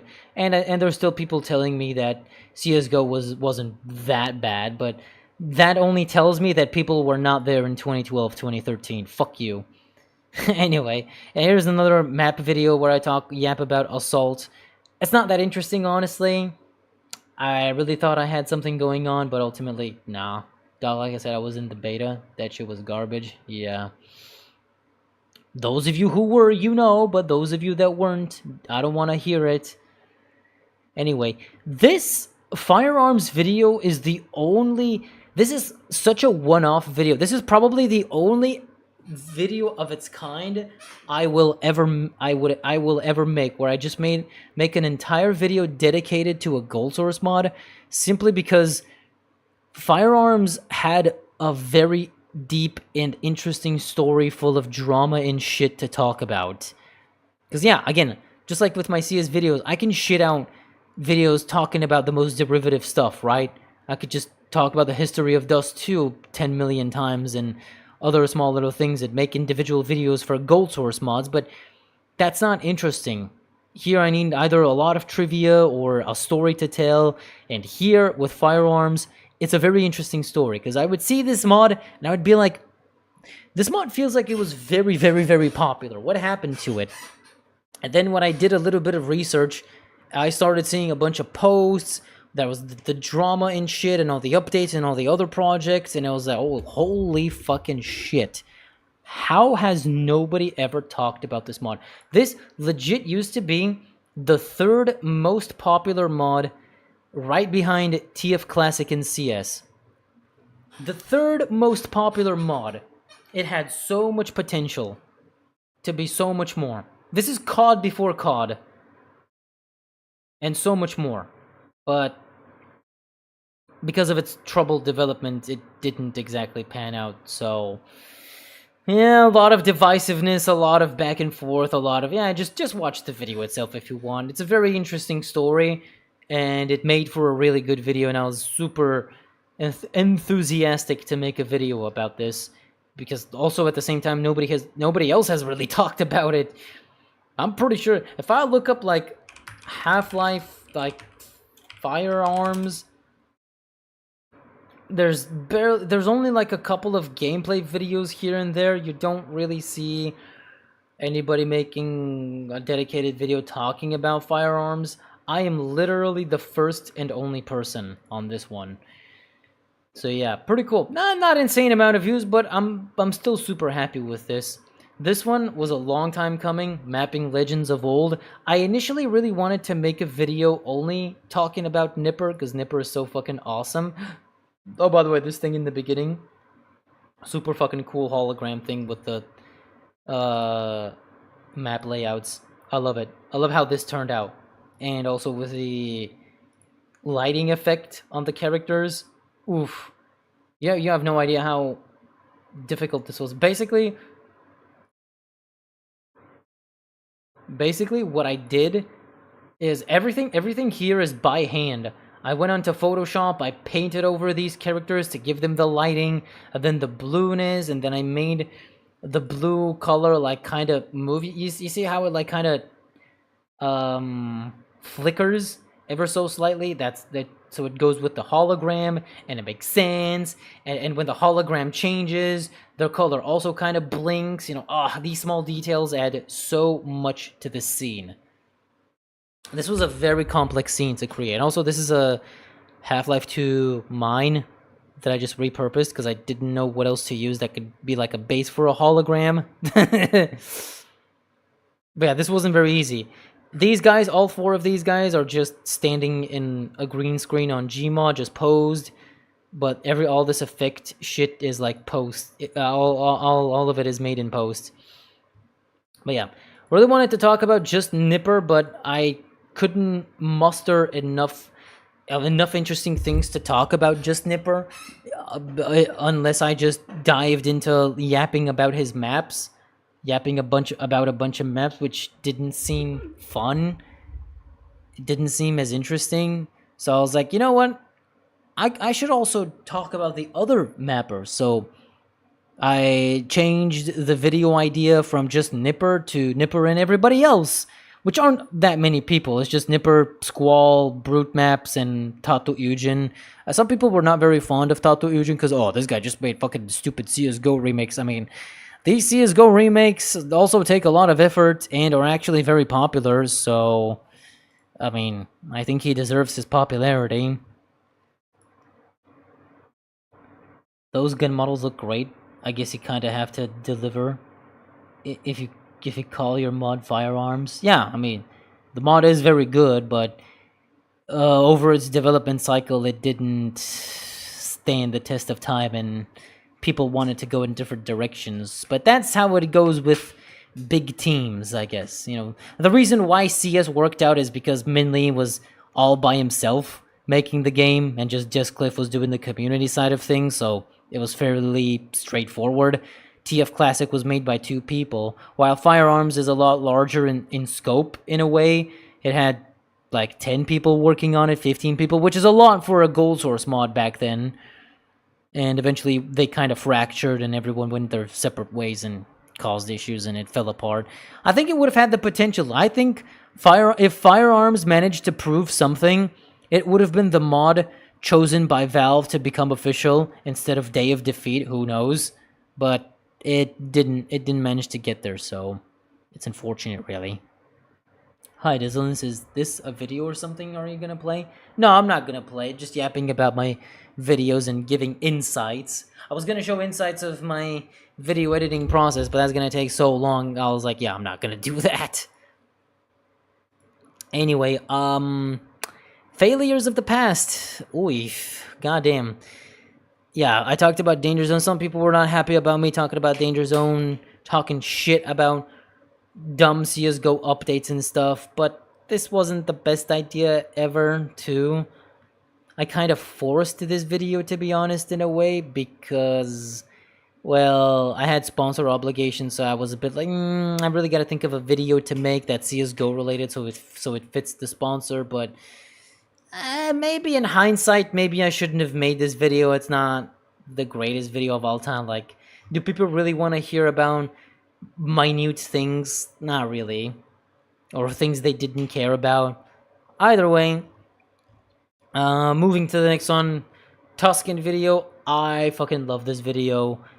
This is one of those few videos, you know, every video I make has a lot of effort put into it, and I enjoy making it. But sometimes the way my brain works and the way art works is sometimes some things turn out better because you get better ideas, you get better inspiration, and it works out better. This one, the idea, the concepts that I implemented and all of the editing effort I put into it, like, this is my favorite emblem showcase. I did this by myself in Blender. This 3D rotation thing, all me. I did it by myself in Blender, and then it transitions into logo, which I animated also by myself.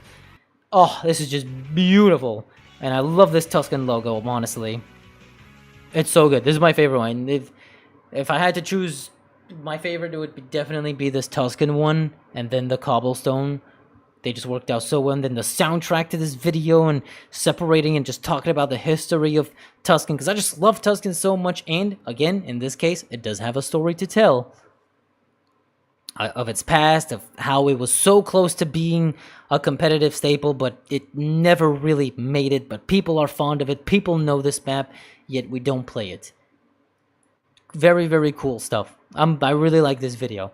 And then we get, of course, the Min Lee video, which is one of my very least edited videos. There's not really that much editing. Like, yeah, I'm glad that I recorded the entire thing, our entire interview, because I recorded it by removing the background noise. So I have like a clean recording where the only voices heard are me and Min Lee, like just my microphone and Min Lee on Discord. So I could like properly edit this down. Like this is my gameplay, by the way, because I needed HD footage of Navy SEALs Quake, so I played Navy SEALs Quake by myself to get this crisp footage as background, so it fits what we are talking about. And then I got a bunch of photos of Min Lee from other videos he appeared in, which is really cool. I think it really adds. This is what I wanted to do. I didn't just want to re-upload our interview as like a podcast thing. I wanted to put some editing, trim some segments, make it a bit more direct, put the proper background footage so people can actually watch something instead of put this as background noise. I wanted this to be way more than it is, okay? And I think it worked out. Got the correct footage, got like every time we talked about something important, I put it on screen in post, because like during the interview, I showed it on my browser and stuff, but here in posts, it's a lot better, and also certain games that we talked about, and I could put any game I want. It gives me a lot more freedom to experiment and put and customize the footage that we're showing. Here we're talking about beta CS, so here's beta CS footage, and then we move on to other things, and I change the background footage, and I put necessary pop-ups like our photos, and the photos he showed me of him with Barking Dog Studios at the shooting range. Like, this was crazy that he shared this. This is like a first. Nobody else has ever seen this until our interview, which is really cool. And here's young Min Lee eating a sandwich or some shit. I mean, yeah, I even time-stamped everything, man. I like how this turned out. It's not just boring podcasting thing. It's a bit better. And there's the thing with his original interview and stuff. And yeah, that was pretty cool. Maybe should have gotten more views than what it is, but I still like it. Now here's finally a CSOR's dedicated video. I finally figured out something to talk about, and yeah, it is bizarrely divided. The more I thought about it, the more to me it was like, why are there so many people playing one version and so many people playing a different version? That was interesting to observe, and it seriously is something that nobody has truly talked about ever. It's so prominent, yet nobody brings it up. It's so weird, man. The fuck is going on over at the CSOR's community? Anyway, going on something a little bit more recent. Oh, this is like such a highlight of my year so far, the wallbangs. Finally, this has been a long time coming. For a long time, I've wanted to make a video about the wallbangs, but I always postponed it because I was never really sure how I wanted to do it. I was like, okay, let me just acquire more experience so I can have a better idea in the future, and now was the time. So I made it, and this video is great. I don't know why there were people in the comments telling me that, oh, this was common fucking knowledge, man. You didn't know? I was like, the fuck you mean, cuh? I searched through the ends of the earth, man, for any information of people talking about wallbangs in CS. Couldn't find jack, bro. I don't know what people are smoking in the comments telling me it was common knowledge or everybody used to know how this worked. Like, Never saw people explain this shit. Never found any forum posts or anything about it. So sure, tell me I'm not the first one. We're not the first ones to finally explain it, because the way I titled it, like, hey, finally explained. But yeah, I guess somebody else explained it, but nobody has really shown me any proof. So I'm not saying this because I want to be like, yeah, I'm the first one. I want all the credit for being the first guy to explain this shit. That's very important to this dumb, broken game that you wallbang people and how it works. I'm not. I may be the first. Maybe I'm not the first one, but I'm yet to see any proof of anybody else explaining it. So, yeah. Again, yeah. Thank you, Chow, and everybody for and everybody for assisting and trying to figure it out. I likely wouldn't have been able to fully explain it by myself. I was kind of hitting dead ends and wasn't really progressing because I wanted to be as correct and factual as possible to clearly and concisely explain how this shit works. And it worked out. I think the things we talked about and are pretty accurate. Of course, this game is fucking dumb, and it has tons of anomalies about how these funk entities you can penetrate through 2 walls, and some walls are for some reason penetrable only with ops and shit, but, you know, like this wall here, I mean, it is what it is. But yeah, the editing isn't that crazy, but behind the scenes, a lot of effort went into research and to properly showcase with, because I recorded HLTV demos. Like, this is just me and my alt account. Like, this is me on the laptop shooting, and this is me on my main computer. And I just recorded an HLTV demo.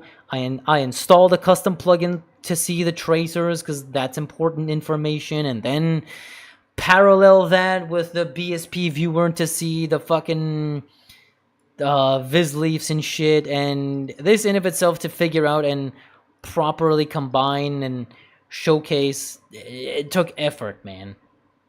So I didn't really have time to put in fancy effects and shit.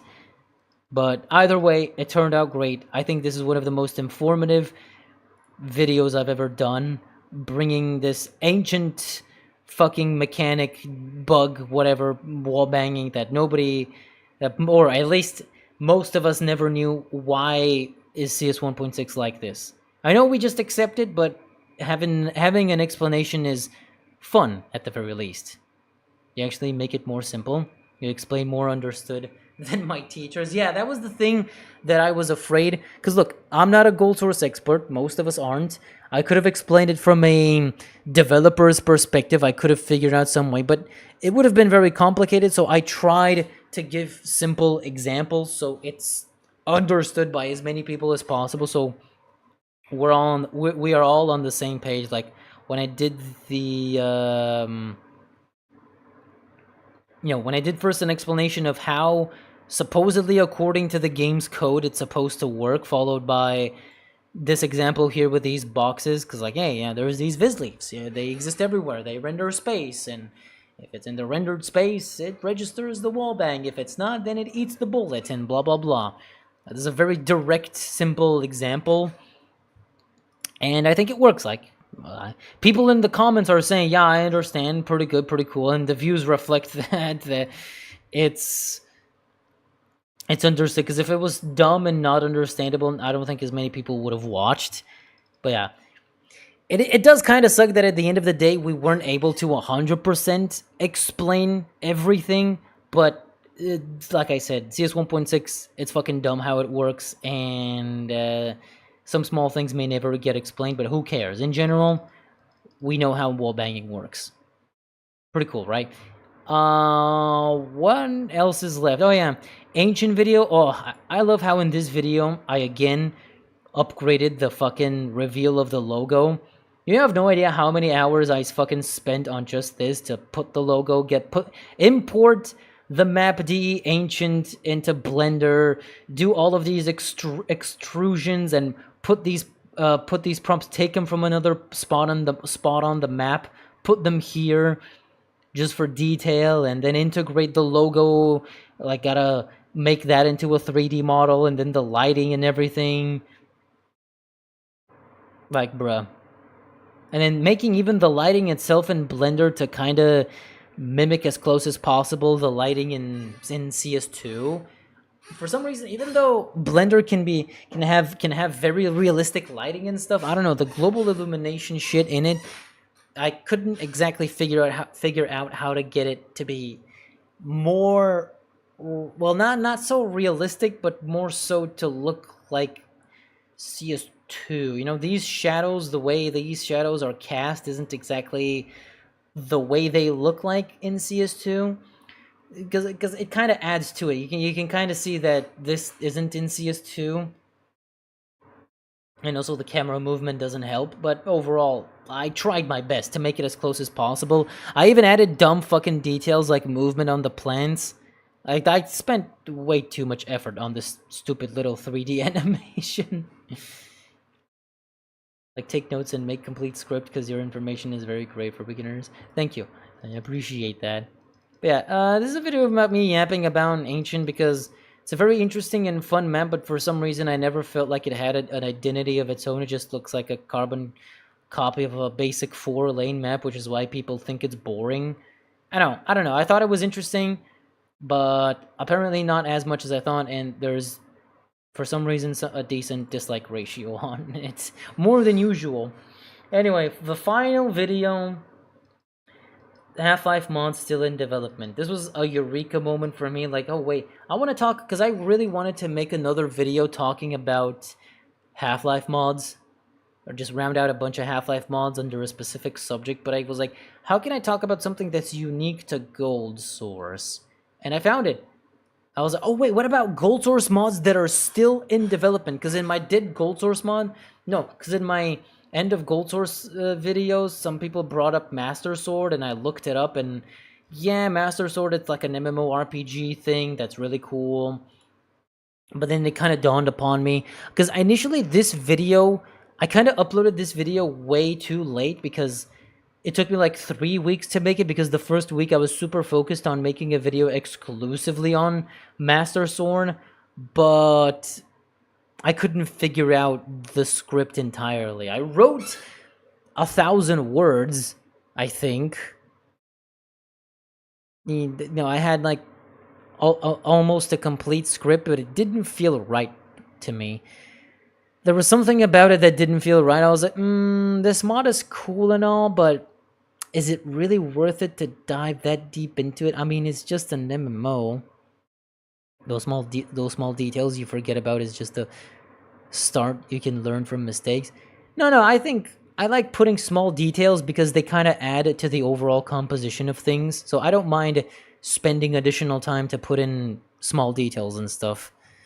I don't really think those are mistakes and shit. But yeah, I was really looking forward to making a video about Master Sword, and I played the mod. It was really cool, but somehow in the middle of it again, like some other videos, I was like, should I really talk about just Master Sword? Because once I round off its story and how it's still in development, afterwards, I have to put like a lot of hours. Like, it's an MMO, man. It's an RPG. I would have to put hundreds of hours into the mod to beat it, and then tell its story and how it went and stuff. I was like, oh, this is a bit too time consuming, too much of a commitment. If I try to not play the whole thing, there's not enough stuff to say. Because yeah, what, it's an MMORPG. Once I explain the mechanics, what now? Didn't seem engaging enough. So eventually I got the eureka moment of just like, what if I look up a bunch of other GoldSource mods that are also in development, then make a video out of it? That seems interesting. And I did. And I think it turned out way better. So yeah, I still talk about Master Sword, but then Earth, Special Forces, mods and things people have been telling me about, and then Go mod, and then at the end I threw in Cold Eyes, which I didn't have to. But I did anyways, so yeah, I guess that's it. I mean, I do have all of my live streams and all of the fucking events we did, but I've been yapping for way too long. I've been here for almost 5 hours now. Hey, yo, this shit's still going? Yeah, well, I wasn't thinking of uh, going at it for 5 hours, but because like we did a lot of yapping on the side on different subjects and shit. Still though, I decided to finish it up and not skip and be like, okay, guys, I'm gonna do this to finish this tomorrow and stuff. I was like, no, I want to do all of this today. So yeah, I did. That's it. That was all the videos. 3 years on YouTube, and just like that. Oh, well, 3 years ever since I came back and started doing this more actively. You know, yeah, it's not the greatest channel of all time. It's not the biggest. It's not the most important thing. But you know, our little niche community that we have managed to accumulate after all these years, I still treasure that. I still hold that near and dear. You know, I'm not a gazillionaire, millions of views and all that, but I'm still glad that what I do entertains a lot of people, and that inspires me to keep doing it. I make a little bit of extra money that I can use to fund projects and financially assist myself because, you know, times are tough with all this inflation and shit, and it's very enjoyable. We've been through a lot of videos, a lot of events. You know, like I said, I haven't even gotten into all of the live events that we've done. Well, maybe not every live stream I've ever done ever, but all the special events and shit. But yeah, that's a little bit too boring to look into. The videos are the most important. By the way, when I used to try to do shorts, but doing shorts is a bit too time consuming because I have to, you know, it still involves like an hour, a few hours of editing because I have to like take it out and edit it in to make it a short and put it in. I don't know. It require putting out shorts requires a lot of consistency, and I don't have that much time. So I'm just focusing all of my energy on my main thing, which is my videos, and then all of my other energy into other things, so I don't go insane. You know, seems pretty normal for me, right? Your content videos focusing on try all the ways to complete a full story and the special thing YouTuber in his days don't do. I mean, there's a lot of YouTubers that don't worry about it. There's tons of YouTubers that do all kinds of things. Any thought about the CS2 market right now? It's just panicking. Nothing's gonna fucking happen. Yes, it's dipping.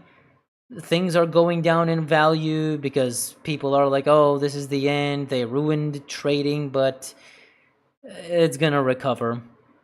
People love skins so goddamn much that the skins community is gonna fucking adjust. Because you know what happened in 2018? The 7-day trade ban was introduced, so every time you trade an item, it gets trade locked for 7 days. People were big mad about that. The market also dipped. This is the same thing. Big change that protects trades and that inconveniences the entire market, and people don't like it because it makes shit hard, and they quit and they throw their hands and they sell their shit and the market dips. But I think long term, I think at the end of the day, the desire for people to get skins, to have skins in the game, in this game, in this market, is too big for any significant dip to happen. I think it's gonna recover. The markets will adjust and we move on. People are still gonna want their fancy gloves, fancy knives, and stickers and shit, and everything will resume as normal. All the trading sites are adjusting for this new trade, so the average person is not affected. If you want to buy stuff for cheap from third-party markets, you'll still be able to do that or sell. There will be escrow, funds will be held, so until the trade protection is over, you're not going to get money instantly. You're going to have to wait a week. That sucks, but it is what it is. Cash traders and shit, people that trade between each other, they can't get their money. It's going to be a lot more iffy. because they have to wait and all that trust shit. When it's more personal, it's difficult, but they're all gonna adjust somehow. Maybe they can use a middleman, like they have been already, or do other things. I don't know, but I think it's gonna adjust. The desire for skins is way too big for the skins market to not adjust back. So if some skin that you like dipped in price, maybe you would want to buy it right now. Now's the time. I think, because I think the prices are going to recover, but I'm not a fucking financial advisor, so fuck having a job. Well, yeah, I got work tomorrow. I actually got work in 6 hours. I gotta get up, but oops.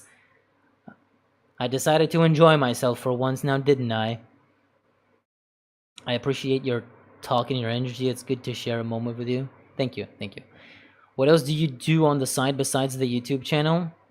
I draw, I make art, I go skateboarding, I have a job, I'm looking for a place to live and dealing with bureaucracy and shit. Yeah, just stuff like that. I do a lot of side projects and things, other freelance quality assurance related on certain websites that I take little projects and I make a little bit more money on the side. Gotta hustle, man. You gotta hustle, because money provides security. That's how it goes. I can't just rely on a single salary from a job. That's why I gotta hustle, do the things I enjoy. If they can make money, cool. I get something out of it. If I could do additionally something on the side that's quick and make a few extra bucks, awesome. Gonna fucking do that. My inventory lost almost 3k in 48 hours. Well, I would say your inventory didn't lose shit if you didn't sell. Go ahead. I mean, if you think it's gonna dip even more, sell it. You don't believe in this. That's your decision to make, but I'm not selling any of my shit because it's gonna come back. I don't think this is gonna hold. People are just panic selling, giving up and all that, and there's gonna be a recovery. I seriously don't think there's anything to worry about. In a couple of months, bro, I assure you, in a couple of months, Valve is gonna release a new case, and everybody is gonna forget about this trade lock thing. Shorts don't work. It only attracts people that only watches shorts. I mean, it still promotes your channel and stuff if you do highlights and shorts and stuff. I've wanted to do a separate channel where I could upload stream highlights and shorts, but I don't have the time for that, so I need to pay somebody, but I can't pay somebody because I don't have enough money. Fucking dumb. So maybe some other time. But I assure you, making shorts or uploading stream highlights promotes your brand. I know, because Dima Wallhacks, I'm in close contact with him, and he's told me that, yeah, shorts do a lot to promote you as a streamer, your channel, and if you upload highlights and you upload consistently, can also, that also helps promote you. It does magic, but you need to do it, and if you can't do it yourself, you can't spend all day long making highlights from your streams yourself. You gotta hire somebody, and if you don't have the facilities, too bad. It becomes a bit of an enterprise at some point. Peter voice play your profile character so perfect. I'm not very good at fucking animation, but I try my best based on inspirations.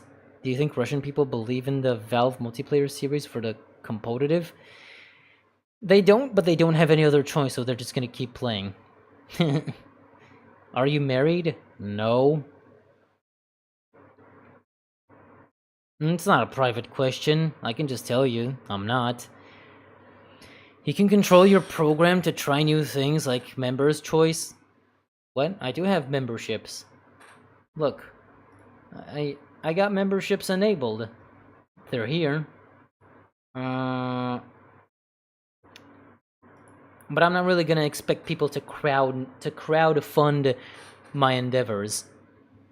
I prefer to do things myself and get money from sponsors rather getting money from your pockets and begging for donations. And please subscribe on Twitch and subscribe on my memberships thing. The memberships thing, I have it as like just symbolic. It's like super cheap. I've set it as like low as possible. But anyway, that's about it. I don't have anything else to say. We've rounded out everything. 11 years on YouTube, out of which, well, only the past 3 I have been really active. It's been a fun ride, and I don't plan on quitting anytime soon. I know my latest video is taking a while to come out, but it should have come out a couple of days ago, but my sponsor is holding me out, because I got a sponsor. It's not a Gamba sponsor, by the way. It's a regular CS trading site. You'll see the video is cool, and in the meantime, until I get confirmation from my sponsor, then I'll upload the video. But in the meantime, I'm working on the next video, so don't worry. All good. Everything is on track. There's going to be probably more videos next month if I don't manage to upload this week. I'm just working on more things on the back burner, so to compensate, there's going to be more content next month, okay? Any event for the future?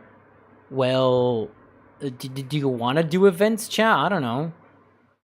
You, I messaged you about the CSGO event we were talking about, and you didn't respond, so I was like, well, I guess he has his own shit going on, so maybe we could do that in the future.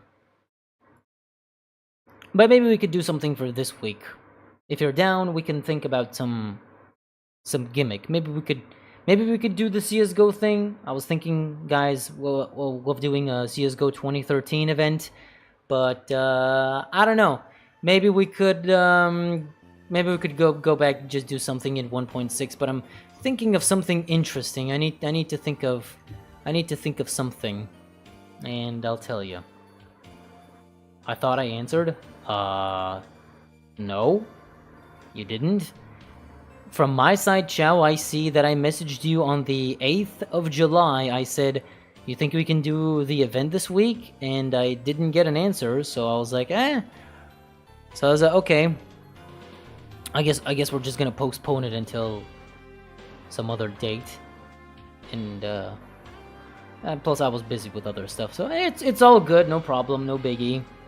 Anyway, keep it real, keep it real. Fun maps in 1.6 always hits.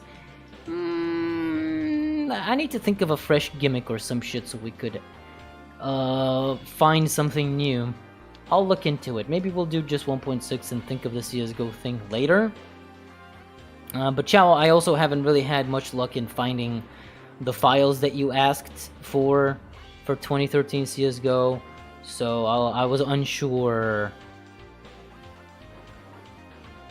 Yeah, I know it has the inventory issue, but I thought that maybe we would still just play it, but without the M4 or the USP, although that would be weird. I don't know. I was contemplating it, so with people not being able to switch weapons between the M4s and the USP, it's kind of dumb. So I don't know. Maybe we could just do another 2012 CSGO event. At least that one's easy. Anyway, yeah, good night, everybody.